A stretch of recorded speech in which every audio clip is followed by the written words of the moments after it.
Time for the 49ers Rush Podcast.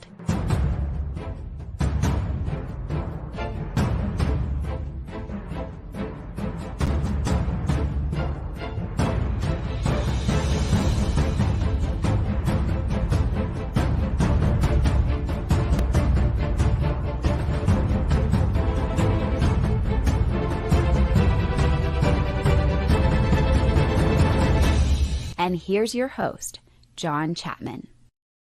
Time for the 49ers Rush Podcast. I hit the wrong button there. Awesome start to the show. Absolutely incredible to be with everybody. We got the draft going on today. This is going to be an absolute blast. I'm pumped because when this show started about 8 years ago, my man, one of my best friends I've ever had in my life, Chuck B, was with me. He kind of forced me into this. We've done 5 drafts now. Is that right? Yes, everyone gets better and better. That's what's up, man. And joining with me, the tape man, the offensive line guru, the former coach. I think he's still coaching. Ant from 49ers Cutback. How we doing, man? Doing great. One of my favorite days of the entire year, draft time. So I'm excited. Every team is optimistic now, and 49ers are no different, optimistic about getting back to where they want to get to. And that's the thing. No matter how the season ends, everybody's got to be excited around draft time because every team has hope. We've got somebody in the bar with a Chicago Bears jersey, which, I mean, come on. They haven't had hope in forever. They've got the first and the 9th pick, 18 years. Gale Sayers. I mean, terrible. It's actually, it's a Grossman jersey, which is awesome. I got to respect that. It's a whole thing. So, wherever you are, whatever team, doesn't matter how you finished, this year, this draft can change that. And that's what I'm excited about. So we're going to be spending time focusing on the 49ers, the NFC West, all the different things going on, and just highlighting where they are. Obviously, we got some other stuff. And so we've got to address kind of the elephant in the room. Let's talk some Brandon Aiyuk. Ant, how are you feeling about Aiyuk and his possibility of possibly being traded? I've been hearing this a lot, and this is one of the most interesting things about this whole time is every single time a receiver comes up, Debo, now Brandon Aiyuk, everyone starts talking trade.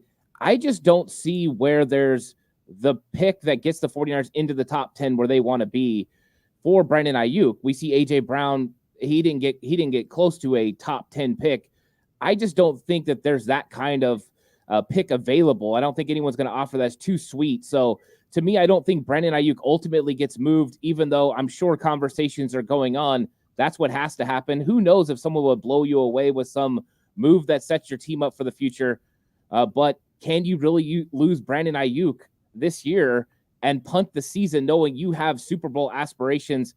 I just don't think you can. I haven't seen a rookie step into Kyle Shanahan's system and do good enough to make you think this is a one-for-one type thing. You can go get a Neighbors and they'll be better this year. Down the road, possibly, not right now.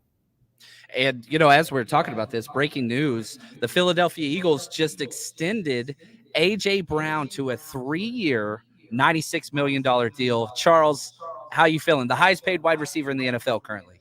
Yeah, which is nuts. And they just re-signed Smitty as well. And I still am bullish on the Philadelphia Eagles drafting a wide receiver. I love A.J. Brown and I love Smitty, but we actually need more firepower to keep up with the Niners. Yeah, and I'll say this. Every wide receiver that gets signed, they're all like, oh, the price for Aiyuk just went up. $32 million a year for A.J. Brown, who I don't care any way you look at it, has outperformed Brandon Aiyuk. And so you're talking about somebody back-to-back 1,400-yard seasons. This is beyond the ceiling. I don't think Aiyuk gets close to this $32 million ceiling. And do you agree? Yeah, I don't think he does. I think 27 is probably the ceiling for Brandon Aiyuk. And I think once you unpacked, the Amon-Ra St. Brown deal, it really wasn't as significant a hindrance to what the 49ers want to do. The guaranteed money doesn't exactly meet what everyone was thinking. That last year is completely a balloon year. That made that contract seem so much more. So to me, this is one of those things where it looked bad for the 49ers, but in reality, it's kind of what we expected. The money's pretty close to the same for Aiyuk that it was as we first got into the offseason. And so, okay, you're talking about Amon-Ra St. Brown, Smitty, you talked about A.J. Brown. All these guys are getting signed. you're kind of getting this slot area, and everybody's talking about how there's no way you're going to be able to keep Aiyuk, but he's on a 5th-year option for $14 million. The 49ers hold all the cards here. I'm not saying he's not going to get traded, but if I had to put a percentage on it, I'm saying like less than 20% that he gets traded. The wide receiver market for this draft is unbelievable. So for a team to trade a top 20 pick, that's the bare minimum, plus pay him $28 million, $29 million a year, I just don't see that in today's NFL. Especially when you guys have a pick that's going to be in the range of getting an Xavier Worthy or getting a Troy Franklin. You guys have the ability to get a stud there if you like someone. Yeah, we'll see. And it's funny because even if we do keep Aiyuk and we don't trade him, and I know there's rumors out there even about Debo and all that stuff, the contract I think says otherwise on a trade this year, I still think wide receiver is probably – on my bookie was the number 2 most favorite or odds position for the 49ers to draft. So even whenever you look at the big board, Ladd McConkey, Xavier Worthy, Brian Thomas falls. There's some medical issues that came out from Dane Brugler, A.D. Mitchell talking about maybe he's got some medical red flags too. I don't know. There's a sweet spot there at 31. Even if you do keep Aiyuk, even if you do keep Debo, wide receiver, everybody wants O-line. I'm not so sure that's what it's going to be. The last person that I want the Niners to get in this draft is Ladd McConkey. That's the last person who belongs next to Purdy, because I just feel like those two would be dynamite together. I wouldn't be mad. I would. And that's another question, Ian. Brock Purdy is in the last year of his cheap rookie deal. How valuable is it to take away his number 1? Is that smart? I don't think so. I think you need Brandon Aiyuk. I think the 49ers do hold the leverage and they can push this down the road. So from a area in which the 49ers want to move forward, they know this season's important to keep the contract as is. And of course, an extension wouldn't raise or inflate the money this year anyways. But you got to make sure you have Aiyuk. And we haven't seen a rookie wide receiver be able to help. So at worst, he's playing on a 5th-year option and you're potentially franchising him next year. I just don't think the 49ers are really that worried about this situation because they know Brock Purdy needs Brandon Aiyuk, and this offense needs Brandon Aiyuk. Debo does Debo things, but Aiyuk is essential to the 49ers' success because the way he wins on the outside. The 49ers don't have a single receiver on their roster that can do the things Brandon Aiyuk does. There are players in the draft that can do that. That's why everyone keeps saying wide receiver to the 49ers, and it makes sense. But at what point can you make that move to move on from Aiyuk? I don't think you can right now. I think worst case scenario, he plays on a 5th-year option. Best case scenario, you assign him to an extension. That's what everybody wants. They want the extension. Go ahead, Chuck. I was going to ask you, who do you guys, both of you, would you feel comfortable if Aiyuk left out of this rookie draft at wide receiver? Who are you comfortable with taking over in getting the type of production that he gets? That's tough. I don't think any wide receiver that you're going to get or the 49ers are going to pick can get that production in year 1 the way Kyle is so hard on his wide receivers. I just haven't seen it. The most impactful rookie wide receiver we've seen for the 49ers was Debo, but he was used in the gadget role. He got reverses. He got counters. He caught screens. That's not what you're asking for out of your ex receiver. You're asking him to win one-on-one and be able to create and generate space on his own. And I don't think there's a guy at 31 that could do that rookie year. I think they could have moments where they do it, but I don't think they can consistently get the numbers that Brandon Aiyuk gets. So to me, that doesn't make sense. Now, if you got all the way up in the top 5 and you got Marvin Harrison Jr. or something like that, then we're talking. But what it would take to get there is just crazy amount of draft capital. I don't think it's possible. Yeah, John? I'm with you there. And A.D. Mitchell's the closest player that's like, Aiyuk, but he's not the same. And I'm a Longhorn. Big fan. And there's guys that play like Aiyuk all throughout this draft. You're talking A.D. Mitchell in the 1st round, Jalen Polk in the 2nd round. There's guys that are available that are similar. But let's be real. He's unbelievable. And I know people are saying like there's a little bit of echo on mine on the feed. I apologize about that. We're broadcasting live here at the Champion Sports Bar in Marietta, California, just outside of Temecula. So if you're in the area, come out, have a beer, have a good time. But yeah, the echo, just because we're doing the live show on the YouTube, it kind of reverberates. So I apologize about that. But let's focus again back to this whole thing. Eagles and AJ Brown, 3-year, $96 million extension. Wide receiver money's being passed out like crazy. Yeah, and do you think that from a GM perspective that they are bumping these numbers up to any degree to put pressure on? You look at what happened with Amon St. Brown, now with AJ. Is this about putting pressure on the Cowboys and San Francisco? I mean, this is like an NFC thing that's going on here. It's a lot. They're not even going to be the highest ones. Justin Jefferson's up for an extension. CeeDee Lamb, like – there's a lot of guys getting paid. I love that. I love to see people get paid, but the top in the market still hasn't been set. I don't think Aiyuk's the one to set it, though. Gotcha. So down to 31, we kind of were discussing the wide receivers that would be there aren't going to be the people to replace Aiyuk in the production that he gets. What is the position or the position group that's down at 31 that's like an area where there might be a few more, like the talent's really high at 31 for what's been taken so far? Probably cornerback. I think cornerback could slip a little bit with some of the injury concerns about Kool-Aid McKinstry. He could possibly be there. And, there are some guys now that are starting to filter up. You're starting to hear Mike Sainristil still being all the way up in the early part of the second round. He's probably the best nickel corner in the entire draft. So there are some conversations about some of those guys. Plus, I think there's some question marks about some of the other cornerbacks because they're so high on linemen and defensive end, that quarterback, that they're going to jump up and get those guys, and those cornerbacks are going to start slipping. And we might see some of those guys slip enough to where the 49ers could get a really good player at 31. So it's a need, and it meets best player available at 31. That's why it's a position where it could happen. Cornerback being 31 makes sense to me. Yeah, I'm with you there. If they do fall, if somebody falls, that is there. But the Niners have never taken a corner over third round.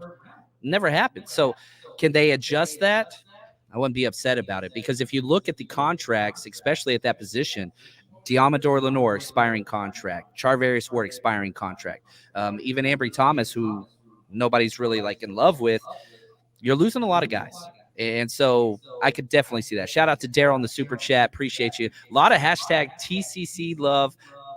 If you don't listen to the 49ers cutback, something's wrong, because Ant just incredible job all the time. And so it was very happy to have you on here, man. And he's going to be doing his own show after the Niners pick. So make sure you jump over and subscribe, Cutback Crew, however you can. Support both channels. Make sure that's out there. Now, here's my question, Charles. Niners fans keep telling me you can't pay a quarterback and 2 wide receivers. As an Eagles fan, can you talk to us about that?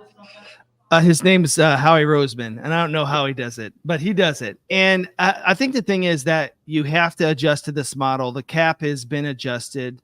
They're going to have to evolve, and you got to pay 2 guys. That's kind of like where we're going right now. And so luckily for the Niners, they have their 2 guys. So yeah, it's nice to have Howie. Hopefully he can create some more magic, and hopefully nobody ever snipes him away from us. Yeah, I think you're safe now after the whole Chip Kelly debacle. You guys learned your lesson, and we did too. Both these franchises had to go through the craziness that is Chip Kelly. We have similar ex-boyfriends. One of them's Chip Kelly. Another of them is the Chiefs. They both beat us to the Super Bowl. You know what I mean? We're similarly injured. People don't understand. We have connections. I'll take it. Now, let's do this. The NFC has very clear favorites at the top. Last year you're talking the NFC Championship with the 49ers and the Lions. Is there a team that you think you can creep up into that? The Cowboys didn't do anything in free agency. The Eagles are choosing to kind of keep their own, even though they lost a couple key pieces. Is there anybody, Ant, we'll start with you, that you think could challenge as contenders with the 49ers, Lions, Eagles? I don't know who else you want to put in that category. I don't think the Cowboys really fit, but is there another team that you think could kind of push up there? Green Bay, perhaps? I do like Green Bay. I think Green Bay made some adjustments. They had to make a defensive coordinator change there. To me, they are a team that was coming on. I think they've had some changes at the running back position, which, we'll see how that works out. But it looks pretty good. Young players all over the place and a renewed defensive philosophy that saw Green Bay play a lot better down the stretch. I feel like Mike LaFleur, or is it Mike LaFleur or Matt LaFleur? I think it's one of the LaFleurs. Whatever. It doesn't matter. Dodgeball reference insert there. But these guys are really good. And I think LaFleur has an idea now of what he wants to do, and he's got the team that he wants that is finally running his system. Aaron Rodgers' incarnation of the Green Bay Packers with LaFleur wasn't what LaFleur wanted to do. This is finally what he wants, and he's got the quarterback to pull the trigger. I think Love has still got a little bit of ways to grow, but I saw a lot of promise, and I've seen a lot of changes from them. To me, they're a team that's definitely up and coming, and they might actually push Detroit in that division. Yeah, I like that. What do you say, Chuck? I have the Atlanta Falcons in a weak division, especially if they take Rome Odunze at the within the top 10. Let's say they stay put and they're able to get him. You're talking about London, Odunze, Pitts, Bijan, Algier, and now Kirk Cousins, who's going to torch that specific division. So I don't know that they have the defense to contend with the Lions or with the Niners, but who knows? Year to year, it feels like there's more variance with defenses than there is with offenses. And so sometimes you look at defensive coaches, they just know how to put it together sometimes. Like, for example, I think that there was a more talented defense in terms of talent with the Niners, but it felt like the Chiefs were just like a really well-coached defense. So if Atlanta can really coach them up and that offense plays, I think that they could be a problem, a matchup nightmare, actually. Yeah, I mean, they got the talent. You got the quarterback. That goes in there. That changes. So we'll see. And it looks like the draft is about to set off there in Detroit. The pictures are awesome of what they've got going on. But, man, can you imagine needing to go to the bathroom or get a beer in that crowd? Nashville was insane, but this looks like it's definitely got to be up there. Nashville was definitely one of the funnest ones. I still hold second year Chicago, not first year Chicago, but second year Chicago in the draft was the best one. The food tents. Dallas was actually pretty subpar. Vegas was outstanding, but the draft is an amazing time. If you've never gone to an NFL draft, you have to go. It's always fun just because it's one of the few times you get all these different fans that have hope. Like if you go to a playoff game or any game, there's just going to be two types of fans there. You go to the draft, it's all 32, which is cool. And they have hope, which let's say you're a Seahawks fan or a Rams fan, like you're not used to that. And so like, it's kind of cool. It's fun to be around. Yeah. So you guys are film guys and people who have studied this class. I wanted to ask your opinion as the, pick one's about to get underway about the strength of this class. When I look at it and I look at different breakdowns, I got people highlighting the offensive line class, highlighting wide receivers and the quarterbacks. Are we missing anything? And what are your thoughts on the strength of this class? And if we could start with you. Yeah, I think it's really strong. And quarterback is, especially at the top two guys are really good. If you want to throw in a third guy, you could. I thought the quarterbacks were good. I didn't pay as much attention to quarterback because I know the 49ers aren't going there.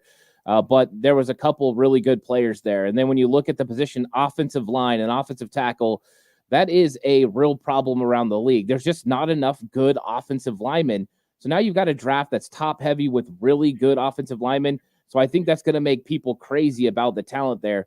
But we have 5 legitimate starters at the offensive tackle position, and you have a center as well that could go round 1. That is a legit day 1 starter. There's probably guys in round 2 that are day 1 starters as far as the center position. So offensive line is a true strength. Just like every year, you have your wide receivers that are really good, but I think the offensive line is the highlight of this draft, especially at the tackle position. And then I think there are 3 legit edge rushers, with Jared Verse being my favorite. I'm a Florida State fan, so got to put that in there. But I absolutely love Jared Verse, the mixture of power, speed. To me, he's got it all. I like all 3 of those guys, but he's my favorite. Timeout, John. I'm also a Florida State fan. You just need to know that. And so I met Ant about 15 minutes ago, and already he knows more than John. Okay, here we go. That's all right. And if I'm going to add positions of strength, the cornerback position I think is awesome in day 2 and day 3, which is that's where the 49ers got to shine. So if we're going to look at what the 49ers need and what matches up, wide receiver, corner, those are spots that are there. Now, if we're looking at the worst spots, tight end, I think this is one of the worst tight ends draft I've ever remembered, and that's even with Brock Bowers. It's bad in days 2 and day 3. It doesn't really have the depth there. Running backs, even though it's a bad running back class, you get to day 3, there's studs everywhere. So those are kind of the positions I want to stay away from. I don't want to be a team that goes and reaches for a tight end just because you need one if the value's not there. But you look at corner, wide receiver, offensive tackle, I think there's going to be some matches there. Yeah, you mentioned the weak part of the class and talking about running back and that there'd be studs. I do my Twitter research like everybody else, which there's no rhyme or reason to your algorithm, but I do mine. And I can't see anybody who's in consensus really about the top 3-4 guys. Pretty much Brooks, I think DJ and Brugler both had him as their number 1 back and the only person with the 2nd round grade, pretty sure. But there's some other running back gurus out there who broke down film on the YouTubes, and they got people like Lloyd ahead and Corum. So what are you guys' thoughts on this running back class, these studs you speak of? Who aren't we talking about?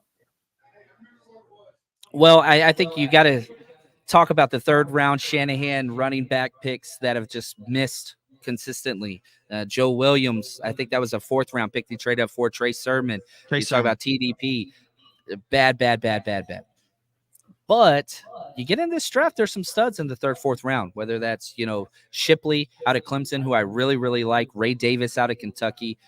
But I don't think you need to spend a 3rd round pick on it. I think round 5, that's where you should be, because if you look at the Niners, you still got Elijah Mitchell under contract for 1 more year. Obviously, you got Christian McCaffrey. He's the belle of the ball. But then you got J.P. Mason. So maybe get another versatile piece, because Elijah Mitchell and J.P. Mason are your bangers. But if you want your all-purpose back that can kind of do everything out of the backfield, Shipley would be the one that we go. And here we go. We got Eminem warming up the crowd. How cool is this? This is awesome. The draft is getting started.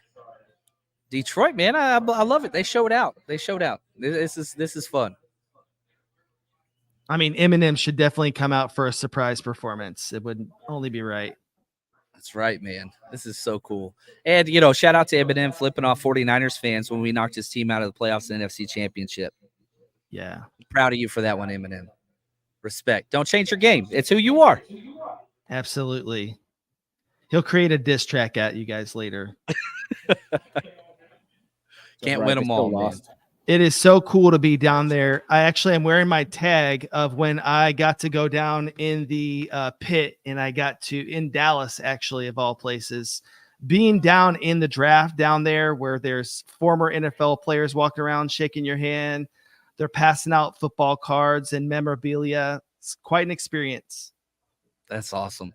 Eminem's still going ham over here. They're pulling out. Oh, Jared Goff, permanent dumb faces here on the stage. I love it. He's got definite dumb face for sure. He does. And I do like that Detroit's getting a little bit of love. I do think it's been one of the most poorly run franchises in pro sports, forcing Calvin Johnson to pay back his salary and all that stuff. That's rough, but man, 2 back-to-back legends retiring early with Barry Sanders and Calvin Johnson. It's like you're almost mad at the organization for letting that happen. We needed more of Barry. I needed 3 more seasons at least. He was awesome. He was the best. Now, let's talk about a couple rumors that have been coming through. The Patriots have been everywhere, as they're getting the draft going and all that stuff. Trading up, Drake May, trading back. They're the heaviest Brandon Aiyuk rumor team currently. They're picking at 3. And is there a way that you could see an Aiyuk plus a 31 to get that high? Does it even make sense? I don't think it does it? No, it doesn't make sense. I don't think the 49ers can get to 3. All the rumors that I've seen revolving around the Patriots pick would be their first pick of the 2nd round. Do the 49ers really want to fall back, or not even fall back, but 31 and 34? I don't know. I don't think you're getting a 2nd round pick for Brandon Aiyuk, and I don't think Aiyuk in 31 is enough to get it done. You're probably going to have to throw in another mid-round pick. I don't know. I just don't think. I think it's too much juice to be able to get up there. I've never thought that was a real possibility to get in the top 5. Oh, that makes me so happy to hear. I want Aiyuk. He helps me sleep at night knowing the space he creates on the wide receiver route. It changes everything. And my son, shout out to Mike, like when we go to Niners game, he's just the whole time, it's just like a pull string doll. Aiyuk's open. And he's not wrong. He's not wrong at all. And Kyle's no fool. He's not going to, there's no way. It's just more fodder for, the talking heads to get into. The Niners have a window open right now, and they got CMC, who just put together an insane season. All they have to do is bring these guys back, make things peaceable. And you're talking about a pretty lengthy window with young Brock Purdy, who seems to be a franchise QB. Yeah, I like that. I like that. Now, let's talk the first overall pick, as they're about to be on the clock. They're dragging this out, but that's okay. 100% Caleb Williams. I don't think there's any doubt. Bravo by the Bears in fleecing the Panthers. The Panthers don't even have a first-round pick, and they're the worst team in the NFL. That trade that they did last year, where they got DJ Moore and that future first, could not have worked out any better for the Bears. And now they're going to get Caleb Williams. And what's kind of what do you say about Caleb? Like, do you have him as your quarterback one, and how do you kind of project him for the rest of his career? Yeah, I have him as quarterback one. Just the things that I've seen from him, there's some special traits. I think he's going to have to learn how to win from the pocket more consistently. He likes to extend plays and get outside the pocket and create all these magical moments. I think there's some defensive players that can get their hands on him if he tries to do that. And so I think that there is a development process for him. But when you're talking about a quarterback like him that's a mover, he's a lot more dynamic than what they're replacing. So I think they're getting a guy that's going to be a big-time player for them. He's going to put people in the stands. They're trying to get a new stadium. They're getting a new stadium. This is exactly what they need. I think Caleb Williams could be a dynamic player. I think people need to pump the brakes on the Patrick Mahomes type stuff, because even though he moves like Patrick Mahomes, does he have the intangibles? Does he have that ability to calm everything down and make the play when he's supposed to? I've seen Caleb Williams make too many mistakes when that happens. So I want to see him do that at the NFL, but I think he's a dynamic prospect, and I think he's going to be a lot of fun to watch. And ultimately, that's what we all want from quarterbacks in the NFL is someone to watch and enjoy, and be a little bit of a pain in the butt when you go against them. I like that, and I'll say this: like, I hate comparing players to the greats, Calvin Johnson, Patrick Mahomes, whatever, fill in the blank. I hate that. But when I watch Caleb Williams, it's kind of easy to do that because he's so damn dynamic. Such a fun player. And, I think if Caleb Williams and Andrew Luck were in the same draft, that would be a conversation to be had. Like, wow. He's in that realm for me. Again, I'm a Longhorn. I'm biased because I hate OU, but that dude destroyed us as a true freshman and then rode off in the sunset to USC, surrounded with really poor coaching and a really kind of subpar team. Couldn't really compete consistently, but I think he's unbelievable. Like, I would have no problem saying he's the best quarterback in the past decade. And I think too, he's walking into a situation where he has Keenan Allen, DJ Moore, Cole Kmet, whatever you want to say about him, Swift, Herbert, and don't give up on RJ just yet. Roschon Johnson. Sometimes it takes RBs a minute to get it, and who knows, he could have a bounce back, off season. That is quite a rotation at running back. They could improve at that 9 position. I do believe they'll trade out of that 9. They only have 4 picks in this draft, but they could improve along the O-line as well. He's walking into a pretty good situation. I agree with that, and I think it's only going to get better. And yeah, guys, I just see the echo. We're recording live at a bar, so it's going to have that. I apologize about that, but it's what it is. Now, let's say this. Ant talked about Green Bay earlier, and we see right here, shout out to David, I can see the Packers winning the division this year. How far do the Bears jump up with this quarterback that's now there? They showed some flashes last year. Are they a contender with the Lions and the Packers? I don't think the Vikings really belong, but is there a chance that this is enough to put them over kind of that hump? I mean, I think it is. I don't know if they're going to make the playoffs, but I could see them pushing towards, 7-8 wins because they also made improvements on defense.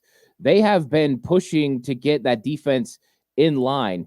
And Caleb Williams is a dynamic player, but they also got playmakers around him. And, you bring up Cole Kmet, and Cole Kmet has been basically, a thought forgotten. And now he's going to be a player that's going to be available. He's really good at sitting down in zones and waiting. As Caleb's scrambling, he's going to be just waiting for the football in open spaces. I think you're going to get some dynamic plays from the offense.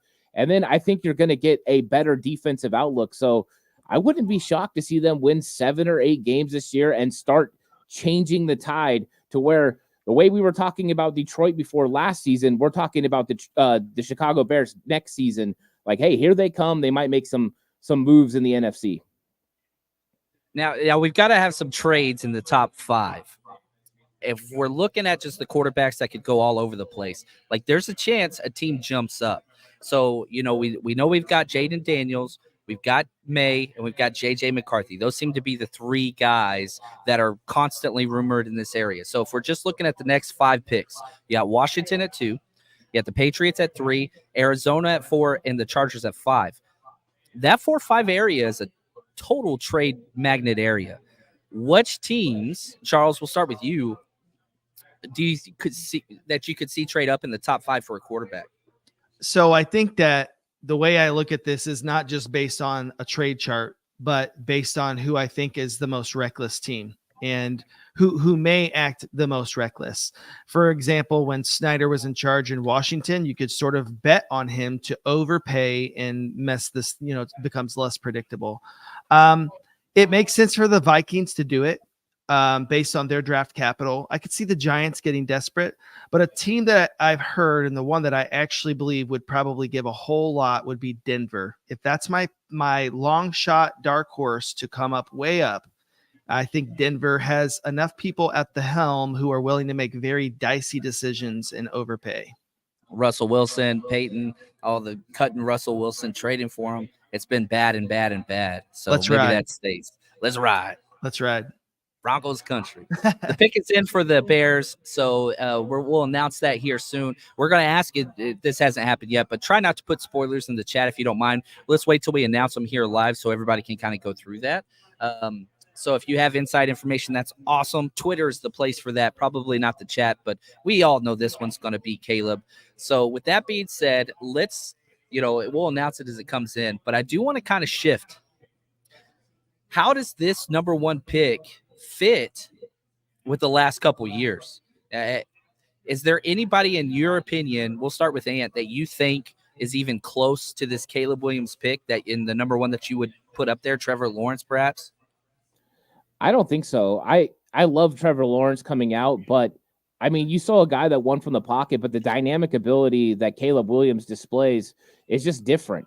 I think that he's just got a different playmaker ability about him. So even though I really like Trevor Lawrence as a prospect, and I've been pretty much watching him since high school, I think everyone had, you really got to where you liked him. But no, I mean, I think Caleb Williams is a special. I think the way you talked about Andrew Luck, I think that's the last time I really was like, that is a number 1 quarterback that's going to be elite.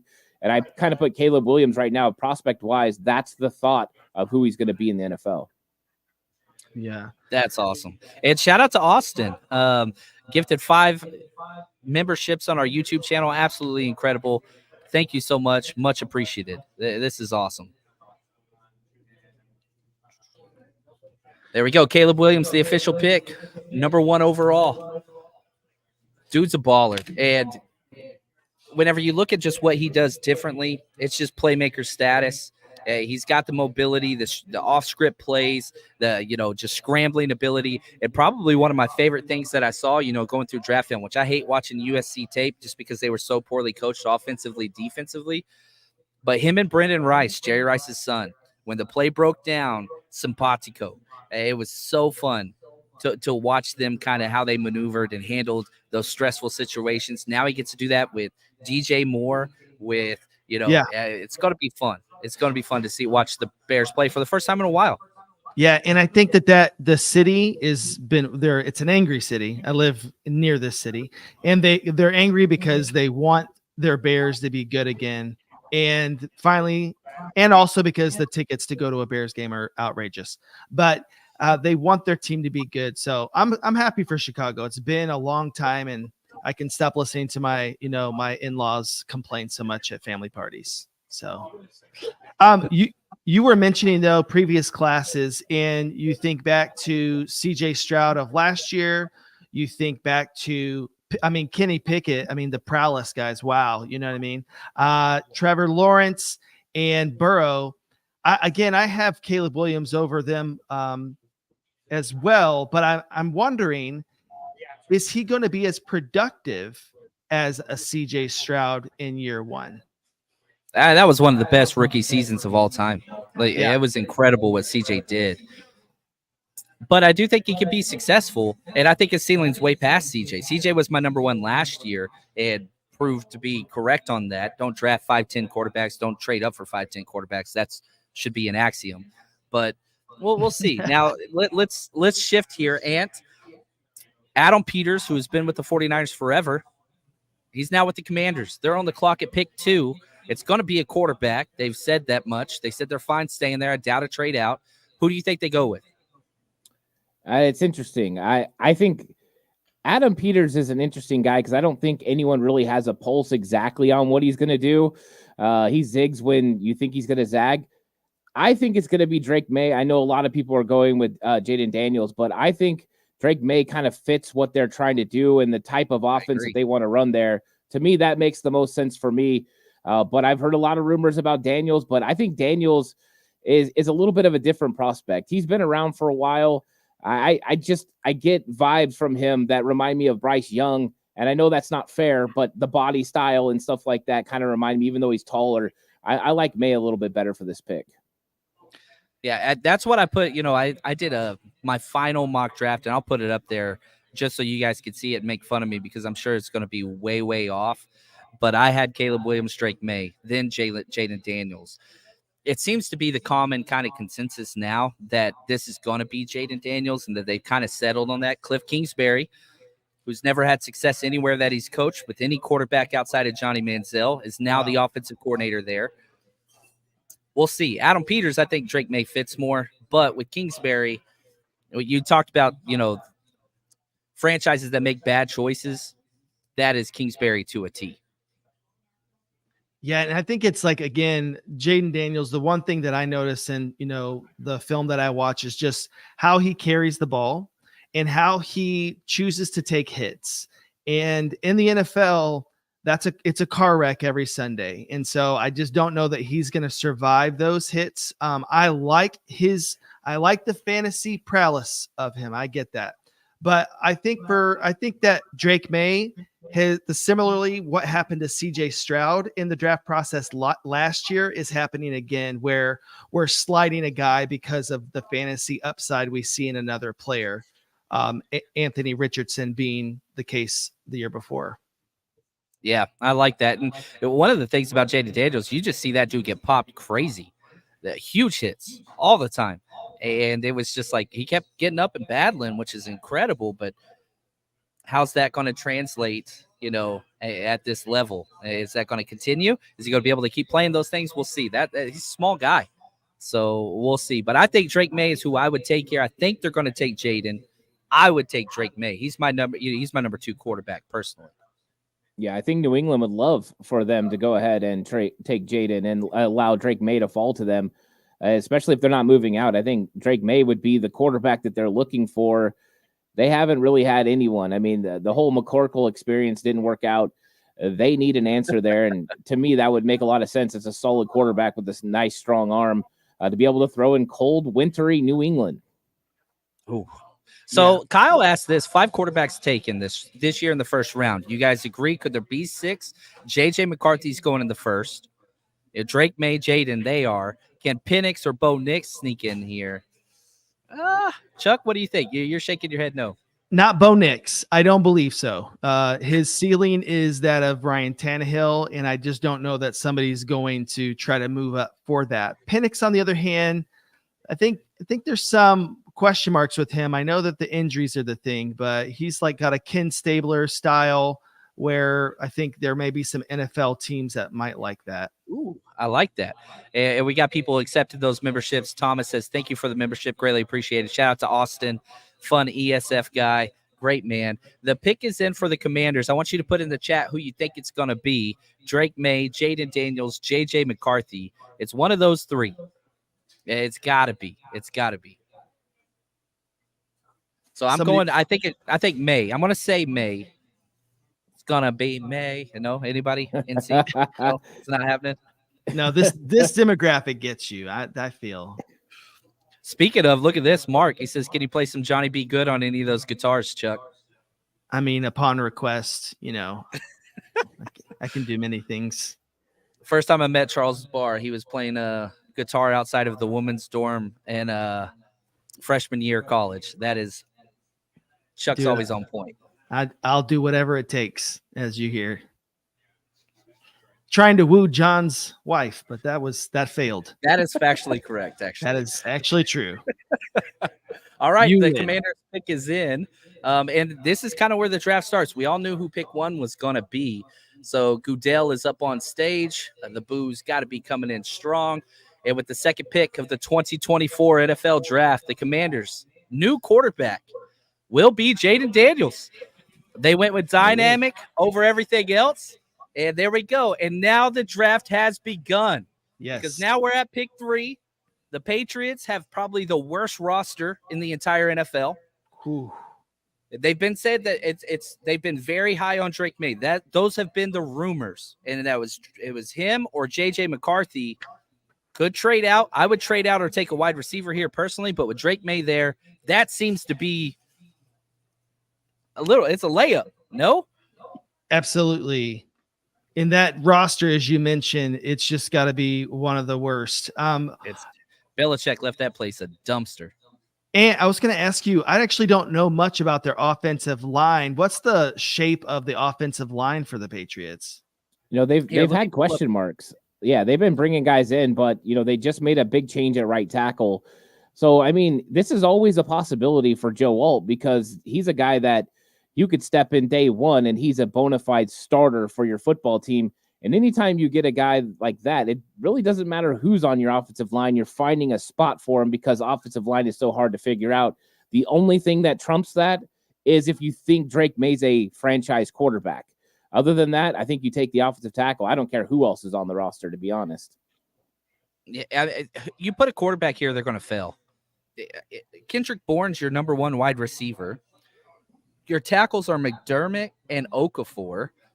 Your running back is Gibson. That's not terrible, but like there's no positives. There's no splash. It's the goldfish approach. So like, do you start with the quarterback and then try to build around him? Well, this is the second time we're going to mention Andrew Luck in this podcast. You can ruin a kid's career no matter how talented they are. They don't have anything. That's why trade back for me makes the most sense. And you're saying take Joe Alt. I think wide receiver is what I would do. I would this is Marvin Harrison Jr. to me. He's the number 2 player on my board. If it went for Caleb, I think he'd be number 1 a lot of years. So like go get the stud and then bring a quarterback in, a Bo Nix, a Penix or something later. We'll see what they do here. But like no, every player that is like sitting there, they're like, please don't pick me. Please don't pick me. It's a little bit of a waste in the way that Justin Fields went to the Bears, and then they really weren't prepared to take on a franchise QB. The Patriots are not prepared. Maybe 1 to 2 wide receivers for the Patriots, but it is the worst room in the NFL. No comparison. Osborne is their number 1 wide receiver at this current time. They don't have people for. I feel bad for the QB that's going to go there because it's going to be an uphill battle. Yeah. There's just so many good wide receivers in the second, though. You know what I mean? Like, you can get a really good wide receiver in the second round. There's guys like Jalen Polk, and I know John's a huge fan of Jalen Polk as well. You could get him, and he's a bona fide stud to play on the outside. You got pick 34. That's your chance to go up and get Penix or to get a wide receiver. They've got draft capital. Get the best player you can get. If it's Harrison Jr., I mean, I'm down with that. But I think I would always go offensive line, but that's just how I see a football team. You start by blocking on the offensive side of the ball. You either have to have the quarterback or you have to be able to protect the quarterback. To me, those are always the best ways to go. Adam Schefter tweeted out just a minute ago, one source said there was 0% chance the Patriots trade this pick. They're taking their quarterback in the future.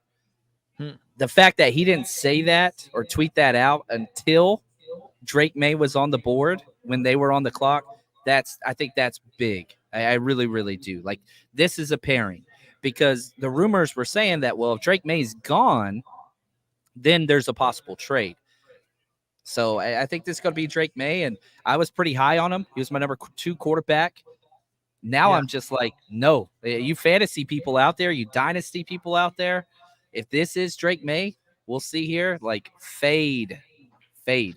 And probably would have faded even Jaden Daniels even more had the reverse happen. If May gone to the Commanders and Daniels to the Patriots, that's even worse because now he's just running, instead of developing.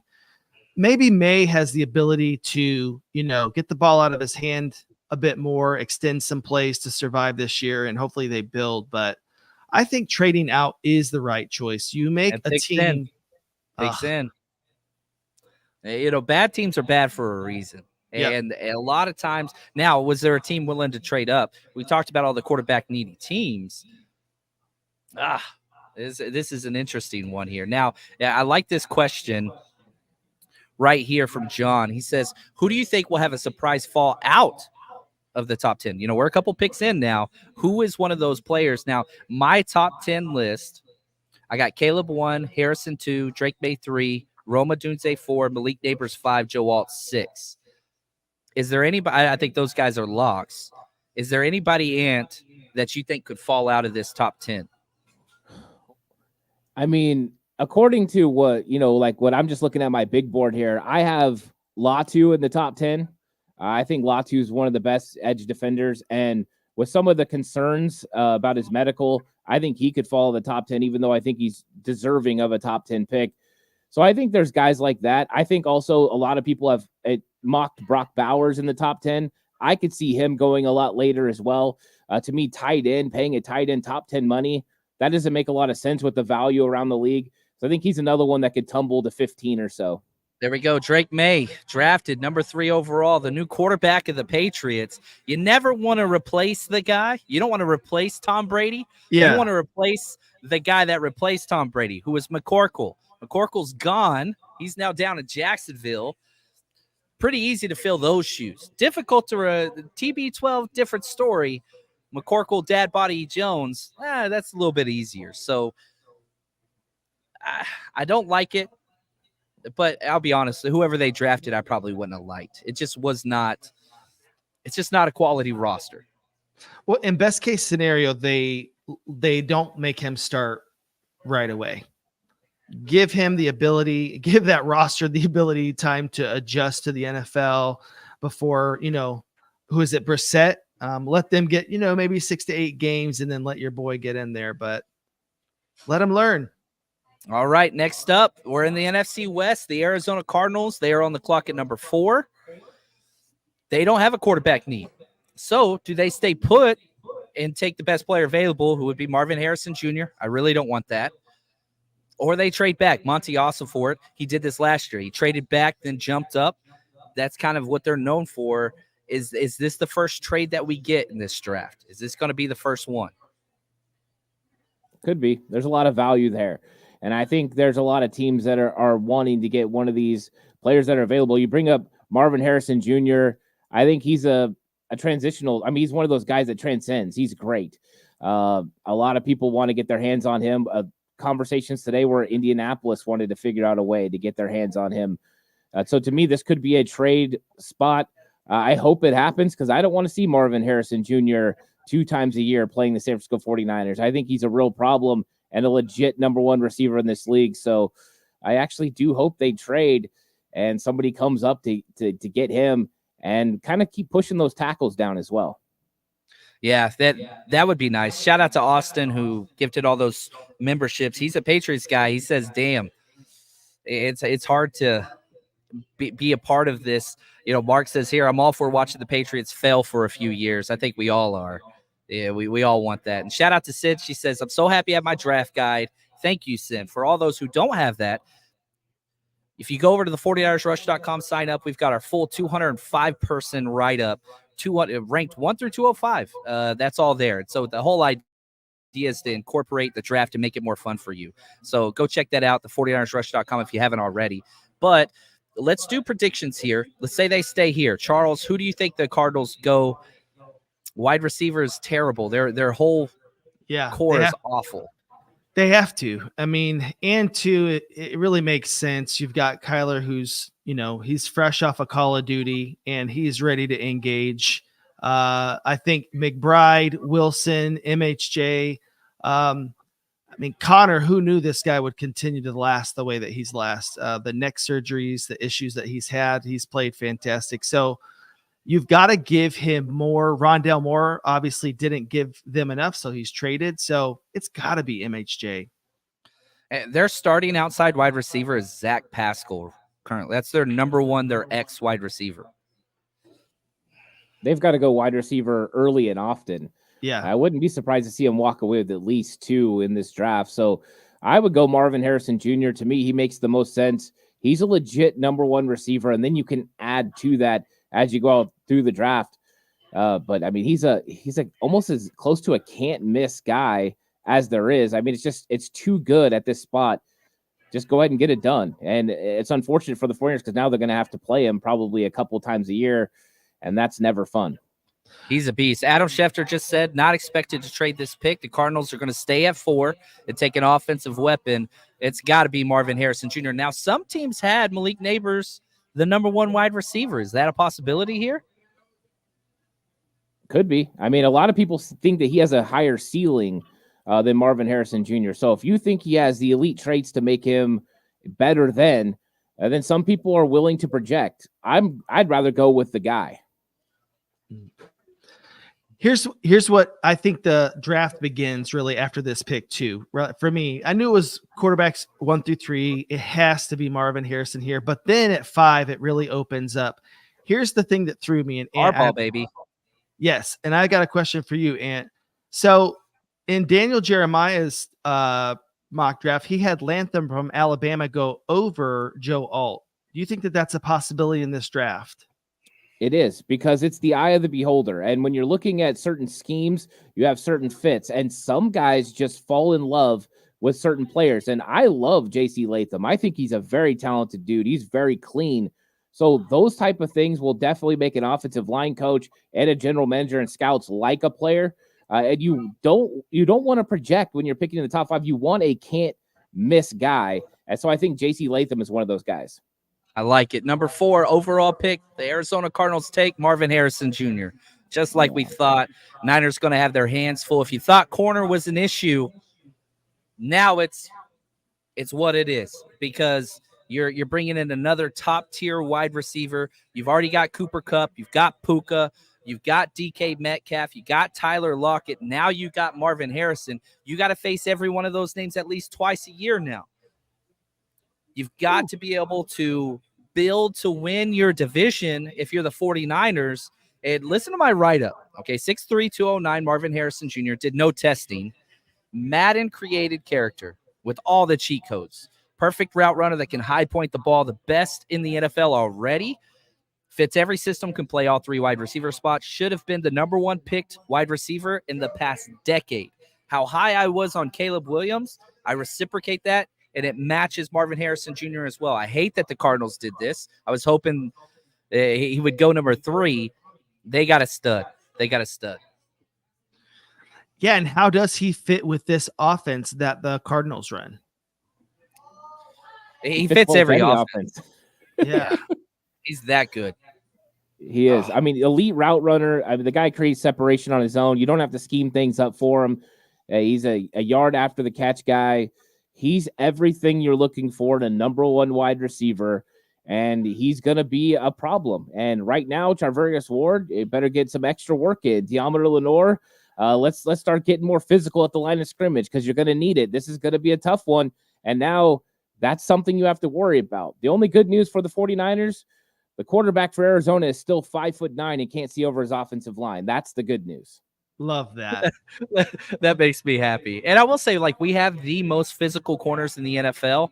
Like, one of my least favorite players in this draft is probably Nate Wiggins. I think he's a perfect cover guy, but the physicality's not there. He was one of the players I just hoped the Niners didn't touch. Now I'm just like, you can't. Like, I don't think NFL teams look at it that way, but if you were somewhat out on him, Wiggins is not fit now. He's just not. Look at how the NFL is adjusting to you guys, specifically your division. Like you just said, John, it was your point. DK, JSN, Lockett, Puka, Cup, now MHJ and Wilson. I like him. And they know that they have to go and get guys to win down the field in order to deal with the Niners defense. There we go. All right, let's shift to Harbaugh. Yeah, we love him. It's what it is. I'm wearing my Bowman jersey. You know, it was during that time. Wide receiver or offensive tackle? And I know you're an offensive tackle guy. Would you do Joe Alt? Would you pick Joe Alt here, or would you rather go with the more physical specimen in J.C. Latham? I know Chuck kind of teed you up on that a while ago, but if you put your Harbaugh hat on and your khakis, what would you do here? Harbaugh likes physicality. Harbaugh likes guys that are going to win at the point of attack. I mean, the first couple of things he did at free agency was sign 2 tight ends and sign 2 new running backs. This is what he does. So he's going to want an offensive lineman that can move people. But I think when you're looking at the 2 players, both of them are potentially number 5. But I think Alt is the cleaner prospect overall. He's the one that you're looking at this position. It wouldn't surprise me to see Harbaugh go Latham just because Harbaugh does things on his own pace and he does things the way he feels. And once he gets convicted, it's done. But to me, I think Alt would be the guy that I would go for 5. I think Latham, that would be a very high point for him. I think he's more of 10 to 15 prospect compared to what Joe Alt is. Alt is very clean. I like his technique a lot. I like that. Chuck, what do you think here, man? We're in the AFC. Yeah, I think that I agree. It's a Harbaugh tendency to go O-line.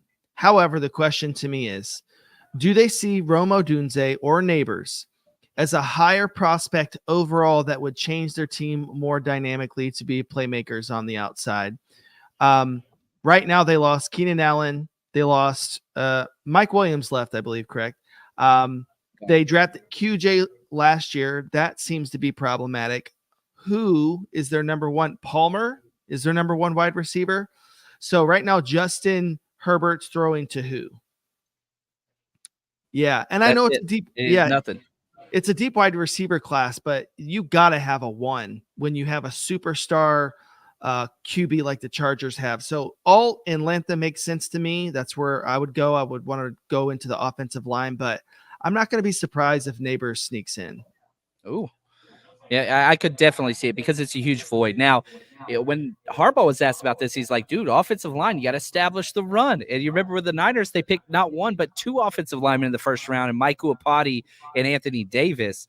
I would not be shocked here at all. Now, shout out to Terrell. Appreciate the super chat, the sticker. Thank you so much. Now, we are, after this pick, I'm going to give everybody time. So I need you, whether you're on YouTube or if you're here, you got to get out your cell phones because we're about to be giving away a 1991 Fleer Steve Young card and a T-shirt if you're here. But if you're watching, guess what? We'll send you one anyway, so you guys can participate. So all you got to do is go to Kahoot.it. I'm going to spell it out for you. It's KAHOOT. .it. Just open your web browser. You go there. I'm going to give you guys a PIN number. We're going to do a 5-question 49ers trivia. And the winner, you get a card and a T-shirt. We're going to be hooking you up. We're going to be doing a lot of this stuff throughout the day just to spice it up a little bit because we still got 2 minutes before the picks in. So I'm going to give everybody the game pin. I don't know if this is going to work on the thing, but I'm going to say it anyway. Kahoot.it. The game pin number 443-1077. So all you got to do is put that pin number in. It's 5 quick questions. Kahoot.it. And the pin number is 443-1077. So we'll give you guys a couple minutes to get signed in, and then we'll start that game. If you guys are here and you need help, ask somebody. Eric can help you out. Juan, Frank, the studs, they'll help you out. Kahoot.it, 443-1077. What are they getting, though? What are they winning? So we've got a Steve Young Flair mint card, 1991, which is, yeah, nostalgia, baby. You get yeah. nostalgia. And so we're asking trivia questions. It's all about the Niners. And yeah, that's what it is. I'll be announcing the pin here in a second to get after the pick. So after they announce the pick, then we'll start this trivia. Man, we got a lot of people in there. Good Lord. Okay, awesome. That's awesome. Appreciate the super chat. Look at Nick. Says, what's up, John? Great job as usual. I think you're correct with what Harbaugh likes. Let's see what happens. Let the chips fall where it may. And hopefully Harbaugh can be one of the guys, knock off freaking Patrick Mahomes. We need more threats in the AFC. First-time users of Kahoot know this. The faster you answer your question, the more points that you get. Facts. They're showing the war room, and it's exactly what you expect a Harbaugh war room to look like. No energy. Everybody is scared to death that Harbaugh is going to fight one of them. Yeah. It's just an absolute, it's what it is. He is such a successful sociopath. I love him. I've been screaming that for decades. People get mad at me whenever I say it, but dude, he's that's what he is.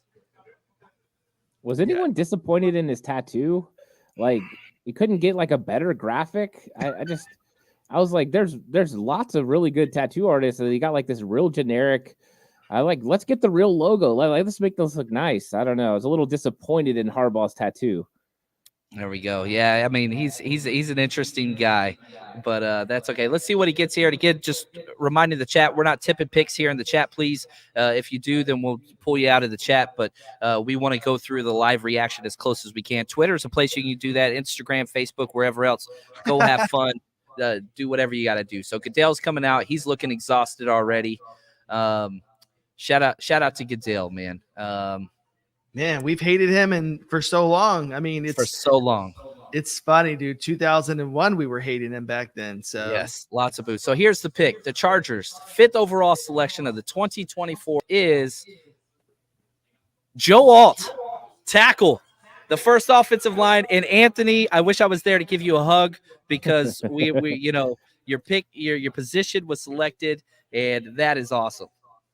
Yeah, Joel, it was the right move for the Chargers. You have a really good quarterback who hasn't had any opportunities in the playoffs to make any plays. You need to protect him. Joe Alt is the right player at the right time, and I think they got a guy that can be a left tackle for a long time in this league. So it makes a lot of sense, and Harbaugh continues the trend of what he does, build through offensive line. Great selection for the Chargers. I like it. Now the Giants are on the clock at 6, and nobody is concerned about the Giants no matter who they pick. But we'll break that down. All right, we're going to start this trivia. Kahoot.it, the pin number for the last time, 443-1077. Kahoot, KAHOOT.it. Then you put in the game pin number 443-1077. We're starting that here in about 10 seconds. 5 questions about the 49ers. The faster you answer, the more points you get.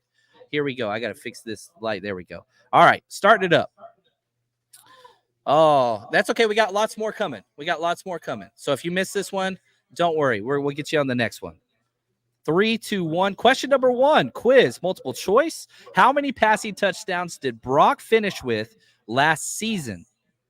29, 30, 31, or 32? Y'all can answer in the chat if you want to. But the winner, whether you're here or there, we'll get it sent to you, and you'll get we'll get you your stuff. Look at this. I like this from Terrell. Appreciate the super chat. Jalen Polk is arguably the best blocking wide receiver in the draft. Can he run all the routes? I think he can. Great stats, even with the Dunze as a teammate. Gold helmet level, in my opinion. No, I'm with you 100%, Terrell. I'm with you 100%. I love Jalen Polk. Correct answer is 31 touchdown passes. The first 49ers quarterback since Jeff Garcia to have that many. Hugo's in first place. Frankie's second. KJ third. Question 2. How many times have the 49ers had the number 1 overall pick? Ooh, number 1 overall pick all time. 1, 2, 3, or 4 times. You guys aren't that old. We don't have an old crowd here. We'll see here. 5 more seconds. We all know Alex Smith. Does anybody know the other ones? Correct answer is 3 times. 3 times. Frankie first place, KJ and Bob. And I even put this together. 1953, Harry Babcock. 64, they took Dave Parks. In 2005, Alex Smith. True or false? Fred Warner led the 49ers in interceptions last season. True or false? Ooh, true or false? This is fun. The pick is in for the Giants. Pick number 6 is in. This is JJ McCarthy? I don't think so. I wouldn't. No. Correct answer is false. Who was the leader of interceptions last year? Anybody know? Charvarius Ward, correct. Ooh. Bob, first place. Here we go. Question 5. Who was the 49ers pick at number 30 in 2014? 30th overall pick in 2014. Jimmy Ward, Kwame Ballmer, A.J. Jenkins, Eric Reed. Ooh. Some of these names hurt. Some of these names hurt. And if you guys don't win this one, that's okay. We got a couple more happening today and tomorrow as well. Jimmy Ward, that's right. And the last question to determine our winner. Bob's in first place. Here we go. True or false? 2023 Niners were first ever to have 4 players over 1,000 scrimmage yards.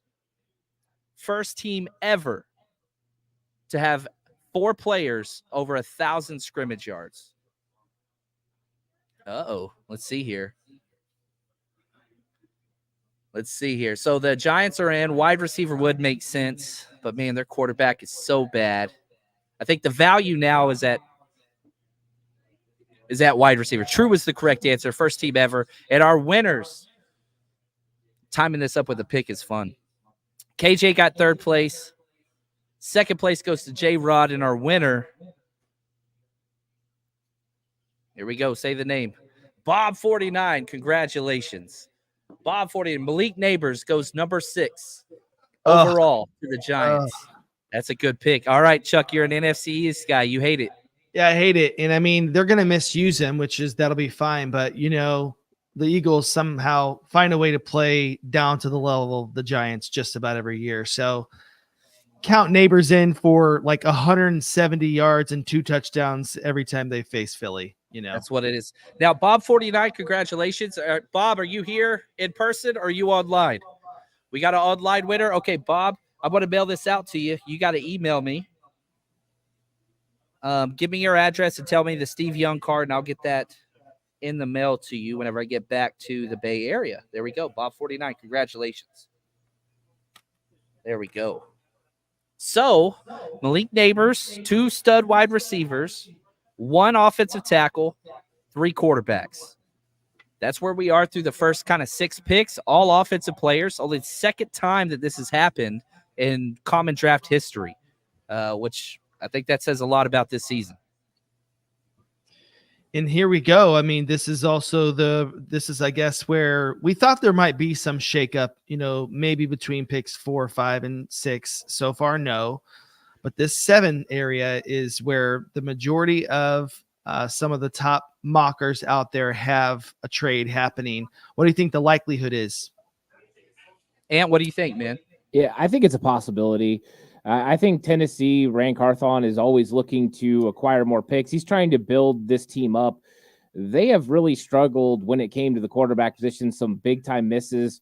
I think they just need to add good football players and talented football players. So being able to acquire more picks is a good idea, especially if they could trade back a little bit and pick up some picks in the 2nd round where the premier talent really is. That's where you're going to have your hot spot of talent. There's the guys at the top of the draft that are amazing, and then you have the guys probably anywhere between 25 to 45 on most people's boards that are really good. If you could get a couple of those guys, you could really help your football team. Yeah, I like that. I mean, I don't know. The Titans have just kind of the Aiyuk tale, right? Like trading away Aiyuk. Look what the Titans did. They traded away their number 1 wide receiver against what the coach wanted. tanked their franchise, fired the coach, started over. Like, let that be a lesson. Don't follow steps of dumb franchises and get people fired. Not that I think Kyle Shanahan's close to getting fired, but I don't know. Like, learn lessons. Smart people learn lessons from their mistakes. Wise people learn from others. Learn from the Titans. Yeah. Don't do what they do. I would go offensive tackle here just because I think they're pretty far away. But I was going to ask, though, is there an offensive tackle that you could justify is a top 7 prospect? And that's not realistic. So let's say top 10 prospect to go at 7. Is there somebody who you're like, yeah, they're the 10th best player, regardless of positional group? This guy can go at 7. And you're the O-line guy. Like, I think there's actually a couple of guys. I mean, I like Talise Fuaga from Oregon State. I think he's a 10 to 12 kind of guy, like around there. And then it depends, but what Tennessee wants to do. But Troy Fautanu out of Washington has a lot of position versatility. That might be somebody that could go as well. I like both of those guys in the 10 to 15 range a lot more, but I don't think it's a huge reach to go ahead and take an offensive tackle at 7 if you feel like you can plug and play them and they're going to be a franchise player for the next 10 years. Those would be 2 guys that I would be interested in. A lot of people really like Fashanu out of Penn State. I like him as well. But once again, I like those guys in the 10 to 20 range compared to 7. But they're really good, talented players. So going right now wouldn't surprise me at all. Yeah, I like that. Can I ask a little bit more about that? In terms of those offensive linemen, can you give me a little bit more, maybe some descriptors of what kind of players they are? How are they different from each other? Yeah, so Fuaga from Oregon State is a very big bruising type offensive lineman. He plays with force. He's got pretty good technique. There are holes that he's going to have to fix. I see him as a plug-and-play right tackle initially. I think he could develop and be able to flip to the other side. With Fautanu out of Washington, you've got a guy that's a 5-position player. If you need a right tackle, he can start day 1. If you need a left guard, he can start day 1. And if you thought he could transition to center, he could. Left tackle as a zone guy would also make sense. So that's the position versatility between the 2 guys. There we go. I like that, man. Well, I listen to Ant's podcast more than almost any other Niners show. Like, it's one of my go-tos because I learn. And I love the coaching perspective that he brings to it. Shout out to Ant. And if you haven't subscribed, 49ers Cutback, you got to go do that. Wherever you listen or watch, please do that. Now, the pick is in for the Texans, but we got a question in Super Chat here for Breaking 80. It says, John, with the high success rate for offensive line in the first round, our needs, center, right guard, right tackle, protecting Brock, I say take the best offensive line, even if it's interior offensive line. I agree with you. I don't think Kyle Shanahan agrees with you. They met with 0 interior offensive linemen. Is there a chance, Ant, that they do go center? Zach Frazier just is like one of my favorite players in this draft. It fits us perfectly, but I just don't see it on our radar. I don't know. I wish it was. I want it to be. I think there was a glimmer of hope from John Lynch's comments about potentially there being an interior offensive lineman. But if you look at how the 49ers draft, even when it's an interior offensive lineman, they played tackle in college. They like the guys that are the best athletes, and usually the best athletes in college play tackle. And they take those guys and then move them to the inside because they're able to make the blocks on the second level that you need to make. They're able to have the athleticism to get their hips turned and do the things they got to do, which often makes them very good at run blocking, not so good at pass blocking because they can't anchor as well. That's why the guys who make sense, if you're talking first round, are guys like Graham Barton, because he's a guy that was a tackle that is moving inside with position versatility instead of, like we're talking about, with actual guys who have logged the center snaps. I like Powers Johnson. I like these guys. I just don't think the 49ers value it enough. They like veteran centers, but for whatever reason, not rookie centers. They haven't drafted one the entire time they've been here. And the only interior offensive lineman they drafted was Aaron Banks in the second round. And I still am not convinced that was their original target. I think it was Walker Little, and Jacksonville took him before they got the pick. Yeah, they traded back. And I always say this. When a team stays pat and takes a player, they like that player. When they trade back and take a player, they settled on that player. When they trade up, they love that player. Like, it tells you a lot. Now, it doesn't mean that they're going to be a hit rate because you talk about Joe Williams and all the running backs, whatever else. And the 49ers, Kyle Shanahan had N'Keal Harry. Like he said, N'Keal Harry was my wide receiver 1 ahead of Debo. You got lucky. You got lucky there. Like N'Keal Harry's, yeah, I mean, he's no Jalen Reagor, Charles, and the Eagles, but like not a great player. Sorry That's just that. ruthless. You know what? I was wondering, what did Aaron Banks teach you guys? That's what I wanted to really know.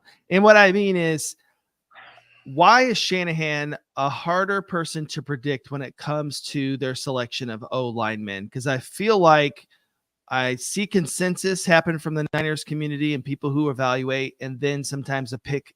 I believe Aaron Banks was a shock. He was a shock to John. Was he a shock to you, Ant? Yeah, he was a shock to me because I didn't see him as a fit. Nothing about his play style, his technique, anything made him a fit. He looked like a lumberer who couldn't get to the second level. He was bigger than they normally went for. Everything about it screamed player that wasn't 49ers fit. And so that's why it was such a shock. And I was shocked live when I did it. And then later on, it didn't make sense. And then when you saw him struggle, then it was real bad. So, yeah, I saw him struggle at training camp. I thought, this guy is not the guy. But he's gotten better. He stepped up. J.C. Latham, tackle, Titans on the board, number 7. There you go. And I always felt like he would be one of the guys that would go higher just because he fits that physical style. He's not necessarily the best zone fit, kind of like the Aaron Banks conversation we just had. This is a power gap, pin pull. He fits it. Mammoth, like he's so wide. He's just thick. And so, it fits exactly what the Titans do. It really, really does. This is a fun pick. Real quick, Ant, can you tell us just a little bit about how you feel Latham? There's now 2 offensive tackles off the board. There's only 5 that we both consider that top level. There's 3 left now for the Niners. Yeah, this was the big fear that there's not going to be an offensive lineman even available in the top 20. I think everyone's going to go here pretty soon, and it's just so talented of a group. They are very different. Now with Latham, if you want to play him at right tackle initially, he's plug and play, start him day one. His technique is impeccable. He's got really good balance. He always stays within his frame in his slide, and I like that. He never gets too wide. He's got good hands. He gets his hands on you. He stops you. He's very good pass blocker. I think he's also a bulldog when it comes to running the football. This is a guy that can move you. If you run a system, like John said, that you need to move the guy in front of you somewhere else, he can do that. As far as zone scheme, he's good there. Not as good as a straight ahead blocker, but a very talented guy. I like his footwork. This is a really nice pick, and I think he's going to be a long-time player in Tennessee. He's huge, man. He's just so big. I got to say shout out to Joe Pena, one of my closest friends that I've met through this awesome Niner community. Appreciate the super chat. He said 31-49. He's big on numbers. You can tell we're picking number 31. He says with the 31st pick for the 49ers, and he does the Aiyuk, which I love, man. Hopefully that's still Aiyuk. That's the way I say it. I hope that. Thank you, Joseph. You're the freaking man. Shout out to the family. Hope everybody's doing well. Now we're up, pick 8. The Falcons. Could this be the first defensive player? 7 straight offensive players to start this draft. So I guess I heard that the record is 19 offensive players. That's the record. I guess we're going to surpass that. Oh, not even close. My question back to you guys is, how many offensive linemen will go in the next 3 picks? Ooh. So if we look at the big board, where everything's at, right? So we've got Atlanta, Chicago, Jets, Minnesota. I think Atlanta goes defense. Chicago, I think, will trade out or go wide receiver if Rome's still available. That is a perfect pairing. Jets are going. So I'd say, I think 1 to 2. Yeah. Who's it going to be? That's the question.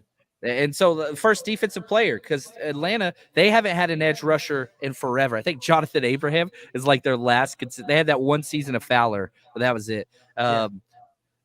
Edge is a real possibility. Corner is a real possibility. Defensive tackle, Byron Murphy, real possibility. There are 7 ways. Corner. I mean, you could do whatever here. Defensively, I don't know what they're going to do here, but it's going to be a defensive player finally. Yeah, I think you're right. I think this might be Dallas Turner's spot. I wouldn't be shocked to see Dallas Turner be the selection. I think he kind of fits with what they'll want to do, but edge rusher makes a lot of sense to me.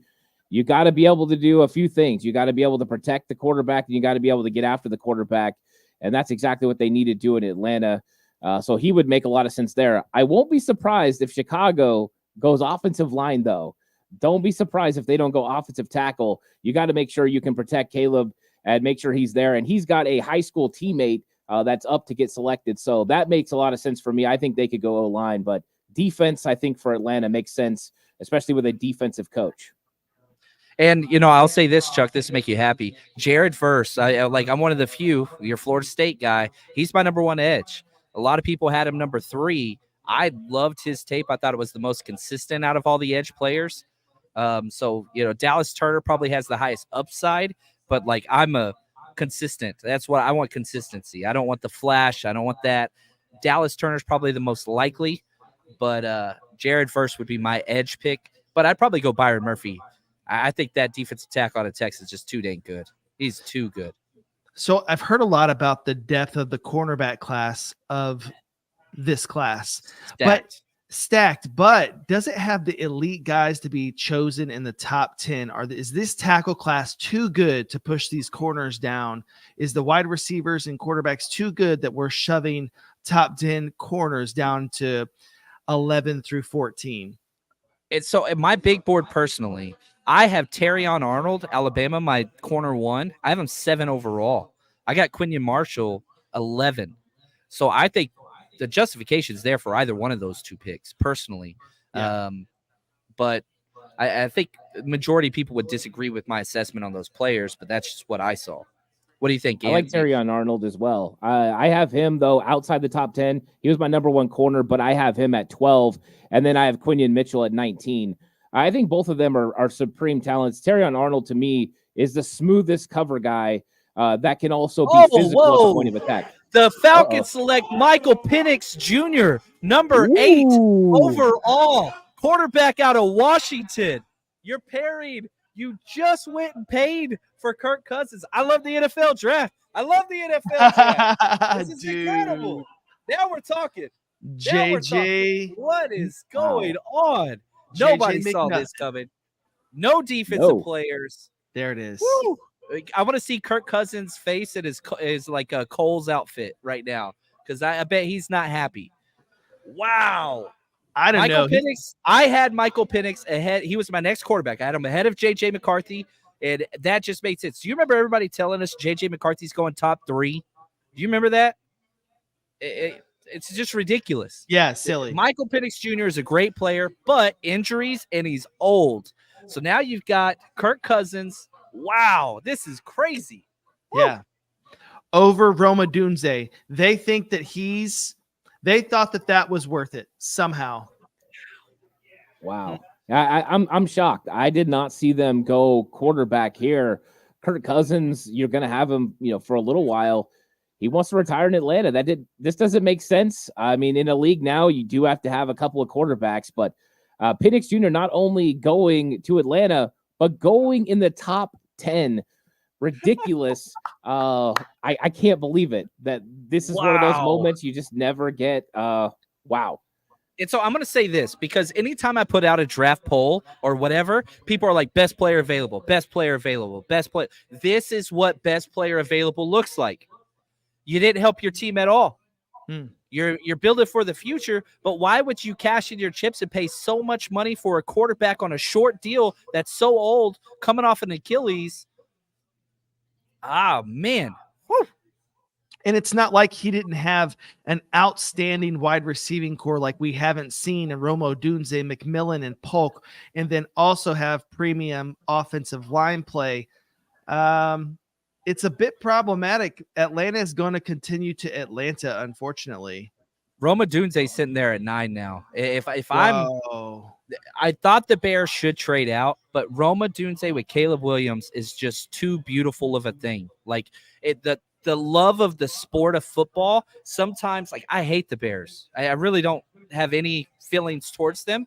I could really love this. Like, I just hope it happens. I really, really do. And real quick, shout out to Robert Mayer, Bob49, who won the trivia. You got to email me, Robert. Otherwise, I can't send you your winnings. 49ers Rush Podcast at gmail.com. Email me. Let me know your name. Put Steve Young card in there, and I'll get that mailed out to you. But if you don't reach out to me, I'm not going to be able to send it to you. So please make sure you do that. Man, Chuck, how cool is this, man? This is throwing off so it's really messed up all the mock drafts. I didn't see one, and I'm sure it was out there. Somebody tweeted their own thing out there that Penix went there, but I don't think anybody saw this happening. And now I was a little bit scared that the offensive lineman would start to really pick up really quickly here, but this breaks things apart now. Odunze's here. Bowers is here. No defensive players have gone off yet. Things are wild. This is the earliest in NFL history that 4 quarterbacks have gone off the board. Earliest ever. The last time was 2018 when Josh Rosen went number 10. And this is the earliest ever. Pick 8. Half of the draft's been quarterbacks. Yeah. Well, and I think too, John and I also, we love our dynasty football, but I think the writing was on the wall for some of the quarterback chaos to go on, because the economy of the quarterback is kind of at an all-time low. You look around, there's some starters out there that it's not, there's always a few teams where you're like, oh, there's a vet there. They're holding. Oh, we got to trade. We got to trade. Minnesota is on the clock. They just traded at 10. So the Bears, who they're making their pick now, but pick 10, Minnesota has already jumped up. There's no way the Bears are taking a quarterback. Minnesota's jumping up for JJ McCarthy. Here's the Bears selection, number 9 overall. Please be Rome. Please be Rome. I love this dude. It's Rome Odunze, number 9 overall. There we go, baby. Now we're cooking with some grease, and we got our first draft trade at pick 10. Whew. Wow. We're having fun, ladies and gents. Who, buddy? So the Jets traded back, and the Minnesota Vikings traded up. Let's see what the trade's going to be. I'll keep refreshing Twitter, try to figure this out. But the Jets fell out at 10. He was the Brock Bowers kind of, I thought offensive line there. But now Roma Odunze's gone. This has got to be JJ McCarthy. Ant, is there any way that the Vikings traded up for anything besides a quarterback? I wouldn't think so. They definitely need a quarterback. So this to me screams quarterback. If you're jumping up, that's what you're doing. So yeah, I think they're about to get the quarterback that they feel is going to lead them in the future. I'm not sure that JJ McCarthy's that guy, but with Michael Penix Jr. going off the board, they probably panicked a little bit and thought, hey, we better get up before we miss a chance to get one of these quarterbacks. Bo Nix, here we go. Bo's going to step up to the plate. JJ McCarthy is my number 46th overall player. 46. And shout out to Terrell. I'm sorry I missed this super chat. Falcons dreaming of second coming lefty gunslinger. I love Michael Penix. I really do. I like his tape. He's awesome. And look at this, Chuck. Check this out, buddy. You see the chat? I don't know if you can see it. Michael Pickle says, let's go. Michael Pickle's in the chat, ladies and gentlemen. We went to undergrad with him, so that's what's up. I didn't see him. Man, this is fun. Love you, Pickle. He's the best. He's the best. So, all right, here's a question from Rick Torres, and I want you to answer this one. With the top wide receivers gone quick, are teams in the middle of the first round more likely to try to trade for Aiyuk? So, because the two next consensus wide receivers are Brian Thomas Jr. out of LSU and A.D. Mitchell, both medical red flags. So if you're a team that's sitting here and you need a wide receiver, do you call the 49ers first? But there's also T. Higgins that's on the trade block out there as well. He's cheaper. What do you think, Ant, from a non-49ers perspective? Right. You would have to trade a lot, right, to get him, and then you have to pay him. That's the big question mark. Do you just wait till the second round and get a similar like player? Are they going to be Brandon Aiyuk? No. But most of the teams that are going to be trading are in this position are not winning a Super Bowl next year. They have time to wait for a player to develop for a little bit.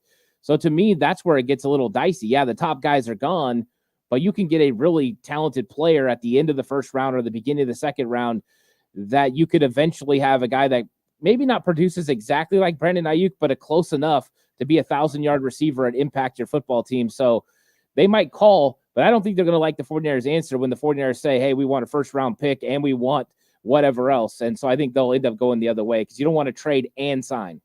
So the trade details just came out. The Minnesota Vikings, just for jumping up one spot, 11-10, gave up a 4th and a 5th rounder. And the Jets gave up their number 10 and their 6th rounder. So they got a 4th and a 5th and gave up a 6th to jump up one spot. So not a lot of dynamic there, but to jump from 11 to 10 costs a 4th and a 5th rounder. And I think the reason why they did it is they didn't want anybody else. Denver, Vegas, those are both quarterback needy teams that were sitting at 13 and 14. So you kind of trade up to stop other people. It's chess, not checkers. And shout out to, probably the best wide receiver in the NFL, Justin Jefferson. At least get somebody not named Sam Darnold to throw the ball to him. So that's fun. Shout out to that. Have we ever had 5 quarterbacks in the top 10 go? Because if McCarthy goes at 10. You've never had 4 quarterbacks. You've had 4 quarterbacks in the top 10 one time, and that was the Rosen at the 10th pick. Yeah. That's the only time that's ever happened. So this is another new first. First time ever, 5 quarterbacks in the top 10. Well, I'm assuming. Why else would they trade? The pick is in for Minnesota. It's got to be JJ McCarthy. Maybe Bo Nix. I have Bo Nix ahead of JJ McCarthy. I got a question for you both. How do you like the 5 quarterbacks that have gone in the top 10 versus the 2020 class of Burrow, Tua, Herbert, Love, and Hurts? Does this class have the potential? Say those names one more time. Joe Burrow, Tua, Herbert, Jordan Love, Jalen Hurts. Does this class have the ability to get to that level in 3 years' time? If I just go off my pre-draft write-ups, Caleb Williams trumps all those names. But what Herbert turned into is what you're hoping Kate Williams will be, right? So if I'm just going off of pre-draft write-ups, I think I would take this draft class, and not knowing what that class did in the NFL, I would take this current quarterback draft class over that. Yeah. Personally. But to add nuance to this, I would, and this is wrong on my part, obviously, I would have taken the 2021 draft class over both of these, just based off of pre-draft write-ups. And that was wrong. Yeah. Big time wrong. Yeah, I think that the Caleb Williams thing makes it difficult, but I think him and Burrow are so elite. They kind of wash each other. When you look at the other guys, I would have rather had Justin Herbert than Drake May or Jaden Daniels. So I think the top 2 guys, I think you would go with that draft. But I think when you're looking at overall talent, you're thinking this one could be better. The problem is I can't honestly answer this because I know what they did in the NFL already. And now I know who Jordan Love is. And I'm like, wait, that for these guys to be able to reach that, I'm not sure that can happen because those guys are very talented. And we've already seen them. Even Tua, even though he hasn't lived up to expectation, he's still been good enough to help Miami get into the playoffs a couple of years in a row. I just don't know. I'm not sold on this complete draft class enough to say that's going to be the case, especially Penix Jr. might not start for a while. Even if JJ McCarthy goes right now, he might not start for a year. So I just think right now I can't honestly say I wouldn't take the other class because I already know what they did. It would be lying to eliminate that from my mind. Yeah, I like that. And shout out to Debster. She says, John, you are glowing. That's right. I am excited and anointed with draft coverage, which there's nowhere else I'd rather be. I am so happy to be here with these guys, these awesome people. We're having a good time. We are about to give away another jersey. So our raffle, we're going to be raffling off for the people here. One of our non-autographed jerseys, we'll be raffling that away here soon. But this pick's coming in. Got to be a quarterback. Shout out to the Vikings because they didn't give up much. You traded up for a quarterback. They were patient. Gave up a 4th and a 5th and got back a 6th. Not bad. And now the Jets will be on the board. I think they knew whatever position they're taking, it was going to be a quarterback ahead of them, which they're not going to do. Yeah, it's interesting because we've all now made the prediction it's JJ, so I guess our mind is on to the Jets. I got another little fun question for you, though, if you don't mind. Here we go. So we've got the class of Marvin Harrison Jr., Neighbors, Rome, Brian Thomas. Throw in who you want. This to me looks like a much more dominant class than years past. I want to get your thoughts on that. Yeah, it's up there. And I feel like every year we say this is the best wide receiver class we've had in a long time. Yeah, I mean, you can go back to the Odell, Mike Evans, that draft class was incredible. This one as well, incredible. So, yeah, it's up there. Ant, what do you say? Yeah, I think it is. I think when you're looking at the elite talent that's available, the size, the speed, it screams that it could be great. And the problem with this draft class compared to a lot is now there's so many great wide receivers that it sprinkles throughout the entire draft. I mean, there is depth all the way through. It's absolutely fantastic. So I really, really like this draft class of wide receivers. I think they're really good.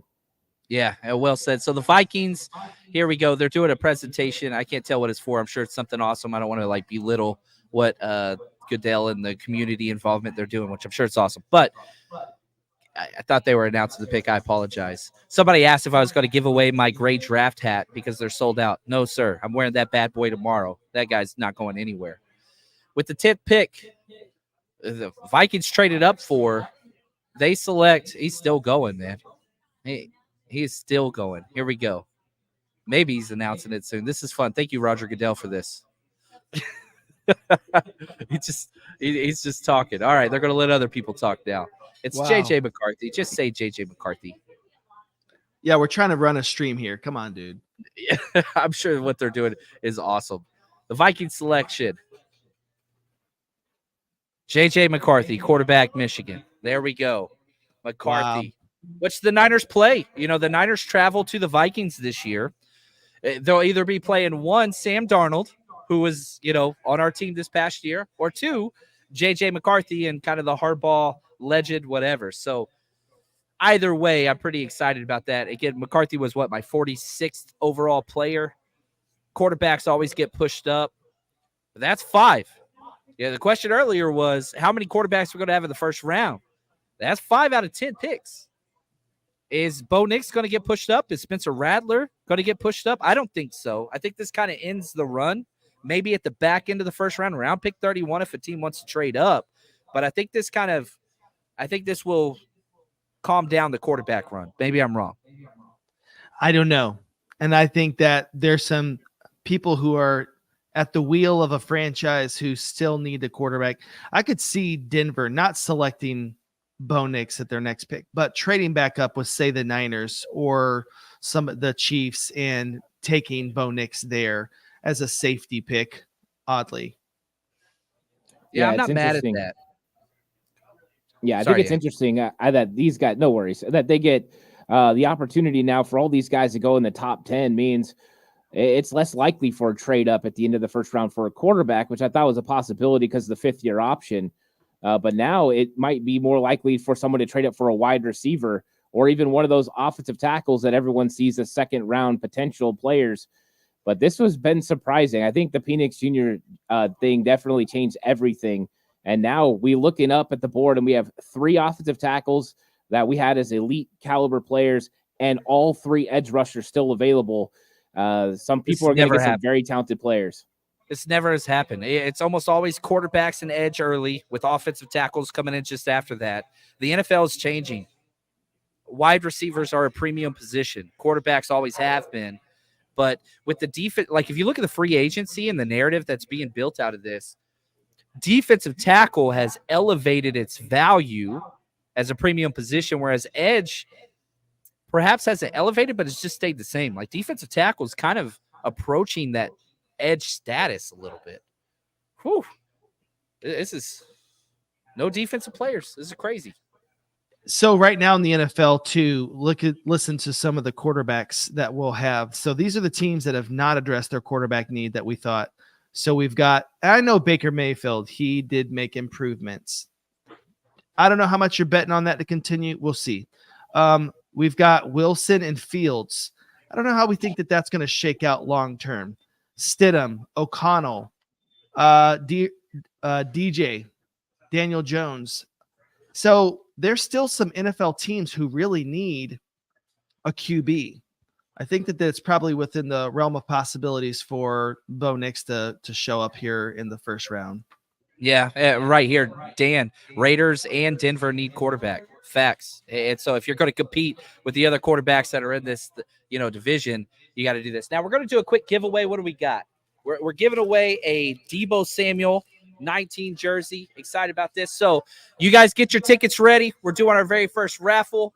The beautiful Juan Solis, is he going to step in here and make an appearance? Look at this, the Godfather.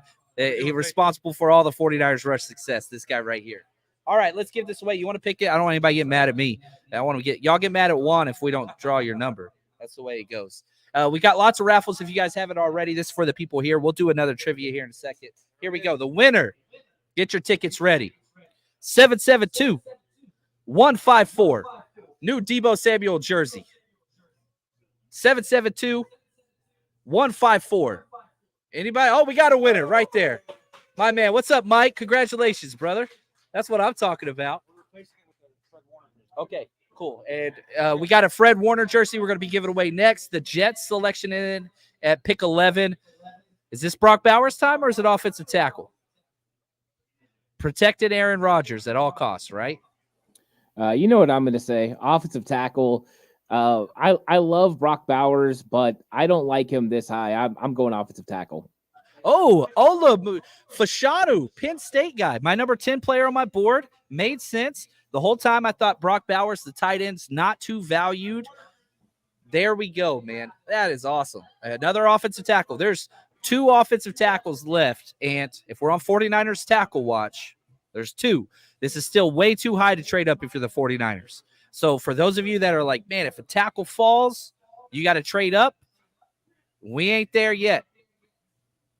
No, not there yet. It's too rich to jump up and get one of these guys. There's 2 guys left, Tuis Fuaga and Fatanu from Washington. They're both available. The truth is they're probably going in the next 7 picks. So the odds of the 49ers getting one of these top tackles, I think, is now out the window unless there ends up being a run on defensive players. But guess what? No defensive players have went yet. So it doesn't look like it's really going to happen that way. First time ever. This has never happened. Absolutely incredible. And there's so much talent that's left on the board right now. Incredible talent. Like you're going to have to trade so much capital to move up.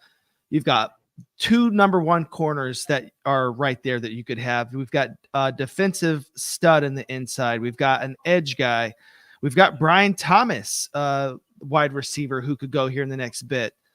Depending on how high you are on him. There's so much still left value-wise. I like that. And, if we're talking, the pick is in already for the Broncos. Cornerback is a huge need. I mean, they've got Surtain, who's great. They don't have much outside of him. Why not pair him up with the back-to-back Alabama corners? Put Terrion Arnold there. That makes sense. But they could use edge as well. So, if I'm looking at my big board that's left, 7 Terrion Arnold, 8 Jared Verse, 9 Latu, 11 Quinyon Mitchell, and 12 is Brock Bowers. So that's kind of the big board that's up there. And Byron Murphy, the defensive tackle, would be right after that. It's all defense. The offense is going. Now, Cooper DeJean could be a name. I wouldn't be shocked here either. It's a little early for him, but I think some teams, like, he's a wide variance player as far as value and the returning playmaker side, all that stuff. Like, some teams will have Cooper DeJean as their number 1 corner, probably in a minority, but I could see 4 to 5 teams in the NFL that really like this. But Alabama corner kind of makes the most sense to me. Yeah, I like Terrion Arnold the best as well. I think he makes a lot of sense right here. He's not my number 1 best player available. That'd be Jared Verse, but he's extremely talented, and pairing him with Patrick Surtain in that division with the type of players that they go against makes a lot of sense. I would still go edge rusher, but I think they have some young guys they really like there. So Arnold would make sense to me. Yeah, and this is their first pick since Patrick Surtain because they traded all their picks for Let's Ride. Let's Ride. Yeah, Arnold's my pick as well. He's been in like every mock draft I've done. I feel like, again, matching him with Surtain and leaving a successor for whenever Surtain leaves if they're not able to maintain him. Let's make fun of John Chapman for a second. Here's my mock draft. How many did I get? I got Caleb Williams. I got Marvin Harrison. and Joe Alt. No, that's it. That's all I've gotten so far. So I had some guys switched around, but I had them taking Terrion Arnold here. So I'm 2 for 11. So I'm terrible. But that's the way it goes. That's the way life is. You're terrible because Michael Penix went 8th. So I was happy about that pick. I didn't think that was a reach. I think the JJ McCarthy pick was a reach. Like, I think they're both reaches, but JJ McCarthy is not a first-round quarterback, in my opinion. The tape does not suggest so. But teams get desperate for quarterbacks. Yeah, what about his tape? So you've had some people fall in love. What weren't you in love with when you saw his tape? It's all translation. You have to paint a picture for him to work in the NFL. Yeah, I mean, you're in a team that, runs the ball 46 consecutive times. It's a power run game with stacked talent everywhere. And if you're looking at physical talent, he didn't have it. So his body's bigger. He's more athletic than a Brock Purdy, and that's what kind of people compare him to. But it's like, you don't do that in the first round. They're like, if you knew what Brock Purdy was, he would probably go right where JJ McCarthy went. And that's kind of his ceiling. And so I don't like drafting for that. I understand it's a quarterback position, but I don't know. We'll see. We'll see. Yeah, I mean, he kind of reminds me of Alex Smith as far as what we saw from Alex Smith in the NFL. A guy who's got good athleticism, can create outside the pocket, but he's going to just take what's there. You're going to have to scheme it up for him. He's going to be accurate most of the time, but there's none of those dynamics you normally get from an elite quarterback in the first round. I, too, had him later on in the draft. I did not have him in the first round. So to me, it's a little bit of a reach. I like the Penix Jr. pick way more than the JJ McCarthy pick. Same. McCarthy can win football games. That's great. But you need somebody that can also help you when all hell breaks loose. And I'm not sure he's really that guy. Yeah. And real quick, the new ask is Fuaga still available? So let's do a quick update on some Niners guys that this affects us. We've only been through 11 picks. But if we're looking at the wide receiver position, the top 3 are gone. A.D. Mitchell, Brian Mitchell, Xavier Worthy, Troy Franklin, Ladd McConkey, all number 31 watch. We're looking at offensive linemen, tackles. Fuaga's still there. Fontenot's still there. Kingsley Suamatia's still there. Jordan Morgan, if you want to put him in that. Mims, if you want to put him in there. Or Tyler Garden, still there. Interior offensive line, none have gone. Graham Barton is a guy that I think we're going to hear his name sooner rather than later. That's probably the first interior guy, him and Jackson Powers Johnson. But offensively, if that's what you're looking at, they're all still there. And I'm wondering who at offensive line, who is a sleeper? Who is somebody who you wouldn't be surprised if let's say that there is a run on tackle and offensive line. Fine, so be it. Who's next up that you're like, you know what? They're not getting the credit that they're due. I could see them being a value at 31. I think it's Graham Barton. I think that there's a lot of teams that are really like him because of his versatility to play guard and center. And if you're looking for a guy that has the ability to do anything you want as far as blocking in the run game and the passing game, it's him. I think he does translate the best inside. I don't think any team's going to see him as a tackle. But I think Graham Barton makes the most sense. The Broncos just took Bo Nix. Oh, what is happening? What is happening? Bo Nix. You said this, Charles. You said a team that has made these terrible judgment calls, that would be the team. Charles Barr said this. Why don't we listen to this man? Probably because of the way he dresses. Don't listen. That's okay. Don't Charles, do it. listen, the floor is yours. Talk to us why this makes sense. Because Sean Payton, you know what? It's like I kind of take a look at the John Gruden and I look at that case example and I was like, and Mike Mayock, it was guys who were bullish, who were like, you know what? We're going to trade things. We can see better than other people. We're not going to play by the rules of the NFL. We're going to be smarter than everybody. And then we end up making some of the worst decisions in the NFL. You look for the bad decision makers. That's like at a poker table. What are you going to do? You're going to look for the person who's betting poorly, and you're going to play against that person. So I think that the Broncos and Sean Payton and their brass up top, to me, they were the person at the poker table I was looking at thinking, you guys and the Raiders, you guys make poor decisions. So let's see what you do. And Bo Nix, here we are. If you can't spot the sucker at the table, then you're the sucker. That's just the way it is. and that's the Denver Broncos. And they're high-fiving each other, and I'm sure they like, why? I don't – guys, we all just lost our jobs 1 year from now. Wow. Right, exactly. That is awesome. So now we got the Raiders on the clock. There's no more quarterbacks. There's no Spencer Rattler in the first round. Wow. All right, the Raiders pick is in. And so now things are kind of picking up. But, man, 6 quarterbacks in the top 12. You've never had 4 in the top 8. You never had 5 in the top 10. You never had 6 in the top 12. Breaking records. And the best news is the 49ers don't need a quarterback. So if John Lynch came out and said we got 22 first-round grades, I guarantee you they did not grade quarterbacks this year because they didn't even grade Patrick Mahomes when they didn't have a quarterback. So that's 6. So now 22 plus 6. I'm not a smart man, but I believe that's 28. So we need 3 more reaches or guys who are not on 49ers big board. Like the 49ers are sitting there staring at a first-round graded player at 31. I graded 24 first-round graded players, but I did quarterbacks. They did not. This is going well. For the 49ers, it's going well. I'm feeling a little optimistic. I'm sure something in life will change that soon. But I'm feeling good about this. And like the board's falling pretty well.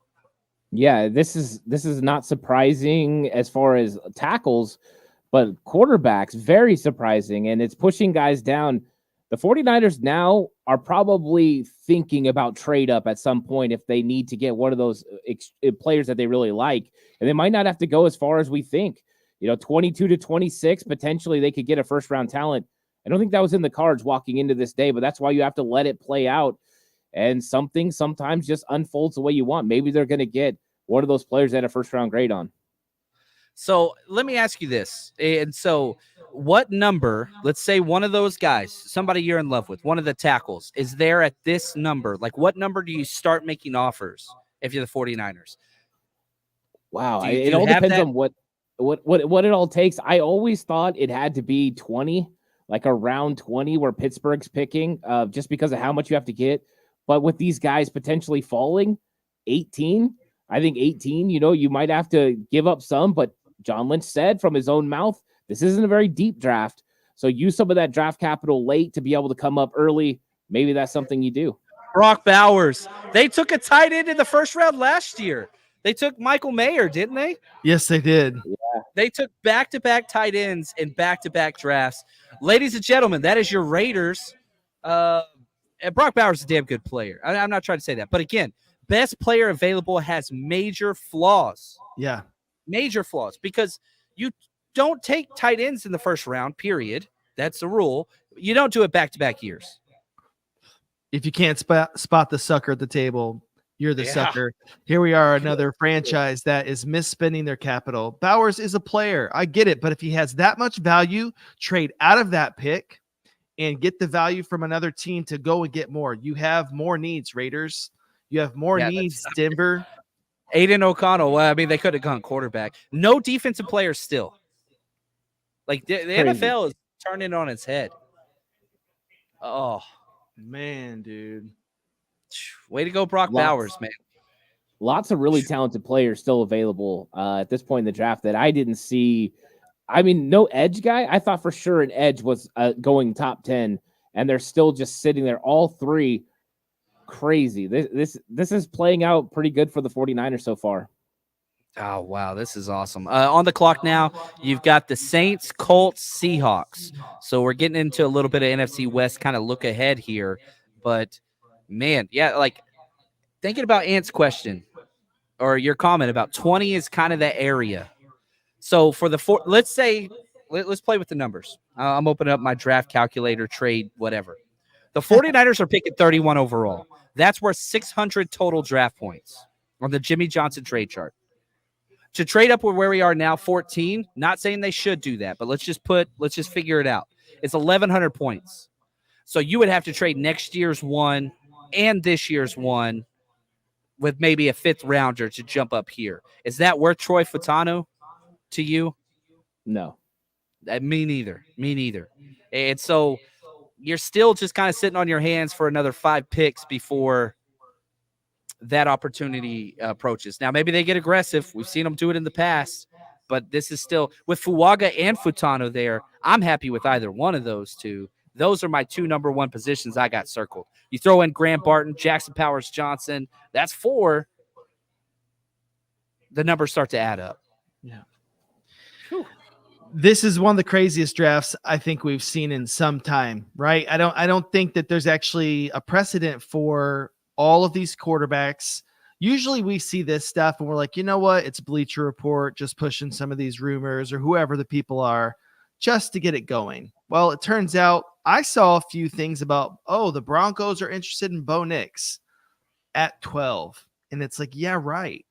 Like, why? And now it's going to make us second guess. We're gaslit, folks. Next year's draft, we're going to not know what to do even less. It's going to be less predictable based on, this year's draft. I like this question from NASDAQ. Any chance the new tackling rules have shifted defensive needs? I don't think it plays that big a role into it, but this is just 13 straight offensive picks. Nobody saw this. No, I mean, it's definitely translating to an offensive league again. We've seen the offense take that big jump there for a while, and then all of a sudden the defense rebounded, and it's been a lot of defense lately. We know the NFL wants more offense, but I think because the defenses have been so good, teams have more offensive needs, and quarterbacks haven't worked out. That's part of the reason we have so many guys getting drafted is we've just had so many not work out that were drafted, so it still needs. There's still teams that have inadequacies at quarterback that could use a quarterback. So to me, this is just one of those things that's going to continue until the offense regains control because defense has been so good lately. Yeah, I like this from Boomer Culture now. The narrative is probably something like if the Niners defense couldn't beat Mahomes, time to just go all gas, no brakes, which I get it. It's an arms race, but I could say Brock Purdy walked off the field 4 consecutive times in fourth quarter and overtime in the Super Bowl with the lead. Yeah, I don't know. You don't have a quarterback, you don't have anything. So, and they got to stay patient here. This is what makes good GMs, good teams. They have to stay patient and not give away the whole farm over one player. I think you're going to watch. There's some really good talent, as Ant was talking about. We've got 2 edge rushers, 2 corners. There's people that are going to need to be taken before some of these tackles. So I think you wait 4 or 5 picks and then you see what has happened on the board and you adjust there. If we get 2 corners and 2 edge rushers, it might be time to make a move to secure somebody you like. Yeah, I think, Jared says what position has the next run? I think corners. I have 4 first-round graded corners, Terrion Arnold, Quinion Mitchell, Cooper DeJean, and Kool-Aid. I think that's the one that I could see next. We'll see. Edge up there as well, but, man, Spencer Rattler's name, who knows? The Saints like to draft corners in the first, Marshawn Lattimore, and that's the only example I have. But I could totally feel that they would take a corner here with Arnold or Mitchell. I mean, it makes sense. It really, really does. They just signed Chase Young, so maybe edge is a little bit less of a need. But they Cameron Jordan's coming back. They've got some guys that they like at the edge position. We'll see. But I want to get to just a couple of. I love this. Where's the? Here you go. Break it 80. My hunch. Niners select Mims. John vomits on YouTube Live. It will be one after another. Now, Amarius Mims is incredible. I just don't see the 49ers going after a person with the highest injury risk ever for a tackle. There's nobody. I just don't see that. Health history is something that John Lynch and Kyle Shanahan have said repeatedly this offseason, and I don't know. And am I crazy? No, you're not crazy. That's the problem with Amarius Mims. The tape, the little tape that you have is really good. The problem is there's not enough tape. And then when it comes to him, you just don't know if he's going to be able to stay healthy. There's no way the 49ers can honestly believe that they know for sure he's going to be healthy, and they can't run the risk of another first-round miss. That's why I don't think Amarius Mims ends up being a San Francisco 49er, even though I think if he could stay healthy, he could be a very good player in the NFL. And could be. I'm not – based off the past, looking forward, and shout out to Niner UGA, our resident Niners Bulldogs fan. He's big on Mims. And shout out to Eli, says Cam Jordan or Jordan Cameron. We got a league reference. We got you, buddy. I love it. Lee Gallen, the president of UK Faithful. What's up, Flackers? Any chance Jared Verse slips to 31? Please, God. I would run to the phone to call that in. Jared Verse, opposite of Nick Bosa. Are you kidding me? Next year, you thought last year that Byron Young had a good year for the Rams with 7.5 sacks. Jared Verse would get 10 sacks for the 49ers next year. I would go ahead and lock that in. I'd be going to Vegas to bet on it. I love it. And shout out to my man, Devin, Chicago native. He's partied with us for the road trips up there. He says, I'm waiting on a long snapper at 31 just to watch JC melt down like Happy Gilmore. Yeah, it would happen. I remember I was with Charles in Nashville when we selected a punter in the 4th round. Last year, do I have the picture on here? Yeah, right here. This was our live broadcast last year when the Niners took a kicker in the 3rd round. That face just like, that's how I felt, man. It's just throwing away draft capital, but that's okay. The Saints amazing. Pick is in. Goodell is making his sexy stride to the podium. Here we go. Any predictions, Ant? No, I think it's a corner, but I would go Terrion Arnold. It would be my thought. I like that too. I think I would do the same thing. So with the Saints pick, number 14 overall, the 2014, Talise Fuaga. Ooh. 1 tackle left, Fontenot. Fuaga is gone. So the Niners watch takes a little hit. I heard a couple cuss words out here. I appreciate that because that's how I felt on the inside. 1 tackle left that I have a 1st-round grade on. That's Troy Fautanu. I didn't think that he would be there, and I don't think you're making calls to trade up right now. Wow. No. So right now, a good player, but I think there's going to be a lot of teams that aren't going to be as high on him, though, because of some are going to have him graded as a guard. I think Fautanu would be great for a zone system, a Shanahan system. He fits. So that might be why he's still available. But let's be honest, he's not getting through pick 20. He's going to be gone in the next several picks.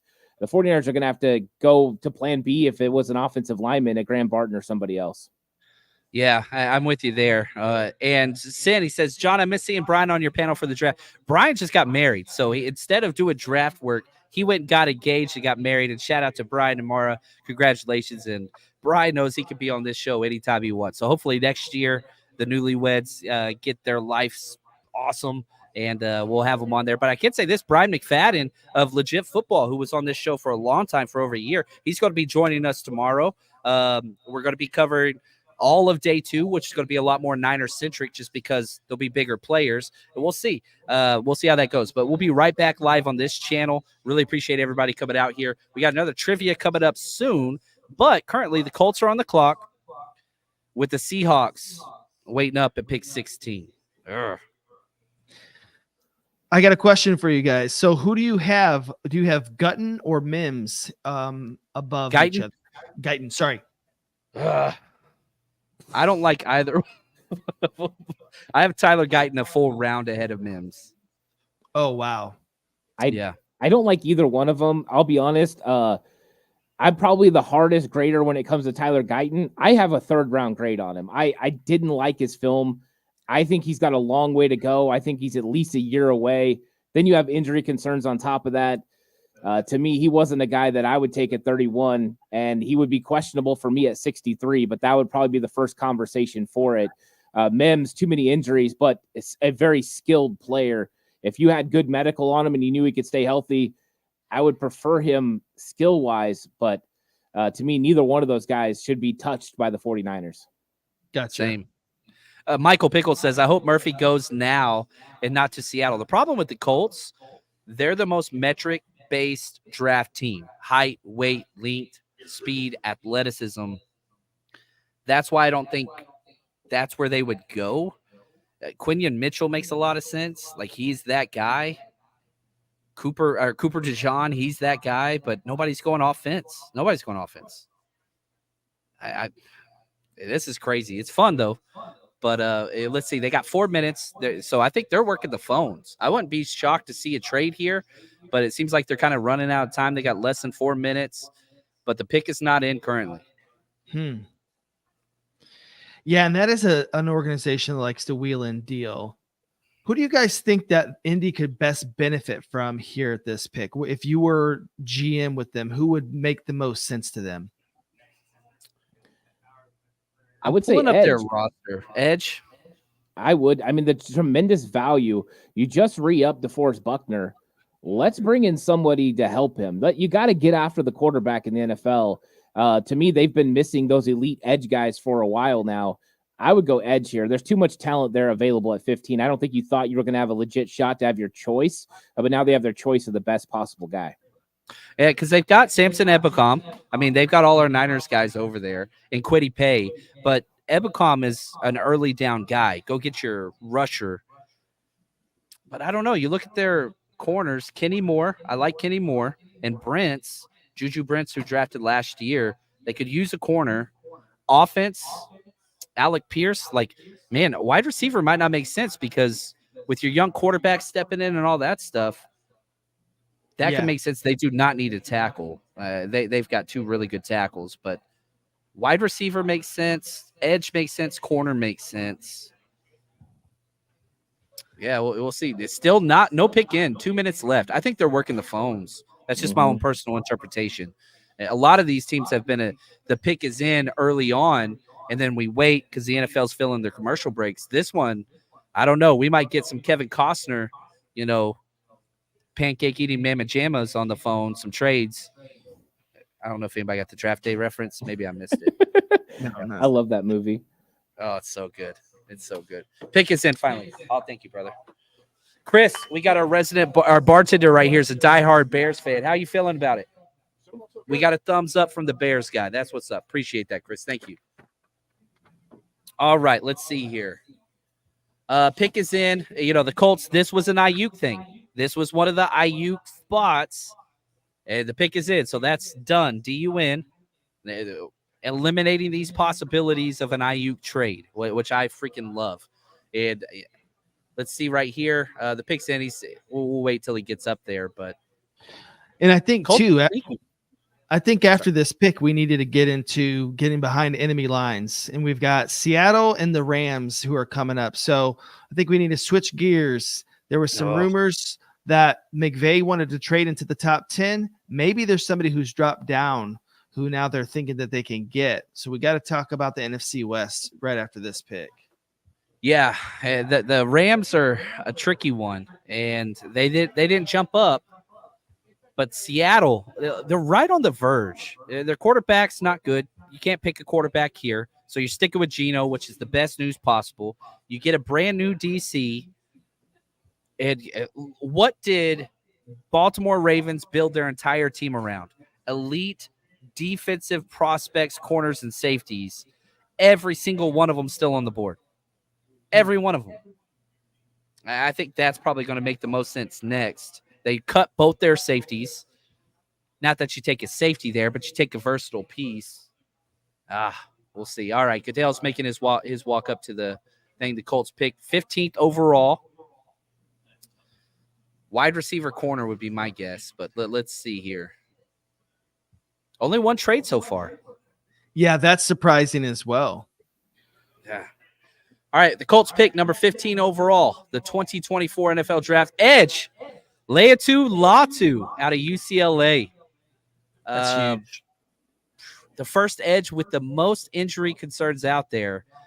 Colts draft for ceiling. They got a good one. What do you think, Ant? Yeah, I like him. Edge made a lot of sense for me. You got to be able to get after the quarterback, and these three guys that are available are legit.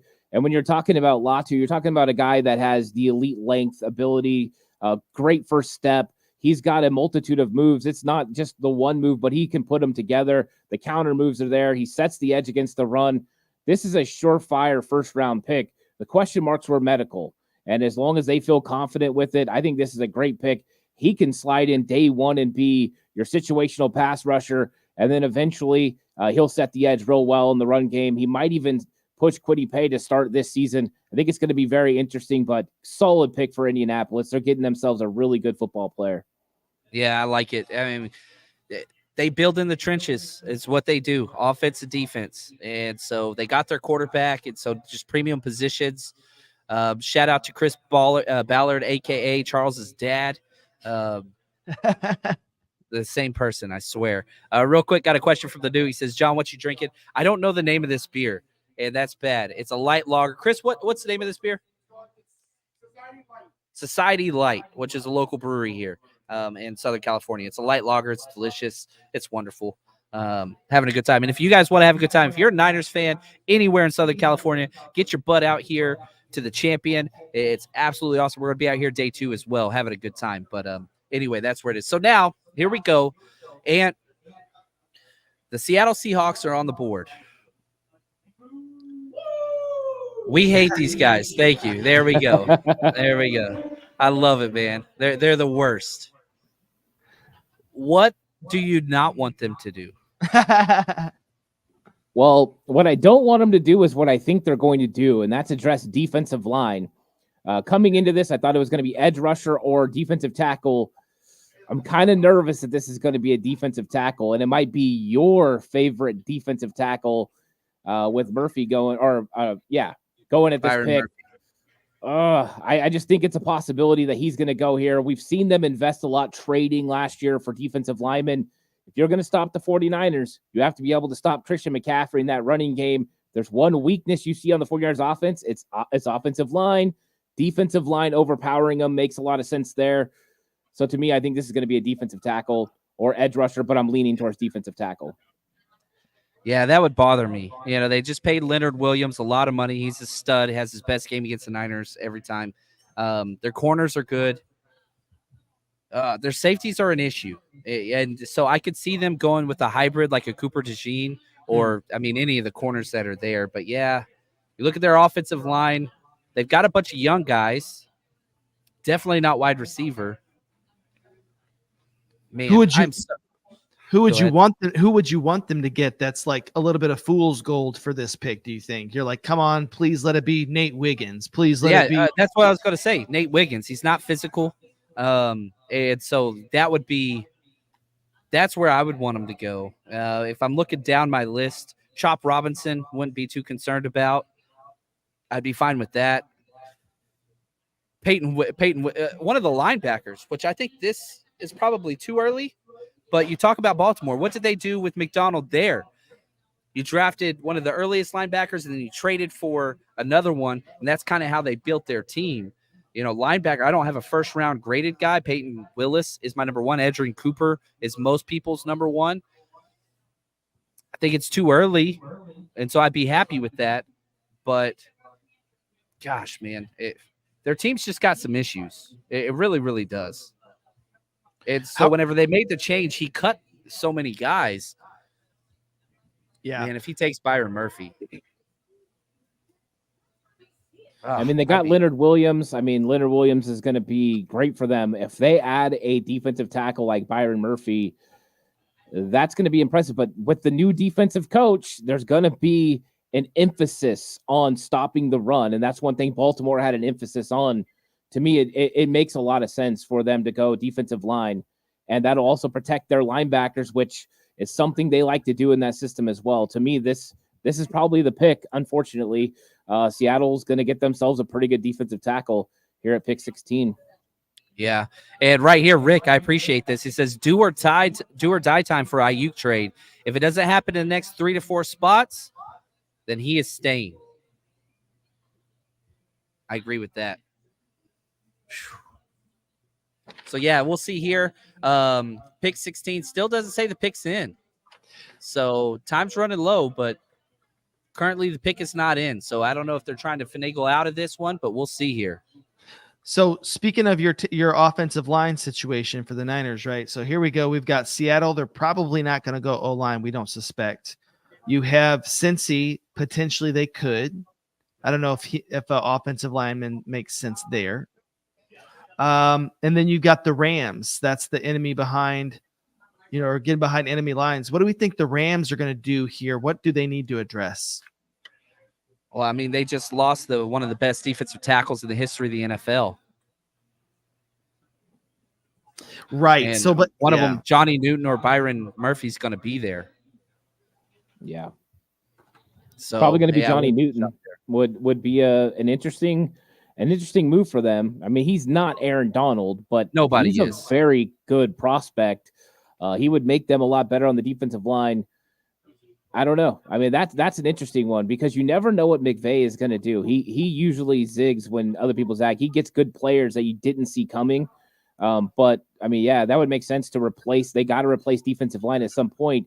It's either him or someone like Rook in the second round, because after that, it gets a little bit slimmer as far as overall talented defensive line. They're good at one thing. They're either a very good pass rusher or very good run stopper, but they're not both.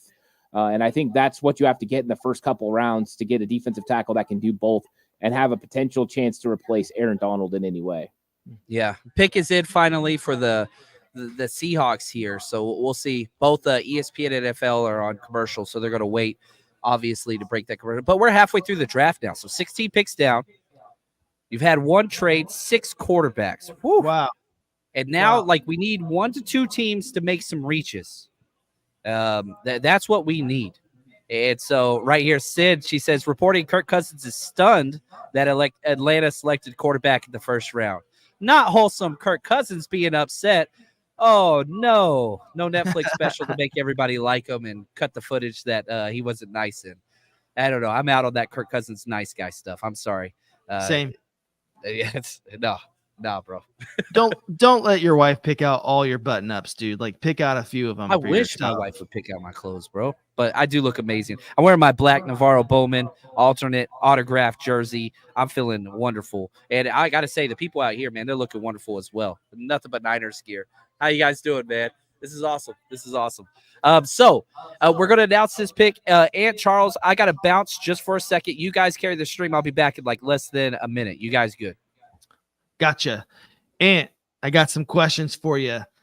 I was going to ask you about, since O-line is your area, what about some day 2 offensive linemen? I know about the big guys. I mean, I've read through Brugler's report of his top 100. That's one of the guys I like. And but outside of those people, or maybe even some of those in common, who are some day 2 guys that you like in the second and third round? Yeah, it's a little bit slim pickings when it comes to offensive line, but one guy that I have been a huge fan of ever since the Senior Bowl is Dominic Puny out of Kansas. He played tackle at Kansas, but he has the versatility to play inside, and I think that's what he's going to play at the next level. I see him as a center. When you talk about Graham Barton, you talk about a guy that has, the ability to move inside. This is the poor man's Graham Barton, and he's probably going to go in late round 2, early round 3. I think he's very talented. Lots of people like him, and I like this film as well. I mean, clean when he moved inside. You don't see guys able to handle snapping and things so quickly or the change to guard. To me, he's a guy I think a lot of teams would really like in that range, and I think the 49ers would like him. And if you can't get your guy early, maybe you can get a guy like that in the third round, pick 94, potentially even moving up a few spots to grab him.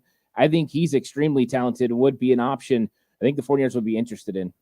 What about somebody who, all right, maybe they don't have the skill set and the grade of a second or a third rounder? Is there anybody athletically? I think about, sorry to talk about an Eagle here, but our left tackle on their left side, who was a 7th round pick, he played rugby and such. And so the reason he was drafted was because of his athleticism. Is there anybody in this class who it's like, well, with the right coaching, they went to Stoutland University, or they went to, a place that had a good coach, that you're like, they could be a Pro Bowler, a starter, someone like that? Yeah, I think that's where it gets a little bit more difficult to find those guys that are athletes. I think most people would normally look at a guy like, Roger Rosengarten early, but there's a guy that went to Texas Tech, Cole Spencer. I like him. I think that he's a guy that could eventually make it. Dealt with a lot of injuries. He was Western Kentucky originally before he went to Texas Tech, got injured there. But this guy ran a 4.89 40. He had a 40-inch vertical leap.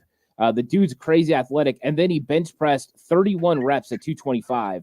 The dude's elite talent-wise. But the injury concerns have definitely knocked him probably off most people's board. I could see him going late 7, maybe undrafted free agent, and potentially be able to shock some people because someone will give him a chance, and let's see what he could be. But he fits zone systems because of his athleticism. Guys, I came back at the worst time. The Seattle Seahawks took my favorite player in this draft, Byron Murphy, This is what happens. Defensive tackle, Texas. Yeah, it called it. And, you build up front. Like, who was the Ravens? Like, the Ravens blueprint, McDonald's trying to bring that to Seattle. Who was their defensive tackle that had like 13, 14 sacks? Mattabuke? Yeah. You just got the same guy, Byron Murphy at 16. So, yeah, the Niners, like, if center and interior offensive line was a need before, I'm just a firm believer that, one, you stick to your board. I understand that. But your board should be constructed on how to win your division. The biggest weakness on the 49ers' entire roster is interior offensive line. It's the biggest. And, you get Aaron Donald to finally retire, which he never really had great games against the Niners anyway. But now you replace it with the best defensive tackle in the class going there. So, yeah, that hurts. I don't like it. And we got a trade. We got our second trade. The Minnesota Vikings have traded up, and their pick is in. So the Vikings, man, they are keeping this trade wagon rolling with not one but two trades in this. The only two trades have both been by the Vikings. And so the Jags were on the clock. The Vikings jumped up. So from 23 to 17. So they jumped up 6 picks. This is a big one here. And if we look at position scarcity, there's one tackle left. And so, I could see that. They've got a great offensive line. Darisaw is one of the best left tackles in the NFL, but I don't know. Ants, Charles, what do you think they traded up for? They got their quarterback. They've got wide receivers. I think it's going to be defensive end. You need edge guy. You just lost your premier edge rusher. If you just seen one go off the board with Latu, now it's like, okay, we've got 2 guys left that are elite. I need to get one. Potentially that makes sense to me. Yeah, I like that. They lost Daniel Hunter. Yeah, that makes sense to me. And I also think that the value of cornerback here, even though that might be a solid position, it's never too early or late to stuff your roster with great corners based on, one, that you need them, and 2, that they're expensive to sign to extensions. So corner could be. All right, here we go. So the Vikings selection, number 17, both trades in this draft. Let's see who they take here. Number 17 overall is Dallas Turner, edge. Ant cooking over here. I love it. There we go. So you traded up you've got 2 edge guys gone now. You still got a stud edge. There's still one top tier edge guy. No corners. Yeah. Wow. The absolute trip, man. Just no corners. And tons of guys left. We've got Brian Thomas. We've got Arnold. We've got Mitchell. We've got Versus. We've got the tackle you're talking about. You've got JPJ if you're into that kind of thing. Mm-hmm. So, yeah, we've got quite a few picks that I think teams are willing to trade up for, actually. There's still enough talent in that region. All right, so if we're just keeping up with where the draft is and kind of what's next, you got Bengals, Rams, Steelers. Obviously, the Bengals aren't trading for Aiyuk. The Rams, no way in hell. 20 is like the Aiyuk everybody's talked about. You clear that one, I think it's all done as far as like the Aiyuk trade rumors. That dude's staying put. Yeah, I agree. I don't think there's enough value if you're not getting one of the elite offensive tackles, and Fatanu would be the last guy that's available that isn't considered an elite guy. So to me, you're right. We're getting real close to Brandon Aiyuk conversation being over, which is well welcomed in my opinion, but we're almost there, and I'm glad. I think there's a lot of great players, but what did we talk about early on? What's going to be available probably when the 49ers get a 31 cornerback? There's still 4 first-round cornerbacks on the board. Wow. Usually you don't see that. Usually corners like creep off the board like really, really quick. So far, not been the case. All right, we got the details for the trade. The Vikings traded up and got Dallas Turner. This is what they gave up. Number 23, 167, and 3rd and 4th rounders for next year. Wow. 4 picks. 23, 167, and a 3rd and 4th rounder next year. JJ better work out. They're trying to redo what the Houston Texans did last year. They're a value brand Houston Texans. I'll tell you this. I would CJ Stroud and Will Anderson versus JJ McCarthy and Dallas Turner. Yeah. No, it's not the same Captain Crunch. This value brand tastes way different. This is not what you want. Yeah, this is going to be an interesting situation for a Justin Jefferson and a guy who's going to have to determine if he wants to stay with the organization that's going to support him this way. There we go. All right, who's ready for? I'm giving away. We got a Ronnie Lott 1987 Topps card. I need you to get your phones out. We're going to be doing another round of 49ers trivia. Kahoot.it. Same thing, KAHOOT.it on your web browser. Here is the code, the passcode, 248-0121. Kahoot.it, 248-0121. It's okay. I'm going to give you guys some time here. So get the phones out. We got Kahoot.it, and the number is 248-0121. So we'll give you guys just a little bit of time. I'm not going to start without you. I'm going to wait on you guys. I'm waiting on you guys, so we're good. You're in? All right. Make sure that whole table gets in. I don't want to skip out on you guys again. Yeah, Vicky's in the house. She says, don't play with me in trivia. I had to make her stop playing because she always won at all of our events. So, Chuck, Ant, let's talk this pick that's on the board now. The Bengals, what do they do? It's interesting. I'm looking at their depth chart right now, and they just brought in Trent Brown as an offensive lineman because that was the first thing I was looking. Could it be Fatanu? Is he going to be the guy? It looks like their line is pretty good. I mean, I don't know. Their team is pretty talented. There has been all the conversation this week about Trey Hendrickson, whether he wants to be traded or not. So defensive end, if they like Jared Verse, but I don't know. I kind of could see with Burrow them going offensive line. I just don't. Does that make sense to replace a guy they just signed in Trent Brown? Are they not sold on Brown? Yeah. They got both Browns there.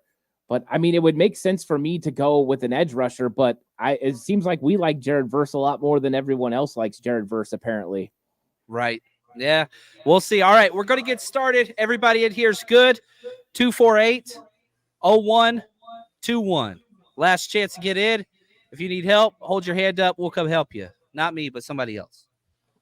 All right, we're getting started. Let's go. 5 questions. The quicker you answer, the faster or the more points you get. 3, 2, 1. Let's roll. 5 questions. True or false, multiple choice. Both channels are on commercial right now, so let's roll with this guy.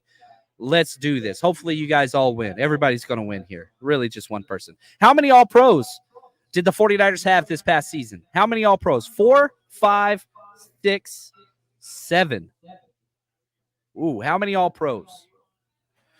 Chuck, I know this is kind of new for you. We count All-Pros here. I know y'all count Pro Bowls for Philly, but we're all pro. That's kind of what we do. So just throwing that out there.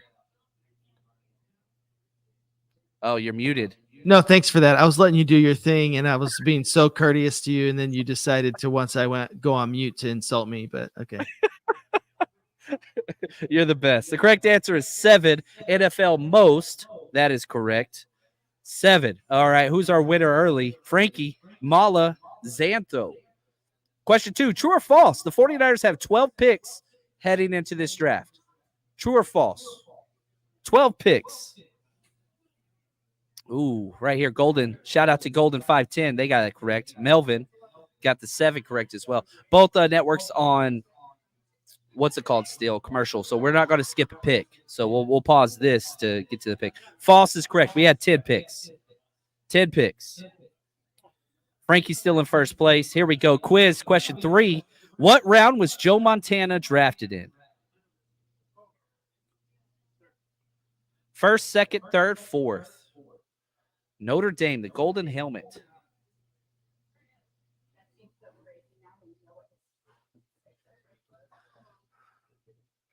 All right, let's see what you guys got here. The correct answer, I'm seeing it in the chat several times. This is awesome. Third is correct.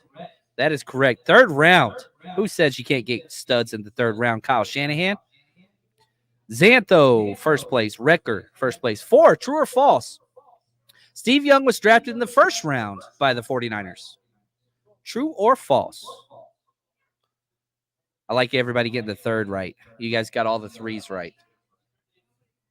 Man, I love that the Bengals finally get to pick and both networks go to commercial for their entire clock. That's terrible. Uh-oh. Uh-oh. The interwebs. There we go. You just got to give it a little hesitation. Oh, no, it still froze. No. Interwebs. Well, if I got to redo it or give something away another way. Oh, no. The cell phone network is down. There we go. Please do not refresh is what it says. Timed out. Yeah, it just says a bunch of players dropped. All right, so I think it's still working for people online. We're going to redo one just for the people in here. So we're going to give away more stuff. Last question. What year was Nick Bosa drafted? And so if you got kicked out, we're going to do one just for people in place here. What year was Nick Bosa drafted? As Goodell walks to the stage. Sorry about the timeout, guys. Technology is doomed to fail you. Is that Murphy's Law? Is that right? Something like that. Some kind of worst thing axiom. that could happen. All right. The Bengals pick with number 18 overall. Amarius Mims. I'm the happiest man alive. I'm the happiest man alive. We got a Bengals fan. He's shaking his head no. Hey, somebody get that man some Band-Aids because he's going to get hurt. Dude, thank you, Bengals fan. Thank you, Bengals fan. And talk to us. Shout out to Antonio. He's our winner. But talk to us about Amarius Mims going off the board. I'm so excited. Yeah, Amarius Mims is, if you're looking at just his film, he's a talented player. The problem is he's not there very much, and you just don't know how he's going to translate to the NFL. But when you're talking about a guy with a smooth slide and some really good hands and good balance, that's what you're getting from Amarius Mims. He's got prototypical size. This guy fits the mold for an offensive tackle in the NFL. But all the problems in the world with medical concerns. He doesn't play very much. There's so many games you go into and he never makes it to halftime. Those are the real concerns about Amarius Mims. Cincinnati must feel very comfortable about that. But like I brought up, they have two offensive tackles already. Trent Brown apparently is a short-term fix, and now they've got Amarius Mims that they can work into the lineup. They've got a guy that could potentially help protect Joe Burrow into the future, and that's why they went there. But injury concerns scare the living heck out of me when it comes to Amarius Mims. Yeah, and shout out to Niner UGA. He's sending the crying emoji. We love you, brother. And so that's all right. There's lots of Bulldogs that I still like that fit the Niners. Amarius Mims, just not him. And shout out to Antonio. I need you to email me, Antonio, so that I can get this card sent out to you with a T-shirt and get you hooked up. So this is the email me 49ersrushpodcast@gmail.com and just tell me you won the Ronnie Lott card, and we will work out all the details. All right, man, I'm pumped. So now we got the Rams on the clock. There's not much time. There's only 3 minutes. They kind of got screwed over. Yeah, come on, let's get some booze for the Rams. Come on. Whose house? Nobody. This is awesome. Talked huge about trading up into the top 10, and you look at their roster, obviously they've lost Aaron Donald. Let me pull up their entire depth chart here. What do they need? They've got stud wide receivers. They invested on the interior offensive line. They're still one tackle away. I would hate for them to get Fautanu here. That would really bother me. He fits. I mean, that's the thing. When you're talking scheme fit, he fits what they need. They could plug and play him, and that would be disappointing. But I think Johnny Newton as well. So Fautanu and Johnny Newton, either way, the 49ers are losing a potential prospect probably here. Very talented guys. I don't know. They need cornerbacks, though, too. So cornerback would make some sense as well. I hope it's not Fautanu, to be honest. I hope that's not the pick.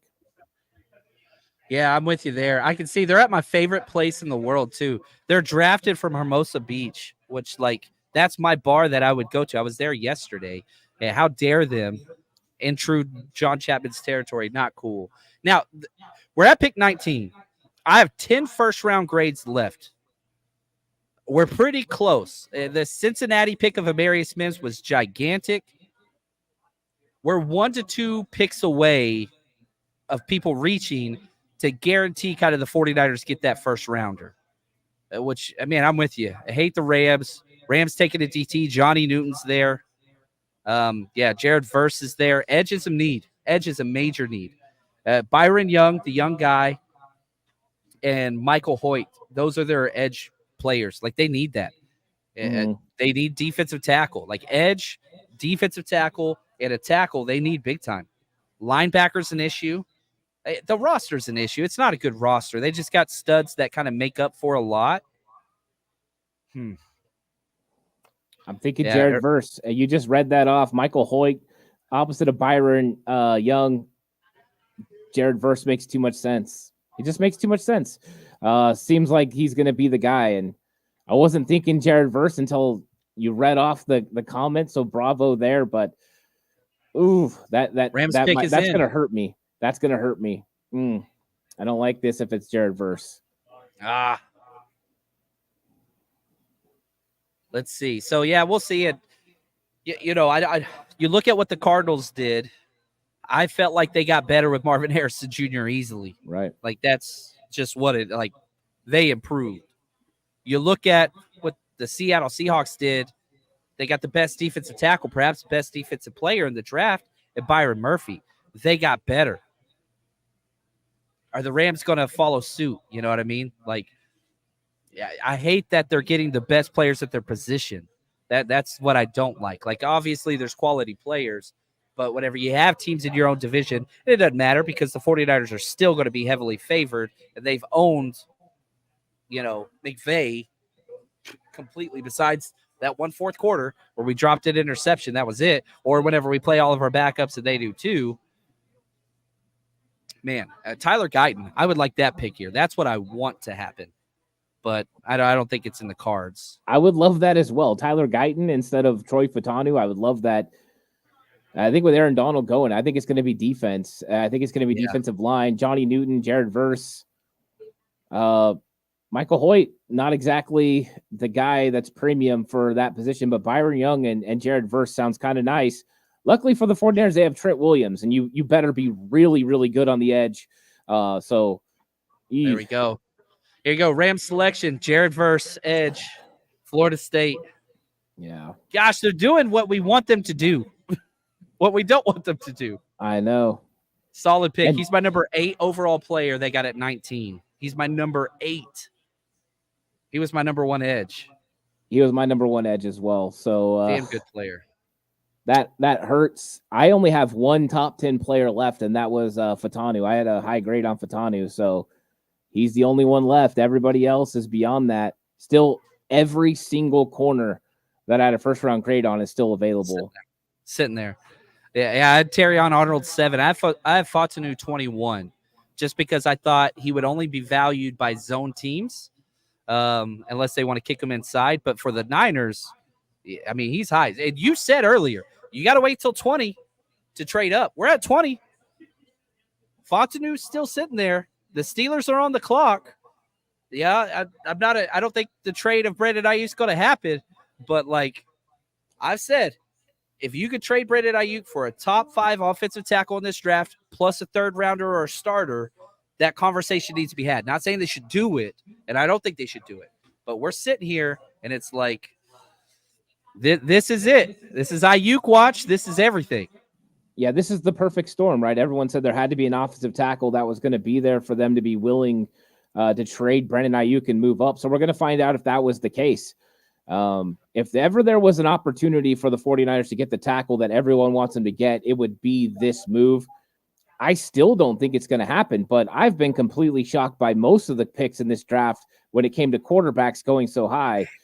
I don't think it happens. I think that 49ers aren't willing to trade away Brandon Aiyuk for Fatanu, who, would slide in. He could probably start day 1 at right tackle, and that would make you better. But would it make you Brandon Aiyuk better? And I don't think you can say that. I think you would take a little bit of a step back, even though you have a better offensive tackle at right tackle.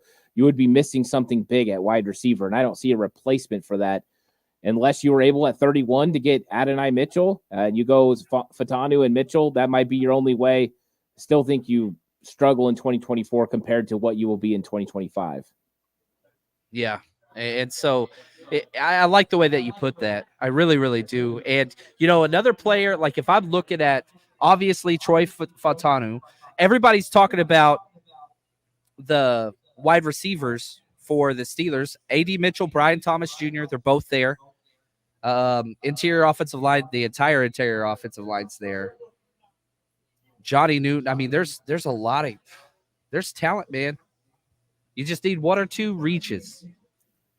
One or two reaches is all you need, and then we'll be all right. The Niners going to be able to get somebody stud here, but the pick is in. All right, Brandon Aiyuk watch is done.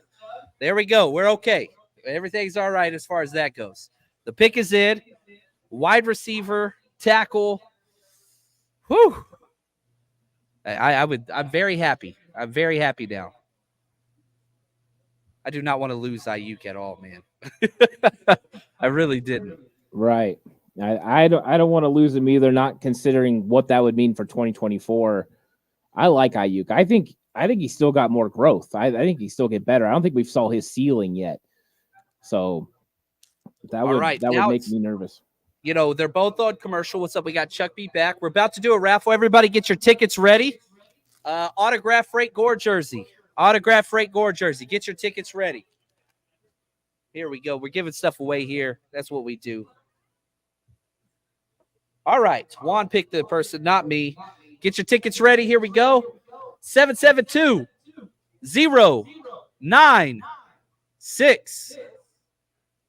Oh, we got a winner. That's what's up. That is awesome.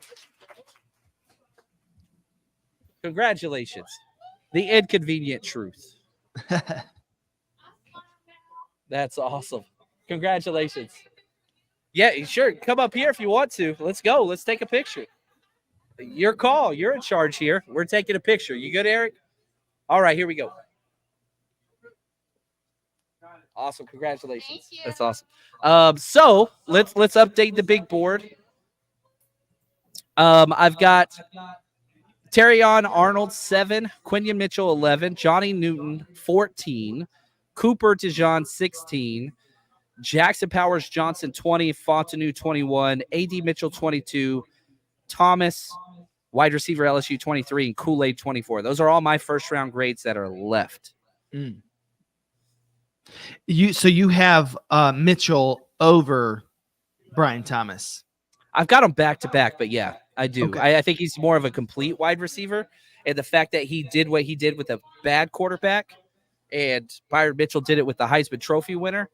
Like, I think the versatility is a little bit more there for A.D. Mitchell, personally. Yeah. So we've got to think too, like the cornerback run has got to start in a big way, given the talent and the grades that you guys have talked about. We said it a long time ago, and so I mean, it's just, I don't know. I don't know. Maybe Cooper DeJean does make it to 31, right? There was that conversation there for a while. Maybe he would be there. Then he ran the 4.4 and he was back from injury. And it was like, no, he's going to go early 20s. But with Terrion Arnold not off the board, Quinion Mitchell not off the board, there's a real possibility that Cooper DeJean could be looking the 49ers in the face at pick 31.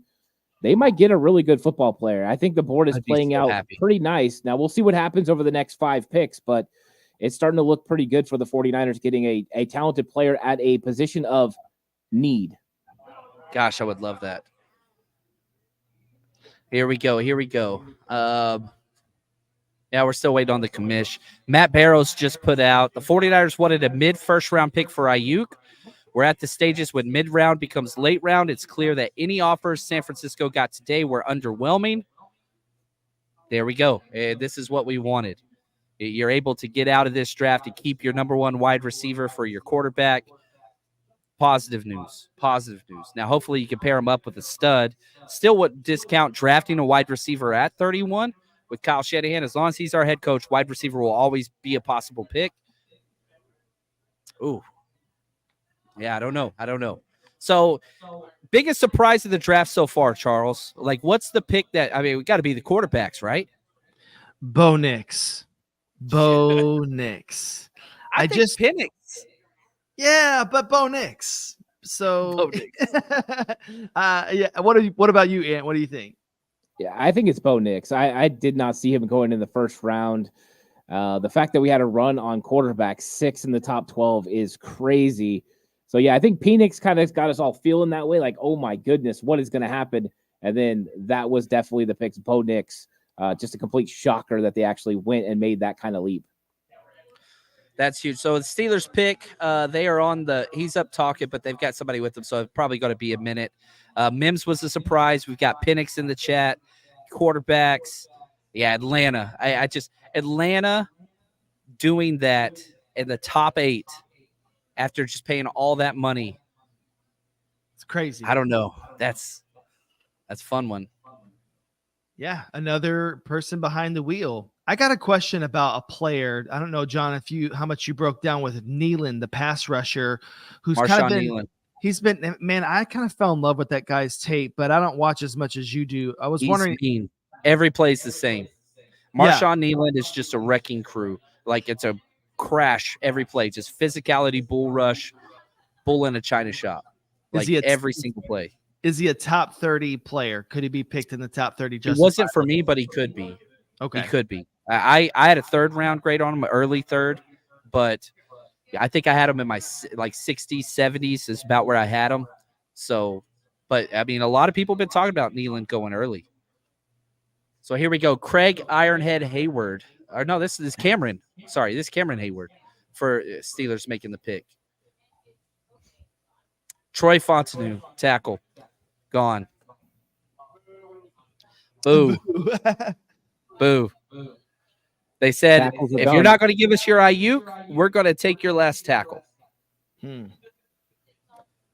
So there are the 5 tackles. They are gone. Yeah. And is there any player that you would be willing to trade up for? No. I wouldn't at this point. No, the edge rushers are gone. The tackles are gone. There's still 4 cornerbacks, and I like most of them, if not all of them. To me, this is where you just sit back. You still got both wide receivers. If you were looking to go wide receiver, until one of them fell, maybe. But even then, you got guys in the 2nd round that you really like. You brought them in for workouts. No, I don't see it. Yeah. Wow. Troy Fontenot, gone. So now we got Miami, then Philly on the clock. But it seems like maybe the Jacksonville pick, they've expressed interest into Aiyuk. But at the same time, like, they just went and paid for Calvin Ridley. Like, I think they're all right as far as the wide receiver position. But, man, here we are, the Niners. You know, we're 11 picks out, or I guess 10 picks out. I've got 1, 2, 3, 4, 5, 6, 7, 8 first-round grades. Yeah. It's going to come down to the wire. I think that there's a late trade potential here. I don't think that the Buffalo Bills thought that Brian Thomas would fall this far. I could see them trying to make a push up. There was talk that they wanted to move into the top 15 if somebody fell. Well, now we're way beyond top 15. I'm sure the deals to get to that position are looking a lot more enticing, and that they have a great need, and he would fulfill that need. Yeah, it makes sense. I mean, they're going wide receiver. They lost Diggs and they lost Gabriel Davis. I mean, they gutted that entire roster. Yeah. What do you think the Dolphins do here? There's so many potentials for them, and they have such a atypical style of, drafting and overall even their scheme. What do they do? Who's fast? Yeah. It could be also a defensive tackle. I mean, you just lost a premier defensive tackle. Christian you should go that direction. You need a cornerback. Xavier Howard's gone. To me, those are 2 positions. I think they look defense. I think they would have loved to have gotten a premier edge rusher. The edge rush problems for them. Defense is a real issue. I think they need to load up on defense. They got all kinds of weapons on offense, but can Mike McDaniel help himself to not go one of these fast wide receivers? He even tried Chase Claypool last year. That's just, he loves wide receivers and offensive talent. Yeah, and you look at it, the pick's in for the Dolphins, so they're picking here. Defense, they lost 8 defensive starters just expiring contracts, cuts, everything else. So Johnny Newton, very strong possibility here. I don't think linebackers in play yet, but corner, all the corners are there. And Charles, like corner, will Howie Roseman do corner? I think that in this position, we have James Bradbury, who just absolutely looked like a shell of himself. Slay had a good year, but was it like the year before? No, not really. Cornerback seems to be the area of need. I will say, though, if Brian Thomas is still on the board at their pick, I have a tough time going away from him. I know that people say, well, you got Smitty and AJ, but it's just simply not enough against some of these top tier teams. And like the Niners, I think about them. They were able to take away a lot of our options, and I think we need more. Yeah. What about the best George? There we go, Cody. Yeah, the best Bulldog. Javon Bullard is probably the highest rated safety corner. He can play nickel. They've got picks 50 and 53, so I think we can wait till tomorrow to mess with those needs. Man, I don't know. This just got to be a fast player. It's so like I'm like, okay, Mike McDaniel, you're about to pay Tua, which is terrible. You shouldn't do that, but they're going to. I don't know. They got speed everywhere on offense, but defense is just lacking. They got Ramsey, they got Chubb, and Holland. And Phillips everything else was hurt. Yeah. I like Phillips a lot, actually. I do too. He reminded me so much of Latu, Latu. I mean, just their stories, their tech. Yeah. Yeah, technician with his hands. I mean, he was the most Bosa-like technique-wise with his hands that I saw in that draft. He just had all the concussion concerns, but the dude was legit coming out, and he's been really good. It was too bad he got hurt last year. I can't believe all the interior offensive linemen are still there. None of them have gone. I thought Barton had the highest chance. The Cowboys sitting there at 24. I think they're licking their chops. He's a perfect fit for them. I don't know. What about Chop Robinson, Chuck, for the Eagles? You guys are speed rushers every time. Yeah, but you know what? We've got Milton Williams for another year. We've got, obviously we've got that interior group that's looking pretty good. I'm not super concerned. And like you said, I'm not like terribly bullish on him as a prospect. So I'd like to see us go quarter, wide receiver. That's sort of the areas I would like for us. I don't really know another place. It's really a trade back scenario if you don't got anybody you like, but there's too many players that I like still right now to trade back. Yeah, Tommy says, is Chop Robinson a first-round grade? He's not for me. I got a second-round grade on him, but he's a top 35 player for me. Kool-Aid is still available, so that's a player. Right here, question, David, do you think the Niners try to trade up ahead of Dallas to get Barton? No. Ant? I wouldn't. They just don't value interior offensive line enough, and Graham Barton's not a tackle. I think that if he was a tackle, yes, but he's going to play interior offensive line. Could he be an eventual replacement for Aaron Banks? Yes. But I think Graham Barton's most potential is at center. And we just don't know how Chris Foerster feels about Graham Barton at center. He loves Jake Brendel. I don't think you trade up for him. If he's there at 31, I'm okay with that pick. I think that's very solid, and Graham Barton will be your center of the future. I would love that. I just don't love it to trade up to 23 and lose draft capital for Graham Barton. Yeah. Or Debster, imagine Kool-Aid and Juice on the same team. I ain't mad about that. All right, here we go. The Dolphins pick is in. The commission's at the podium. Pick 21. Yeah, we only got 10 picks left. We're coming. It's close. We getting there. We got the Eagles next. So we're going to talk trash here in a second. Let's do it. Pick 21, Chop Robinson. There we go. We just talked about him. It's speed. That's what I said. Yeah. Who's fast? He's the fastest dude out there. That's what it is. So when teams tell you who they are, listen. They're speed above all else.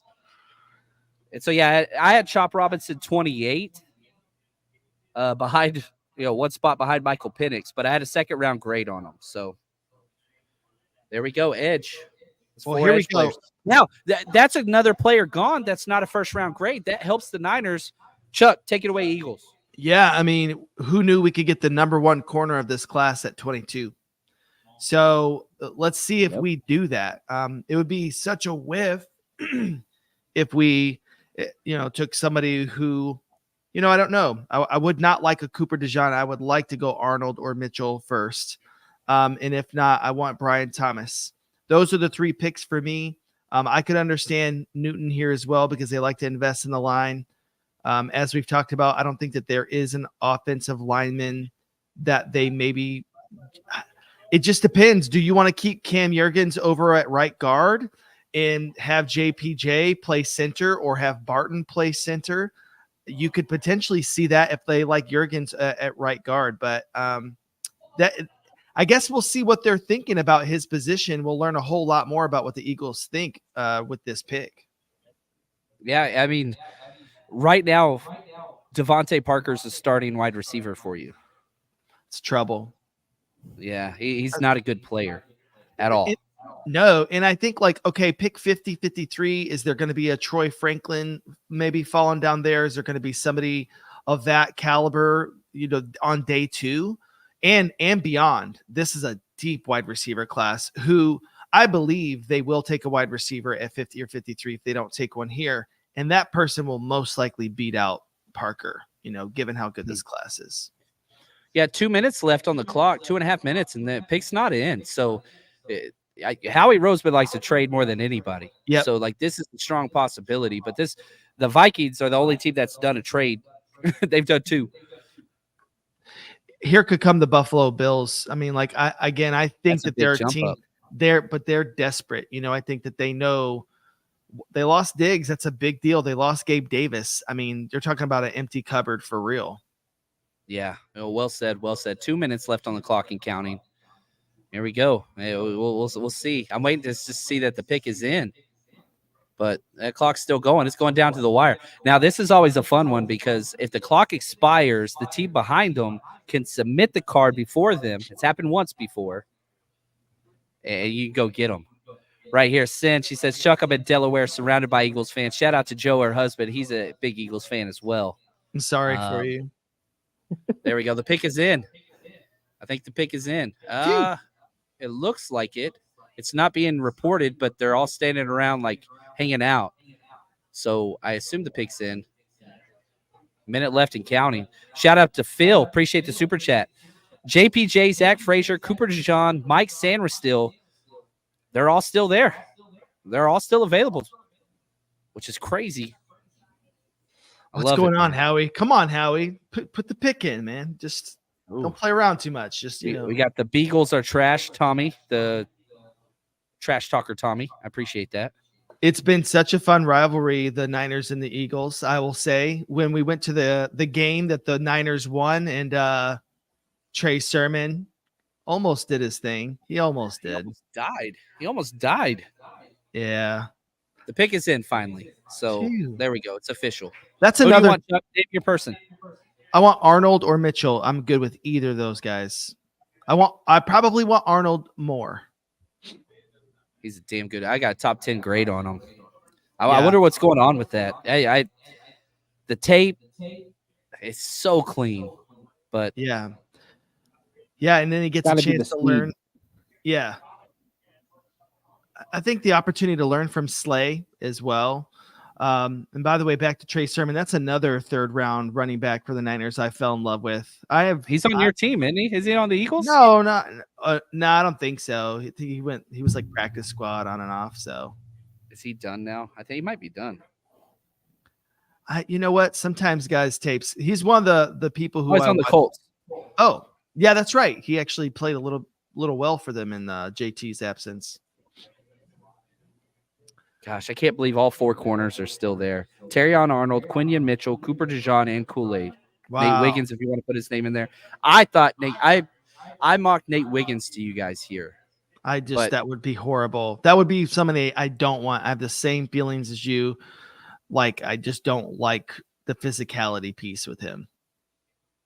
It's difficult. And right here, shout out to TKCO. All these DBs, I'm having flashbacks of when we passed on Derwin James, Minka, and Jair Alexander. But we got Mike McGlinchey. So that was fun. Derwin would have been my pick, of course. Florida State guy. I love the position versatility. He would have been my pick all day, every day. Even though I love offensive line, that would have been the way I went. I thought he was just a premier talent coming out. Yeah, we'll see here. And again, guys, I just want to put this in there. If you're joining the chat or the live stream, we're not tipping picks in the chat, please. Wait for us to react to them before you do that, if you don't mind. Appreciate that. But here's the hoping it's Nate Wiggins. Yeah, now the whole chat is hoping it's Nate Wiggins. So thank you guys for that. Dude, that's what we do. That's like I don't think it's going to be Wiggins. I don't think he's physical enough. I put a second round grade on him because he's such a great cover guy, but there's no way the Eagles think that he can be physical enough to go against Debo and to go against George Kittle in that physical nature in the open field. I'd love it. We get another Jalen Ramsey situation. Here comes Debo, duck out of the way. Yeah. That ain't happening. CeeDee Lamb, Neighbors, McLaurin, Dotson. It's not a good look for us to not. Here we go. The Eagles pick, number 22 overall. Come on. Say it, Roger. Let's go. He's talking about something up there. I don't know what does he even do up there? Pick 22 of the 2024 draft. I'm so nervous. The Philadelphia Eagles select. He's still talking. Good Lord, man. That dude timed out. Oh, man. Come on. This is I'm Chuck's struggling over here. Come on, man. Appreciate you, brother. Hang in there. Oh, Niners going to pick before y'all. Spencer Rattler. He's still going. Just give me a top corner. That's all I look for. That's all I want. You just want a corner. There we go. Oh, they're going to a remote location. Jordan Mailata is going to announce the pick from Australia. He's going to sing it. I bet you. Yeah. He's got the voice. Still no pick. All right. If you ever heard Quinyon Mitchell. Chuck's a happy man. He's my number 2 corner, but the value here is unbelievable. I mean, this is huge. 22 overall. Great pick. Can I ask you, so from the write-ups that I've seen and get you guys' both opinions on his film, that essentially Arnold was the safer floor, but Mitchell was the higher ceiling. Is that something you'd agree with? Ant? Yeah, 100%. When you're looking at Arnold, he's the guy that's clean prospect. He's got the fluid hips. He's in the hip pocket all the time. He's the better technique. You look at Mitchell, he's the upside because he's got all the athletic ability in the world. You see holes in his game, but with some fixing and refining and some good coaching in the right system, he's a guy that could be an all-pro caliber cornerback. The question is, can he fix those things? So it was important for him to go to the right team. I think going to the Eagles with a good pass rush makes a lot of sense. I think he did go to a good team that's really going to help his growth. Wow. Yeah, I liked him a lot. It's just the level of competition was his only concern, but then he goes down to the Senior Bowl and dominates against top-tier caliber wide receivers, forced incompletions. You got speed, you've got size, physicality.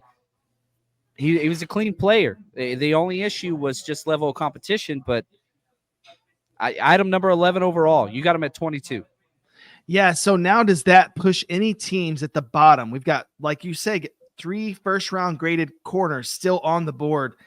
Is there any reason to trade up for some of these teams that are down at the bottom? Who needs a corner?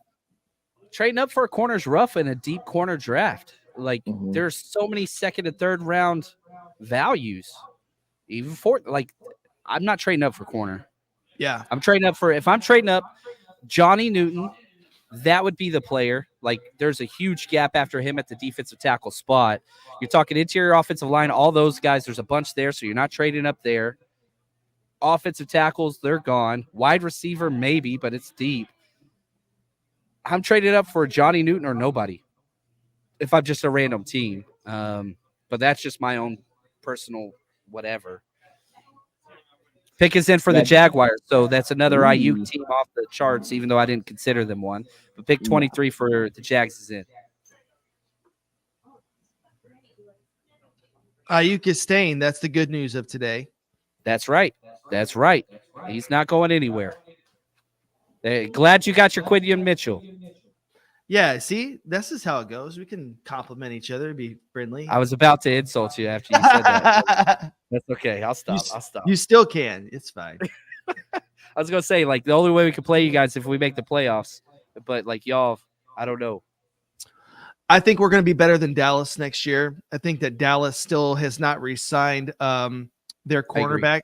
They still have not signed a CD. There's a lot of money to be figured out with them, and then they choose not to extend Dak. I kind of feel that they are a candidate for an implosion season. So then that leaves Washington and Giants to compete with Philly in the East. And so I kind of like our odds. I think your division has gotten tougher, though. And I think that 100%. Yeah. I think the Seahawks are better than most people want to admit to. Agree with you. Geno's not a superstar, but he's a can-do-it quarterback with the right tools, and he's got those tools.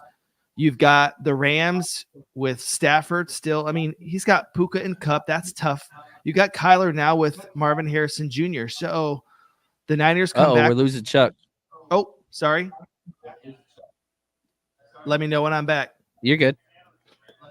But you got the Niners with the number 1 schedule. And so I think that, you guys' division is very interesting moving forward.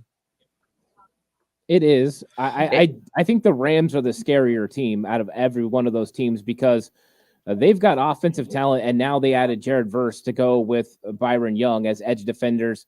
It's going to hurt losing Aaron Donald, but for whatever reason, McVay just keeps figuring this thing out on how to win football games. And I think he'll figure it out pretty quickly. The quarterback issue for Seattle is the real problem. Geno Smith's a good quarterback. He's not a good enough quarterback to consistently win football games. He can't win games for you. The team has to win it. So it's going to come down to the head coach to win football games for this team. And I don't know if Geno Smith is so much of a detriment that they can't overcome. So I still like the 49ers right now against Seattle. But if they had a better quarterback, Seattle would be right on the 49ers' heels because they are putting together a tremendous amount of talent, especially along the defensive line. Yeah. Well said. Now, real quick, Robert, he says, Ant, just subscribe to your YouTube. Looking forward to learning stuff. Guys, there's over 1,800 people live in this live stream currently, okay, according to StreamYard, across all the different places. Spend time, go subscribe to the 49ers Cutback. I mean, you're going to get quality content all the time. It's absolutely incredible. Ant does the best. So please take some time. It's free. Go subscribe over there. The 49ers Cutback. I listen on Spotify. That's my Cutback media. That's where I get it. But anyway, yeah, and I appreciate everyone, subscribing. I really do. It means a lot. And, Brian Thomas off the board. Sorry, Ant, I'm a jerk. No, Keep for going. it. No, I'm sorry. That was rude of me. Ant, no, Brian Thomas. I'm excited about it too because we finally got a wide receiver off the board. And it wasn't the Buffalo Bills getting the wide receiver. It's Jacksonville trying to help out Trevor Lawrence. Decision time coming. Got to make sure you have a big-time wide receiver. So a lot of people point out Calvin Ridley gone to Tennessee. So you got to make sure you bring in a guy so they do get their guy. That's a solid pick. He was number 16 on my board. So solid player. And if we know anything about Trent Baalke, he does not give a damn about medicals. He doesn't even look at them. He doesn't know how to read them. Doesn't care. Brian Thomas, now the Cowboys are the clock. Ooh. Boo Cowboys. They've added nobody. Look, Vicky with the super chat. What's up, Vicky? Please remember the Rams have to rely on Stafford's health as well. My boy Jimmy G is a glass slipper. I'm more concerned about the Seahawks. Ooh, interesting take there. And now they have a good coach. That's the problem. The Seahawks, we've had their, they've had Pete Carroll was done a long time ago, but McDaniel's a damn good coach, man. He's a good coach. So, all right, our wide receiver AD Mitchell. So now let's talk Cowboys. We all hate the Cowboys. It doesn't matter if you're an Eagles or a Niners fan. They have lost so many starters this year. And the whole thing is, we got to extend Dak, Micah, and CD. But they've lost offensive line. Graham Barton was kind of their dream scenario. He's still available. Their interior offensive line is bad outside of Martin. Right tackle's an issue. They could use another wide receiver. They do have corners, so that's not really an issue. Linebacker, D-line. I don't know, Ant. What do you think here? Because it's Jerry Jones, I wouldn't be surprised to see a wide receiver. Michael Gallup's gone, and he's like, hey, Adonai Mitchell's over there in Texas. That makes sense. Let's go ahead and bring him over, and let's go ahead and plug and play him next to Brandon Cooks at CeeDee Lamb. A solid X receiver makes some sense for them with how much CeeDee Lamb plays in the slot. I mean, it could happen. I don't know. The smart pick is not usually the Jerry Jones pick. So they'll probably go third wide receiver instead of getting a really good offensive lineman in Graham Barton, which is probably what he should do. I like this. William Baker says, hoping Tyler Guyton here. That would make me very happy. Love that. Same. Yeah, that's man. By the way, Captain Barr is in the chat. You were speaking ill in his name earlier. So it was positive. I compared him to Chris Ballard, the legend. I know he wants offensive line here. He's a Cowboys fan. So I think Barton or JPJ, he'll be a happy man. Hey, Charles, how come your dad is a Cowboys fan and you're an Eagles fan? This is what we want to know. Here we go, because he was a drill sergeant and he made me clean my room a lot. You know what I mean? Legitimate military drill sergeant dad. But no, he's awesome. Got a great dad. He's the best, man. Shout out to Kevin Barr. Thank you, Captain. You're the best. Appreciate you here. Hope your team does terrible, and I hope all the bad things happen to your football team. But I love you. All right, so Tyler Guyton is the hope for pick here. If they were smart, Graham Barton, I think, is what they should do. Now, the Cowboys have taken a huge step back, Chuck. Like, how do you feel? Like, they haven't replaced all the guys they've lost at all. In an offseason, they made the mistake of sort of like marketing that all-in phrase. Sort of like when the Eagles marketed the dream team, the Nnamdi Asomugha year. And now it's kind of come back to, their fans are pissed. They're like, all in. You guys didn't get Derrick Henry. You didn't re-sign X, Y, and Z. And they're sort of looking at that franchise and wondering what's this next direction, because they're in neutral ground. They're not a top 4 team in the NFC, and you need to be in order to make this, to be a Super Bowl contender. So what happens next for the Cowboys comes down to money. What are they going to choose to spend their money on? So whoever sells tickets, not who makes them a better football team.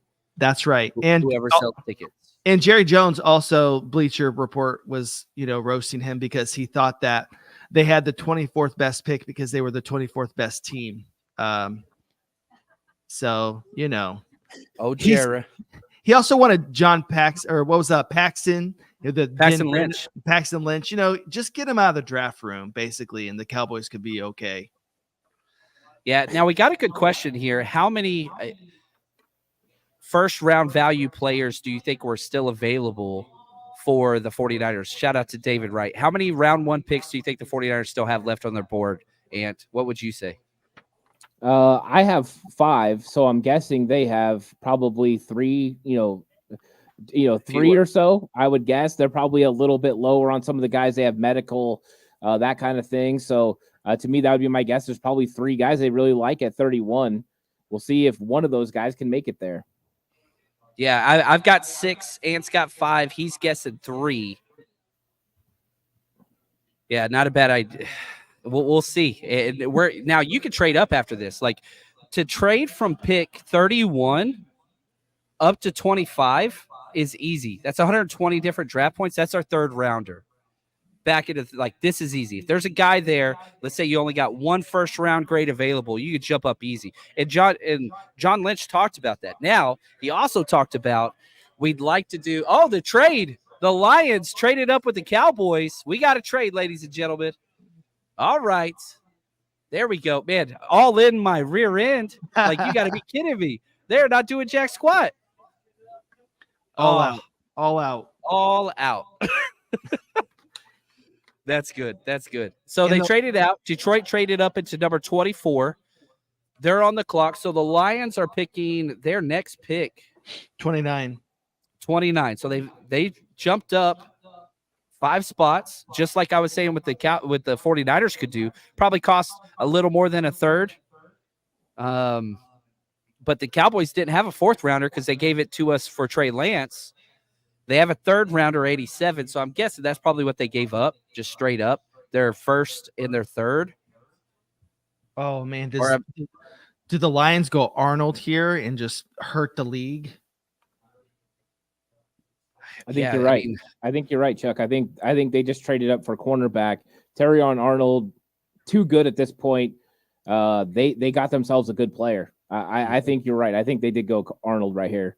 But you got to put on your caveman brain, and that's why I'm like Ooga tough. Dave Campbell. I'm thinking Johnny Newton, like some type of kind of interior tough, mean. Who's mean? Zach Frazier, but they don't need a center. Yeah, who eats kneecaps? There you go. Johnny Newton. That dude eats kneecaps. And he's a local kid, relatively, not too far from there. Champaign isn't. Oh, yeah, I don't know. We'll see here. But my assumption would be, I'd say Johnny Newton. You say Terrion Arnold. Both are needs on their team. Especially Emmanuel Mosley's been hurt, and they were looking for a player like this. Terrion Arnold could step in day one and improve their cornerback position. The normal Dan Campbell thought would be a different position, and Johnny Newton was the first person I looked at on the board. But as soon as Chuck said Terrion Arnold, it just makes too much sense. He's the consensus number 1 guy on the board right now. Too good a value in a position of need. It just makes sense for them. Yeah, I like that. And I think, too, Green Bay is playing I got to give them credit. They have 5 wide receivers that can win one-on-one matchups. And if you're going to cover that team, you need more corners to contend with Green Bay. Arnold, to me, makes more sense than Newton, even though Newton's awesome. Now, another thing to keep in mind is positional value means nothing to Detroit. So, like, safeties on the possibility, running backs a possibility, tight end against them. Like, what positions don't matter and are mean? Like, that's just what he does. That's amazing. I'm looking down at the 2nd round because I can see him doing some crazy stuff, too. Peyton Willis, the linebacker, NC State, possibility. Like, he fits what they do. And do some people have Kool-Aid over Arnold? Crazy as that sounds, Saban made some mentions about that this morning, that no, they're a lot closer than what people think.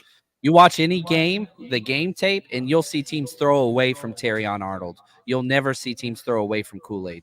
Like, there are some, like, they won't even test Terrion Arnold through a full quarter or, almost a half, whereas, like, the first 5 called plays are against Kool-Aid. They're different players. Like, Terrion Arnold makes you pay. I mean, Kool-Aid's a first-round player, but and you agree? Or yeah, I agree. I think the technique-wise, Arnold's just better. He gets in and out of his breaks so much better. He drives on the football. He's a little bit more of a fluid mover compared to what you're going to get from Kool-Aid. Kool-Aid's a tough player. He's physical. He's going to battle, a little more grabby than you're going to get from Terrion Arnold.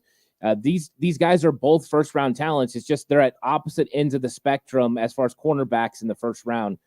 So Terrion Arnold is by far the better player. But that's nothing to take away from Kool-Aid. He's still good, and he got tested a lot, but he got tested a lot, like John said, because of how good Terrion Arnold is. Yeah, and now we've got a comp update for what they traded. The Cowboys gave up 24th overall and next year's 7th in exchange for the Lions 29 and their 3rd rounder, 73 overall. So it was the 1st and 3rd. Basically what I said it would take the Niners to jump up. It's almost identical. 1st and 3rd to jump up with the 2025 7th in there too. So I like the trade. I like the trade for them if Barton or JPJ falls. If not, and you see Green Bay, who's offensive, they need a center. Tampa Bay, you don't know. They could potentially pull somebody. And if Barton and JPJ go there, Cowboys Twitter is going to be on fire tonight. Yeah, it's especially like if they take a reach player or whatever else. But yeah. Here we go. The Lions selection, number 24, who they traded up for. Terrion Arnold, corner, Alabama. Ant is on fire, ladies and gentlemen. That's why this one I'm going to give credit to Chuck. He was on it, man. We're connected. We are half points. We got it. Man, He was the Terrion top player on Arnold, my what a board. great pick. Yeah, he was number 1 for me too. I had him 12 overall. He's a really good player, and he just fits. I mean, Detroit, they did a really good job on this. It was worth the trade to go up and get Terrion Arnold, the number 1 cornerback in this draft. Plug and play. I mean, the guy's going to step in day one and improve that defense. And that was their question marks. What couldn't they do last year to the 49ers in the second half? They couldn't stop them. It's because they couldn't cover Brandon Aiyuk. They couldn't stop those guys. And now maybe they have a shot. That's so. Next up, we've got the Packers. They need interior guys. They've got some holes on their roster for sure. They always draft big, fast, whatever at every single position. Then we got the Bucks and the Cardinals back on. The Niners now just 7 picks away and in trade range. So I'm excited about this. Now I got to let you guys know tomorrow we're going to be live right here on the same channel. So come on back. Let's go. If you're anywhere in Southern California, come out to the Champion Sports Bar in Marietta, just outside of Temecula. It's going to be the new Niners bar in this area. It's going to be incredible. So if you're ever in the area, this is the place. It's incredible. Niners owners, I mean, it's the place to be if you're around here. But the best way to support the show and all those things, the49ersrush.com right here. I am so excited to announce our new platform launched, the49ersrush.com. We've been active on Patreon for years, and we're still going to keep that community going, but the 49ersrush.com has everything Patreon offers and a bunch more. You want to watch player breakdowns? Guess what? You click that. It's filtered based on players. You want to see Javon Hargrave, what he brings, some CMC tape broken down, Aiyuk, Jair Brown. We've got hundreds and hundreds of tapes on. Now, you want football 101. You want to learn scheme. Guess what? We've got every single offensive, defensive, special team snap. Head over to the 49ersrush.com, sign up, join the community, and plus we got a 7-day free trial. So I am so excited to announce our new platform. Sorry, I got to turn that loop button off for we'll be right back one, which we haven't used yet, which is awesome. But if you want to support the show, that's the best way. And every single player the Niners draft 1 through 7 round, full breakdowns, all 22 coaches tape, that's going to be there. So go check that out, the 49ersrush.com. All right, let's talk Packers. Gave the 49ers all that they could handle in the playoffs, but the 49ers came out on top. That's right. There we go. Are they serious contenders moving forward with the emergence of Jordan Love? I think so. I think they're a good football team, and I think LaFleur's figured it out, and I think that their defense is going to be better this year. Of course, they need to get Jordan Love some more help. They got a lot of wide receivers. They got a ton of tight ends, young tight ends that they drafted last year. Tremendous ability around him athletically, bringing a really good running back. To me, now you need some guys along the defense to be a little bit better to help that defense, and you need offensive linemen because guys have left, and you got to improve. And David Bakhtiari's not walking through that door; he's gone. So you got to figure out who's going to be the tackles of the future in Green Bay. So if ever there was a time to go offensive tackle, I think that the Green Bay Packers might go offensive tackle here, and we'll see though. But I think they need to help Jordan Love in that area. There you go. Mosquito Killer, appreciate the super chat. He says, Ant, who we getting? Man, you're on fire. Appreciate that. I think it's going to be an offensive tackle. Which offensive tackle? There's not really that many that we see this high. Everyone talks about Kingsley. But, could we get somebody else? Could we get, one of those guys that everyone's been talking about? I mean, just looking over at my board as far as offensive line, Graham Barton is an interior guy. Jordan Morgan or Kingsley would probably be the 2 offensive tackles that are left on my board. It would be a reach for me to go to one of those guys, but offensive tackle is off the board. One of those guys could be the pick. Yeah. And like I'll say this, McCory says in trade range for who? Yeah, I don't know. Ant and I agree. I'm not trading up for anybody that's on the board, but the 49ers board might be different because they had 22 first-round grades. I had 24. If there's only one player left with a first-round grade for the 49ers, trading up here would cost a 3rd-round pick. You wait 2 more picks, it costs a 4th, and then you can kind of go from there. But you're picking, we're at 25, you're 6 picks away. Do you wait? Now, me personally, I'm not trading up, but there are some studs there. There really are. Look at Flynn. He says, John, who are some of your favorite players left on the board? A.D. Mitchell. He's incredible. The medical stuff off the field, the reports were that he has, diabetes issues, and it's not with his medicine consistently. I can tell you I've watched every single game for Texas. The dude dominated all the time, consistently. Not an issue for me. Jackson Powers Johnson, Zach Frazier, Johnny Newton, Cooper John, Kool-Aid. There's plenty of guys there. Now, I've been, for the longest time, Darius Robinson, who I have a second-round grade on. I think the Niners are probably a lot higher than most of the NFL. Like, he's dominant run stuffer that can play inside, outside. What were your thoughts on Darius Robinson? Because I think he's always in play for the 49ers. I like Darius Robinson. I like him more so in the second round. I think that's where his talent really is. Like you said, the versatility to play inside now, big physical defensive end. If you're looking for a early down defensive end, I think he makes a lot of sense. He's your Eric Armstead type of early down defensive end. I just don't know if the 49ers want a bigger DN like that anymore. I think they've kind of given up a little bit of that to go with more pass rush. And I didn't really like the bend of Darius Robinson compared to some of the other edge players in this draft. But in the second round, he would be tremendous value, and he is a 49ers fit. Pretty good first step, heavy hands. He's a talented player, but I don't like him at 31, even though, some might see that as great value. I like it later on in the draft, but you pick 63, so you have to decide, is it worth it? Is it, is it worth it at that point? Juice worth the squeeze? I don't know. We'll see. I like that. Right here, Packers on 25. Goodell is announcing the pick. I think interior offensive line would be my guess, but let's see. They keep falling, and this whole draft has been about positions falling that we didn't see. Jordan Morgan, huge win. Gone tackle, which you nailed it, which is awesome. This is huge. This is a player I didn't want the Niners to want at all. I did not like this player. Yeah. This just pushes another guy down for the 49ers. I absolutely love this. Number 47 on my big board. I don't know where you had him, but I had him higher than that, but I had a second-round grade on him, and I just thought he didn't have a ceiling. High floor, low ceiling player. It's Colton McKivitz with just a little bit more consistency. Like, that's what he is. But they drafted Zach Tom out of Wake Forest, and I wasn't as high on him as others were, and they nailed it. So he's good, yeah. I love this. This is very positive, 49ers fans. I absolutely love this. A lot of first-round talent still available. Yeah, there will be a first-round graded player by me available on the big board now. Oh, and wow. That was the last one. So now does my board match up with the Niners? Almost never, right? But I tried to go through this with the Niners view, and so whatever I graded, all 205 players, we scaled them all on a scale of 1 to 10, 10 being Niners fits, 1 not at all. And so we'll see as we get closer. And I'm excited about this pick. Jordan Morgan I had at 36. So not a total like whatever, but the ceiling just wasn't there for a first-round player. Now the pick's in for the Bucks, man. We're churning. Woo.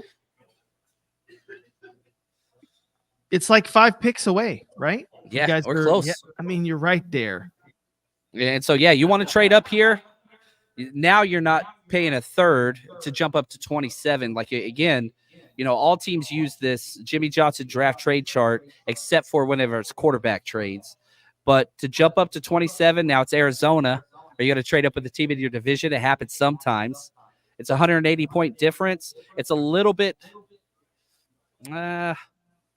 80-point difference. It's a little bit more than our fourth rounders. So you could do 2 fourth rounders or a fourth rounder. It's up to next year. But we have 3 fourth rounders. And one of those picks is the Trey Lance pick 124 that we got from the Cowboys. Matt Mayoko came out and said the 49ers are almost 100% guaranteed to trade that pick. So fans and media don't say you traded Trey Lance for this guy. Just kind of a PR move. But I wouldn't trade up. Ant's been on the record repeatedly not trading up. But, man, there's some fun players on the board. I'm more excited. If you would have told me, Ant, the 49ers were at pick 26 and all these players are on the board, I would take it.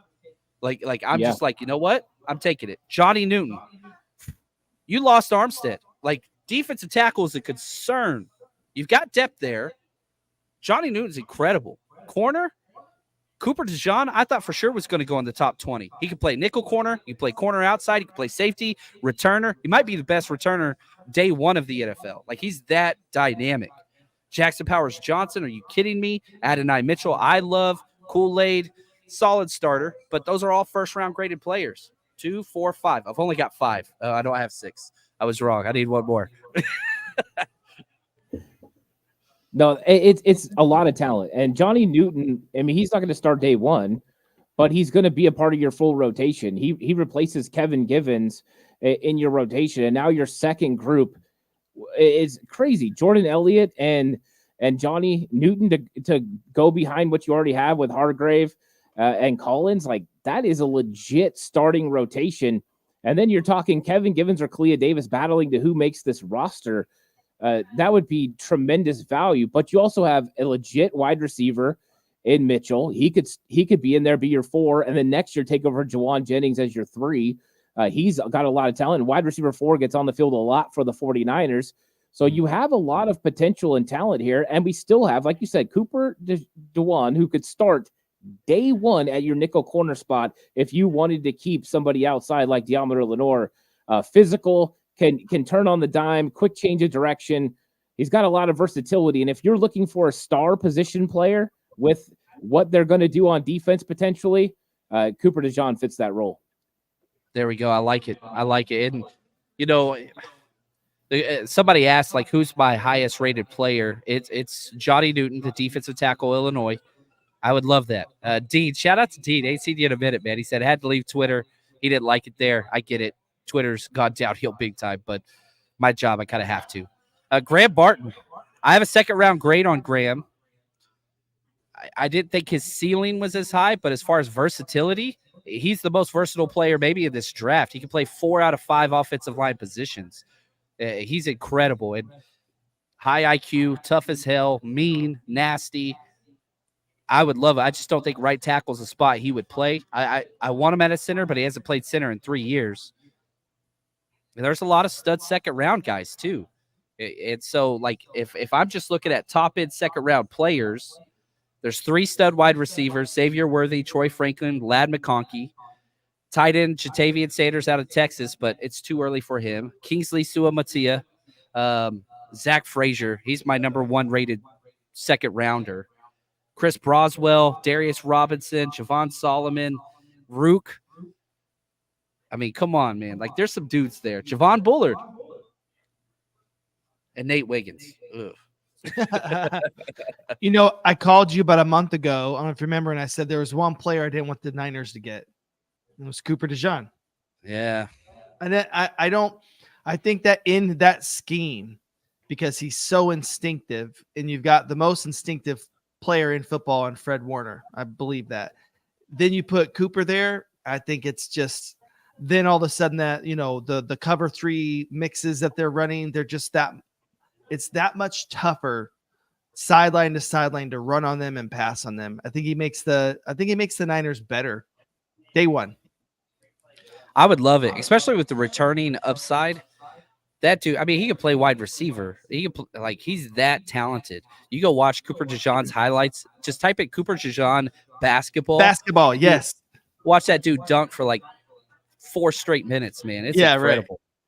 Right. They said he wasn't good enough to make the NBA, but that he was a better basketball player than he was a football player. And I don't understand that. But the discrepancy between the NBA and the NFL. Yeah. Oh, Graham Barton off the board. Bucks, number 26. Makes there we sense. go. They lost some interior offensive linemen.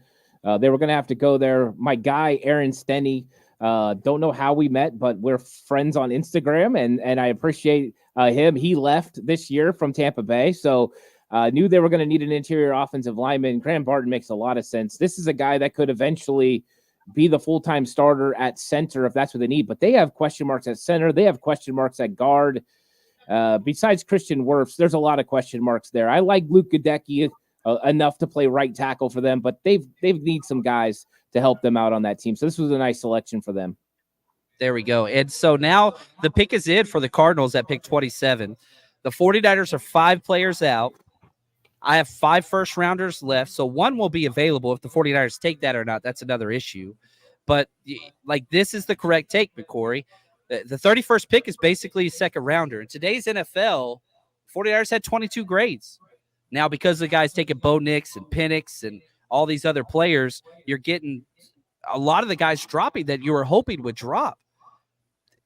How many times have people said, well, there's no way Jackson Powers Johnson is going to be there. There's no way Adonai Mitchell's going to fall that far. There's Johnny Newton's going to go in the top 20. Well, somebody got to fall. And those guys are there. I'm excited about this.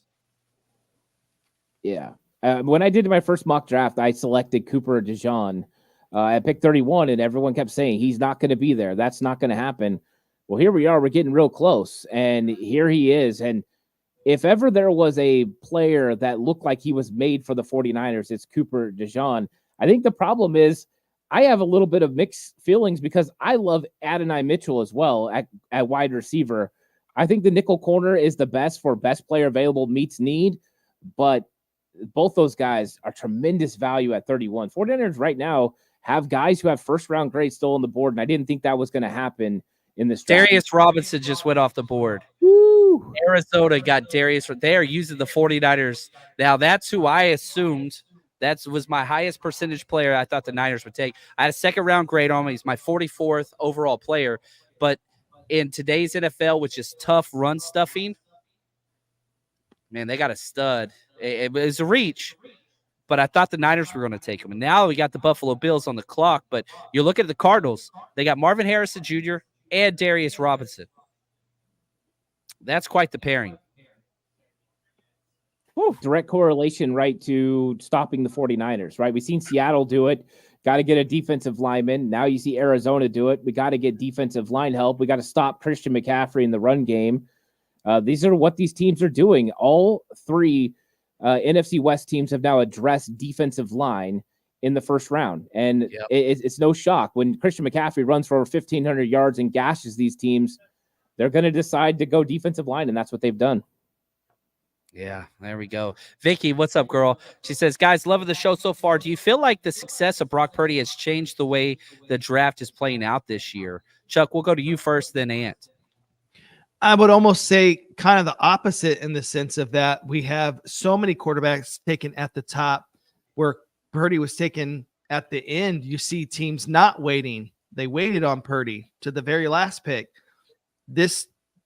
They're not waiting. They're taking Bo Nix at the top. They're taking Penix at the top. We might not have any quarterbacks to draft after the third round. We'll kind of see what happens. It looks like the supply and demand is getting out of whack.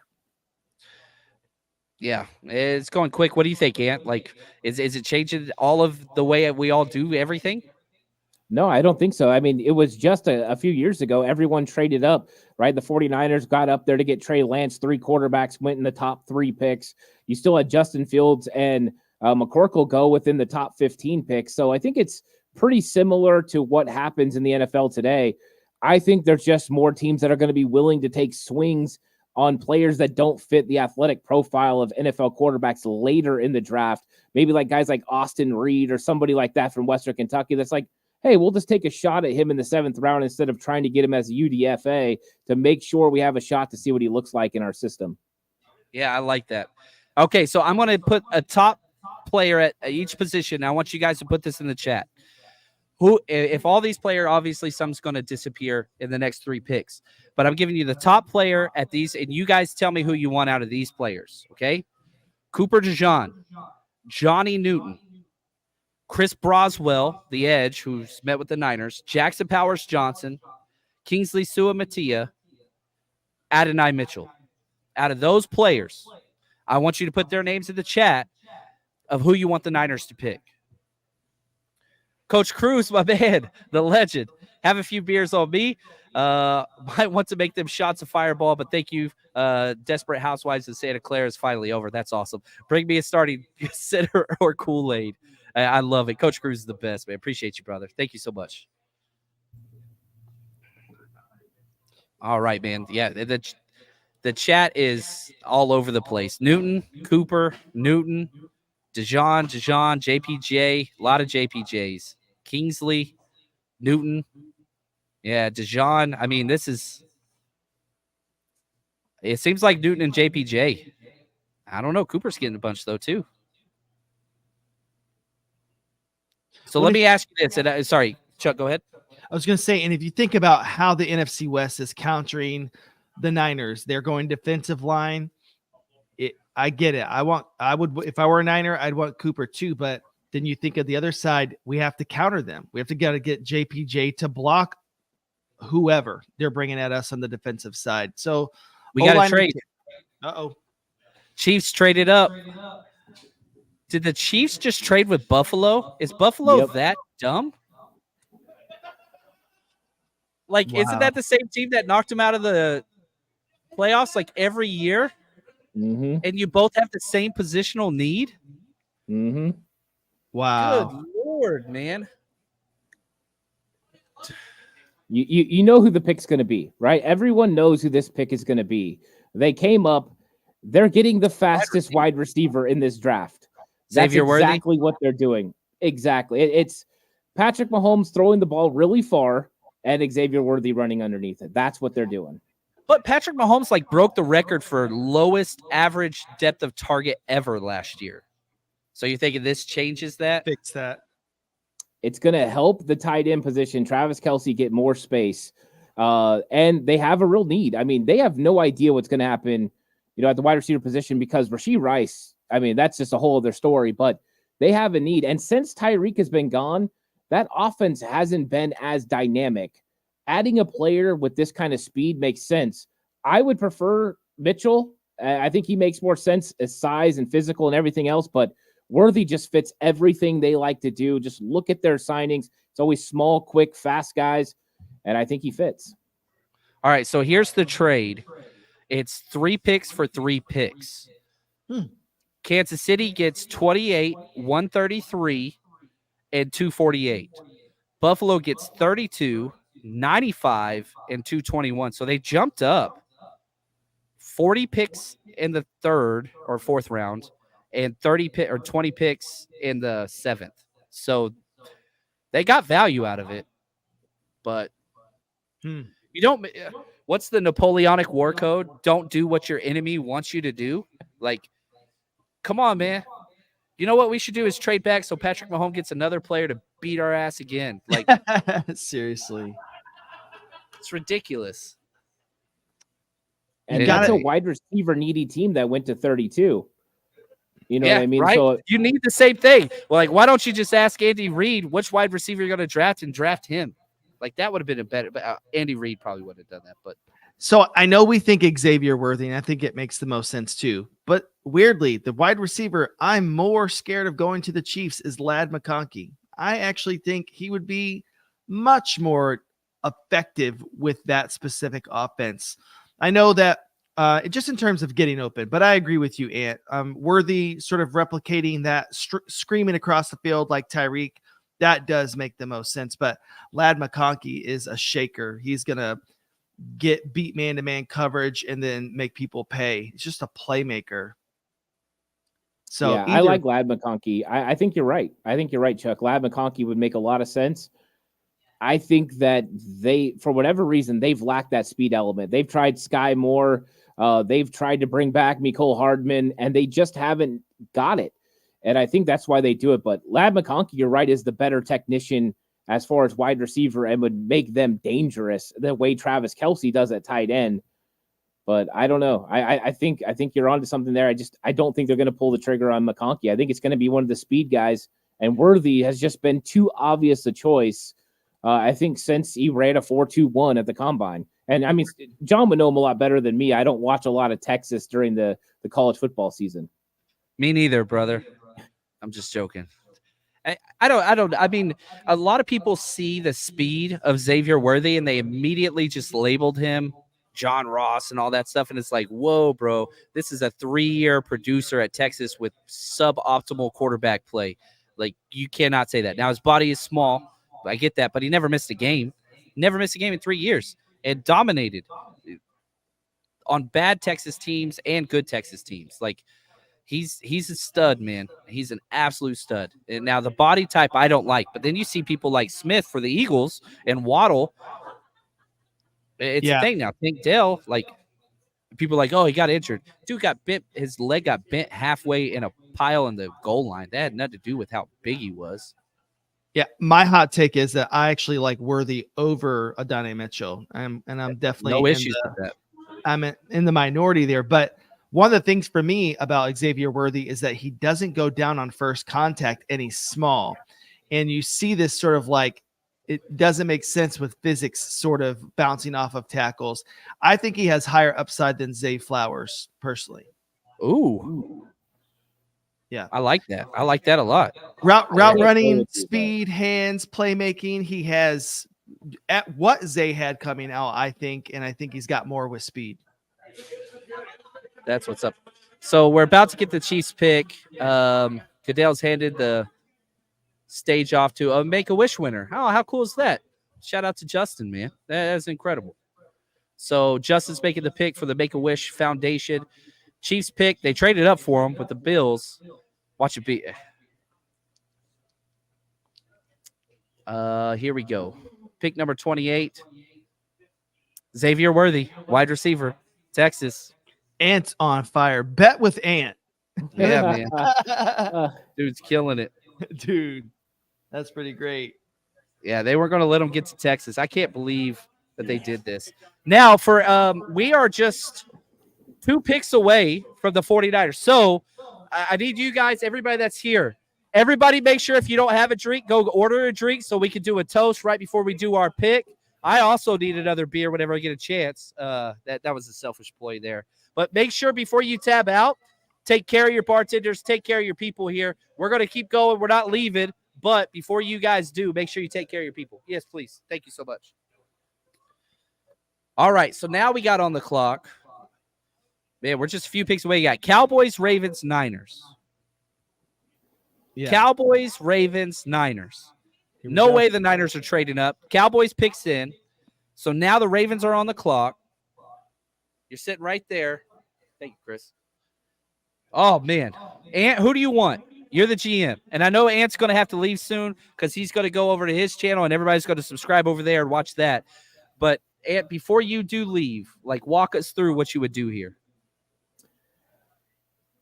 What will Jerry Jones do, or what would I do? I think no, that's the Niners. I don't care about the Niners. I don't care. The Niners. I mean, with the cornerbacks that are on the board, I think Cooper DeJean to me makes the most sense. I think he's a plug and play guy. I think he has the potential to start day one. I know you went out and you got guys to come in and potentially Isaac Yedem, Rock Ya-Sin that can come in and compete on the outside and take over the Ambry Thomas role. But if you could get a bona fide stud to put at nickel corner and leave Diamondre Lenore on the outside, I think that's when you get your 2 best cornerbacks on the outside. That makes you a better football team. I think Cooper DeJean does that. He's got all the position versatility you need, that if you needed him to flip and go to safety at any time, or you needed him to jump to the outside in a certain matchup, he could handle that. He's also going to be good in run fits. To me, Cooper DeJean just makes too much sense. If he's there at 31, I would be locked and loaded to make that pick. Yeah, I would love it. I'm looking at my big board. Johnny Newton's my number 1, but he's at 14, and Cooper's at 16. So these are great players. The question with Cooper DeJean was his foot, which he didn't get to compete at the combine and all that stuff. The pro day lit it up, but we don't get access to the medicals. What that looked like. But gosh, man, he could play so many needs for the 49ers. You try him out outside corner. If that doesn't work, then you put him at nickel. If that doesn't work, you put him at safety. And guess what? All 3 of those are needs. All 3 of them. But the Niners have never drafted a corner above the 3rd round with this current regime. Could they overlook that? I hope so. Well, there's never been a draft where there's been 6 quarterbacks or I'm sorry. Yeah. Is it 5 or 6? We're at 5, yeah? 6. 6 quarterbacks. 5 in the top 10.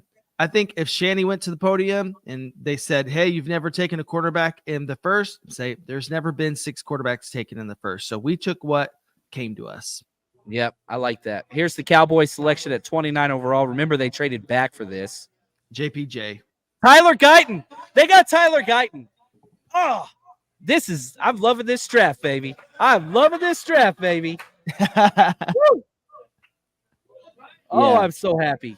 I'll be honest, this one I had to hold my tongue. I actually got a text message that this was going to happen. So I've been sitting here just roosting on it, waiting. Because I did not want this one to go. I wanted to see John's legitimate reaction.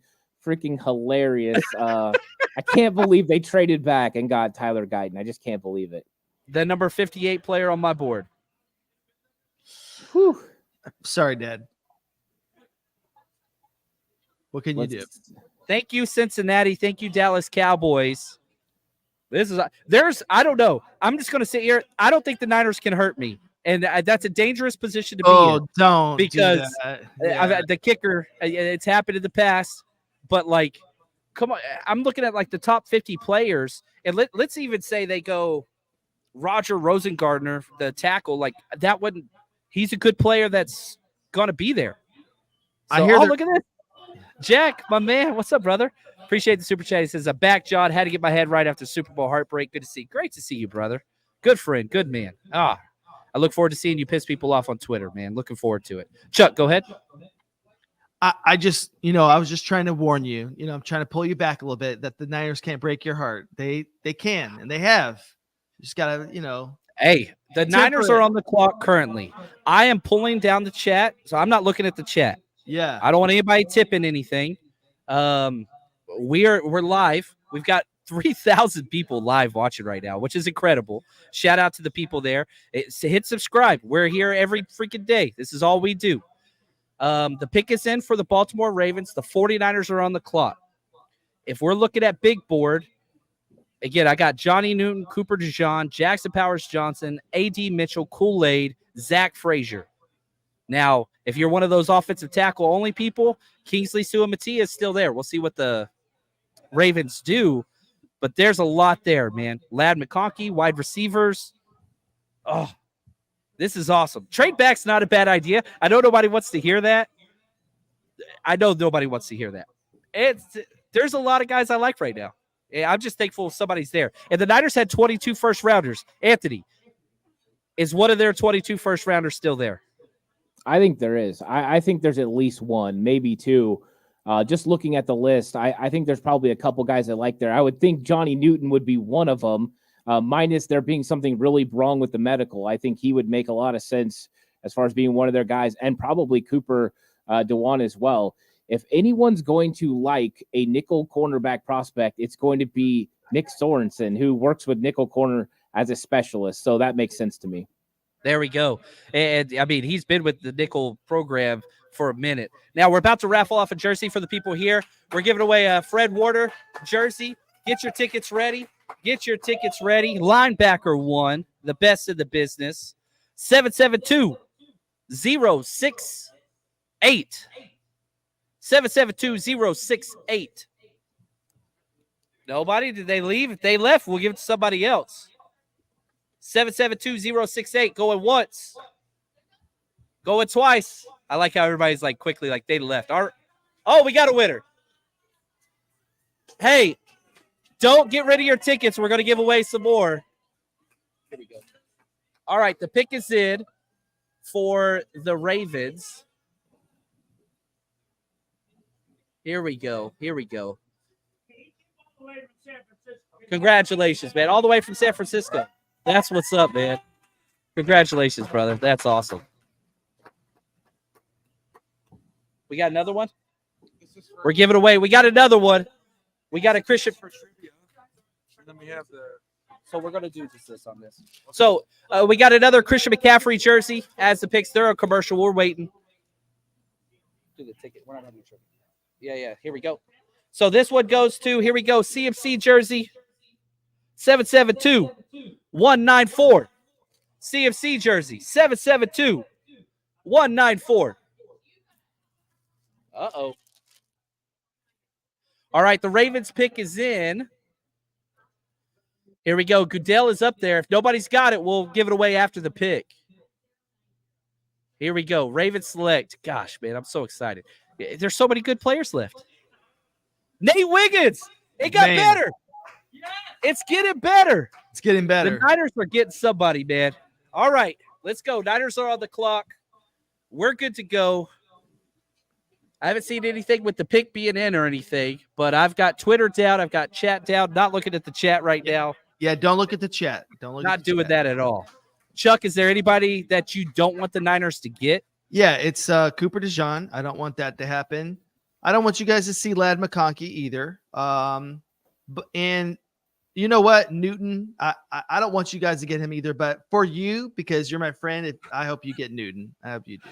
Dude, Johnny Newton, I mean, would step in perfectly. Talk about Iron Man. When you're going through the draft, all the defensive tackles, they're playing 400 snaps, 300 snaps, 400 snaps. You get to Johnny Newton, 700. Like, the dude they didn't have anybody rotate with him because he was a stud. Now, real quick, get your tickets ready. This is for the CMC jersey. 772-064. 772-064. Oh, did I call that one? Oh, sorry. That's my fault. I'm locked in over here. I blame one. That's sorry about that, guys. Here we go. 772-073. Y'all not looking. All right, we're going again. Quick. Here we go. We got 4 minutes on the clock. The 49ers have not put the pick in yet. Here we go. 772-116.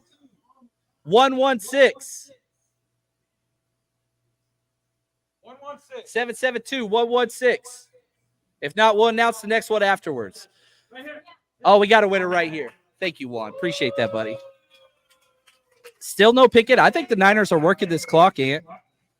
I think they're on the phones.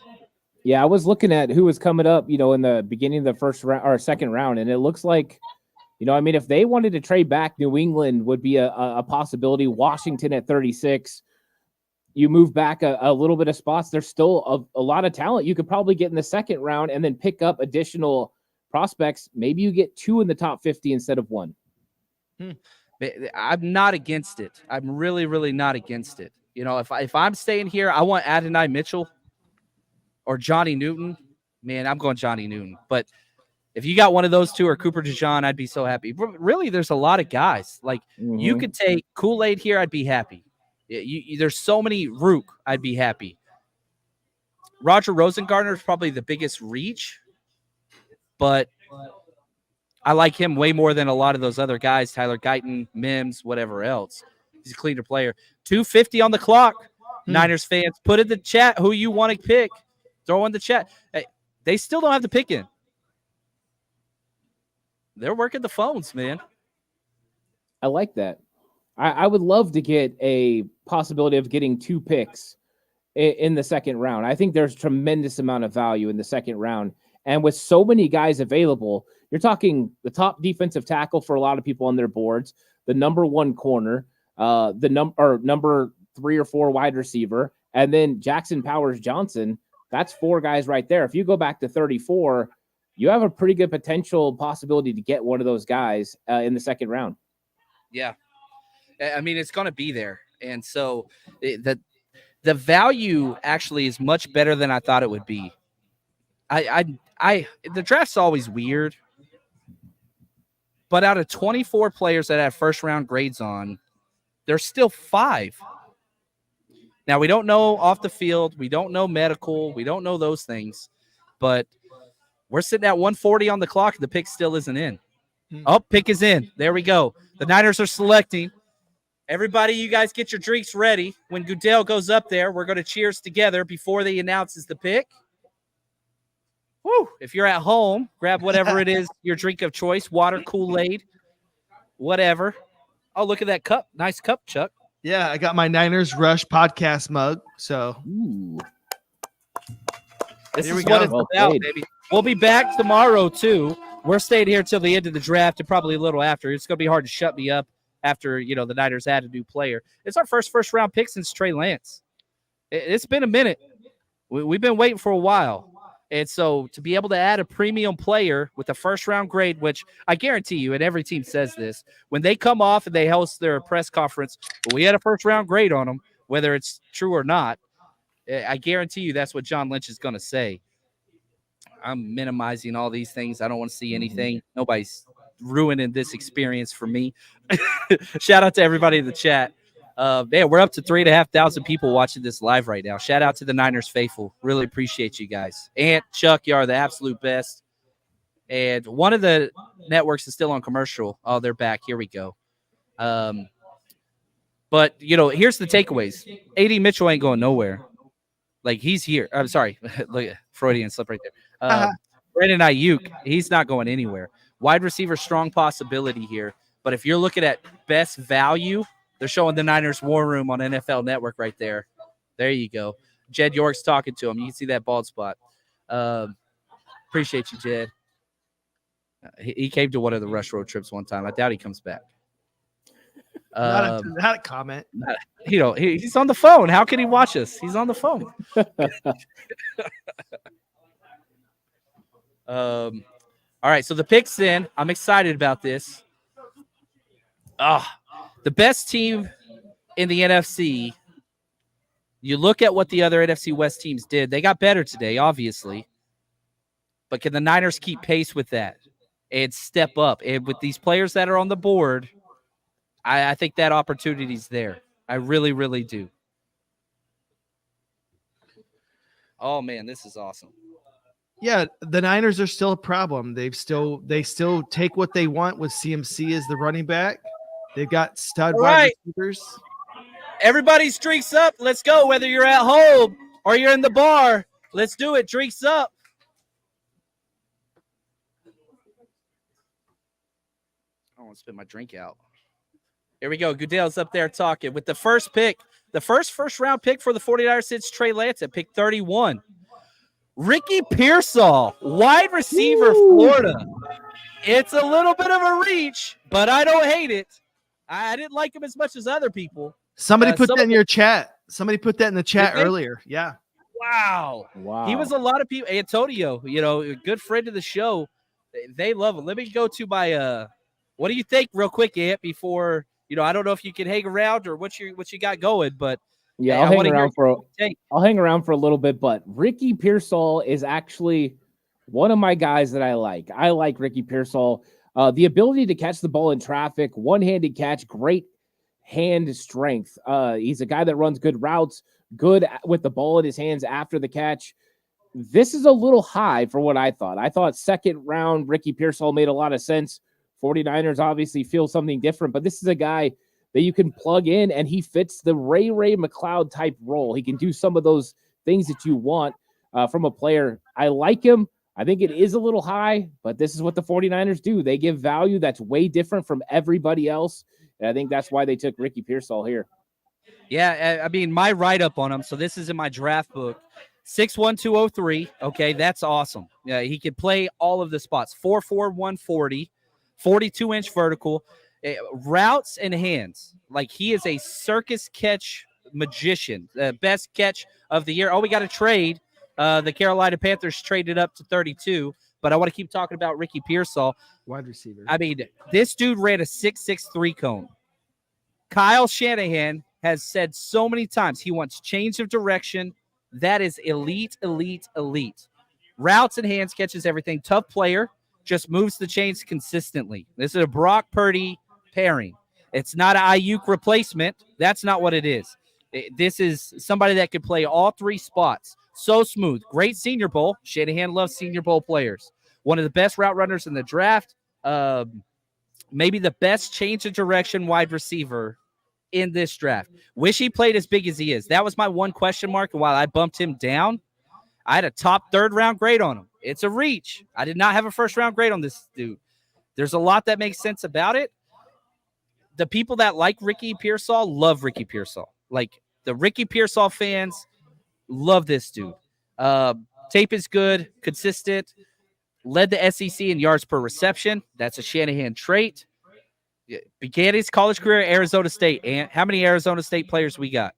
Yeah, that's it. That's the key right there. Herm Edwards, Arizona State, Brandon Aiyuk. He was there when Aiyuk was there. Yeah, it makes too much sense. That's how Kyle rolls.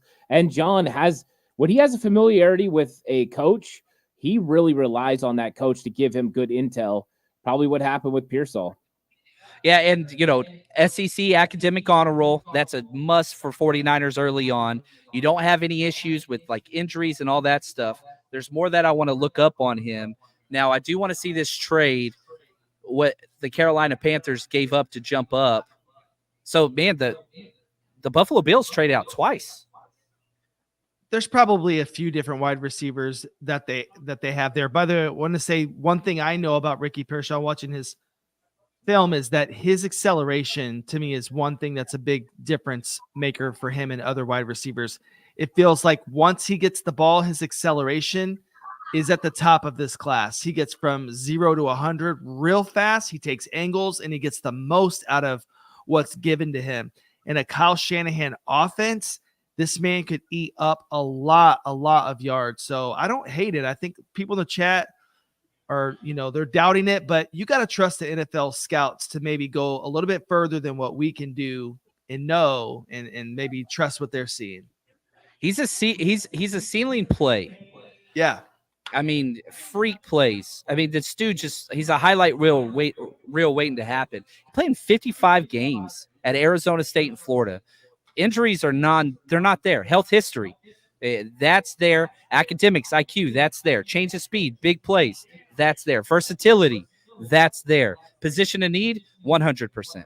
I mean, you have maybe the worst wide receiver depth in the NFL. You've got 3 studs, all of which could be gone in a year. Obviously, it's not going to happen, but Debo's got it out in the contract. Juwan Jennings, 1-year deal. Aiyuk, 1-year deal. Hopefully that changes, but all 3 of those guys ain't coming back. Now you have somebody that can step in. I don't know. I don't dislike the pick. I'm not in love with it. I don't think it was a value pick. It wasn't. I didn't have a first-round grade on it. I had a third-round grade on him. But he makes sense. I don't know if that adds up. And what are you feeling, man? I think the hardest thing for people to wrap their heads around is there's been such a want from 49er fans to address the offensive line. I think offensive line went heavy in the first round, and I think there were reaches for offensive line in the first round, and it didn't make sense realistically for the 49ers to take an 8th or 9th best offensive lineman at the end of the first round. I think what's going to be hard for people to wrap their heads around is Ricky Pearsall hasn't been somebody that people have talked about being a first-round player for the 49ers.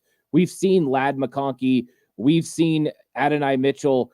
We've seen those guys that are big-time potential talent. So when people look at Ricky Pearsall, they're not going to see it.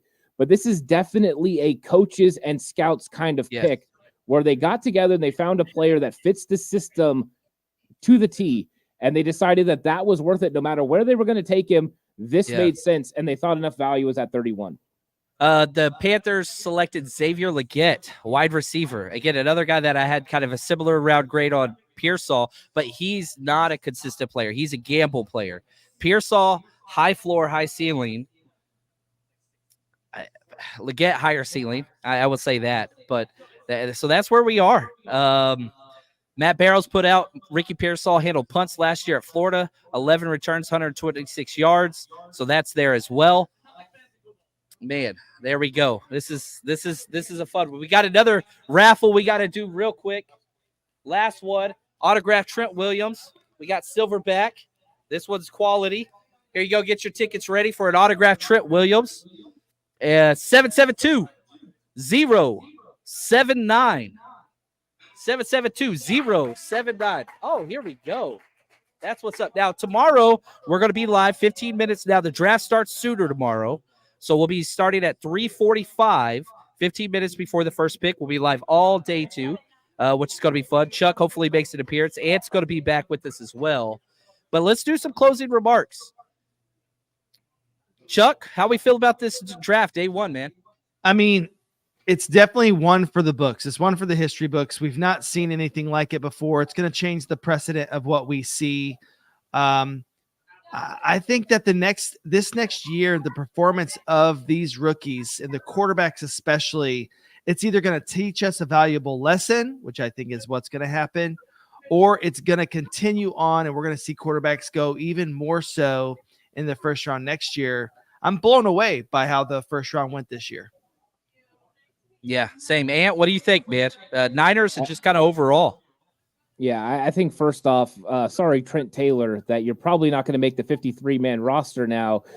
You just lost your job. But other than that, it was a fun draft. It was interesting the way that so many offensive players went early, and then there wasn't as much priority put on defense. And I think that that's an interesting way to look at this league now, where offense is definitely the way to go. But the 49ers always shock us with what they're going to do. And you know what? Maybe it's time for us to be okay with a odd pick at the end, because it didn't work out with some of the other ones. Maybe this is the one that gets it done. I like Ricky Pearsall, so I'm not going to hate this pick. I would have liked this a lot better in round 2. But let's see. Kyle Shanahan knows what he's looking for. And as somebody put in chat, you're looking for an eventual replacement of Jawan Jennings, and Ricky Pearsall is that type of player. Is he going to block like that? No one is. But can do the dirty work that he needs to do as far as catching the ball in zones and being an alternative to the other two guys. I think that was a solid move. But overall, interesting draft. No cornerbacks taken until the 20s. Wow. That's crazy. Tommy says stupid pick, reach. That seems to be the overall thing. I do think it was a reach. Personally, I would have preferred trading back and then taking this pick. But the Niners had a first-round grade on them. Or obviously there was a trade back because the pick right behind you was traded. And so, I didn't see what they gave up for that, but I mean, the trade was possible. You could have done the same trade with the Panthers. So they liked it. They wanted the 5th-year option. They chose to go with that, I guess, over, whatever else. But wow. Here we go. We just got the details from the Carolina Panthers trading up. They gave up number 33 and number 141 for number 32 and 200. So they fell back 1 pick and lost that 5th-year option, but they jump up 60 spots in the 4th round or the 5th round. So there we go. That's what we got. Whew. This is crazy, man. And now that tomorrow is stacked with wide receiver and tomorrow is stacked with cornerback, I think we're going to start to see that dominate that top part of the 2nd round. I'm excited for tomorrow. Yeah. And it's going to be fun. I want to say thank you to everybody, that's watching this. And again, man, hit subscribe, come join us. We'll be back tomorrow, and I do this full time. This is what we do. We talk Niners, and we have a good time. But that's going to do it for us here. I want to say thank you to the Champion Sports Bar in Marietta. They're the absolute best. Emil, you're the man.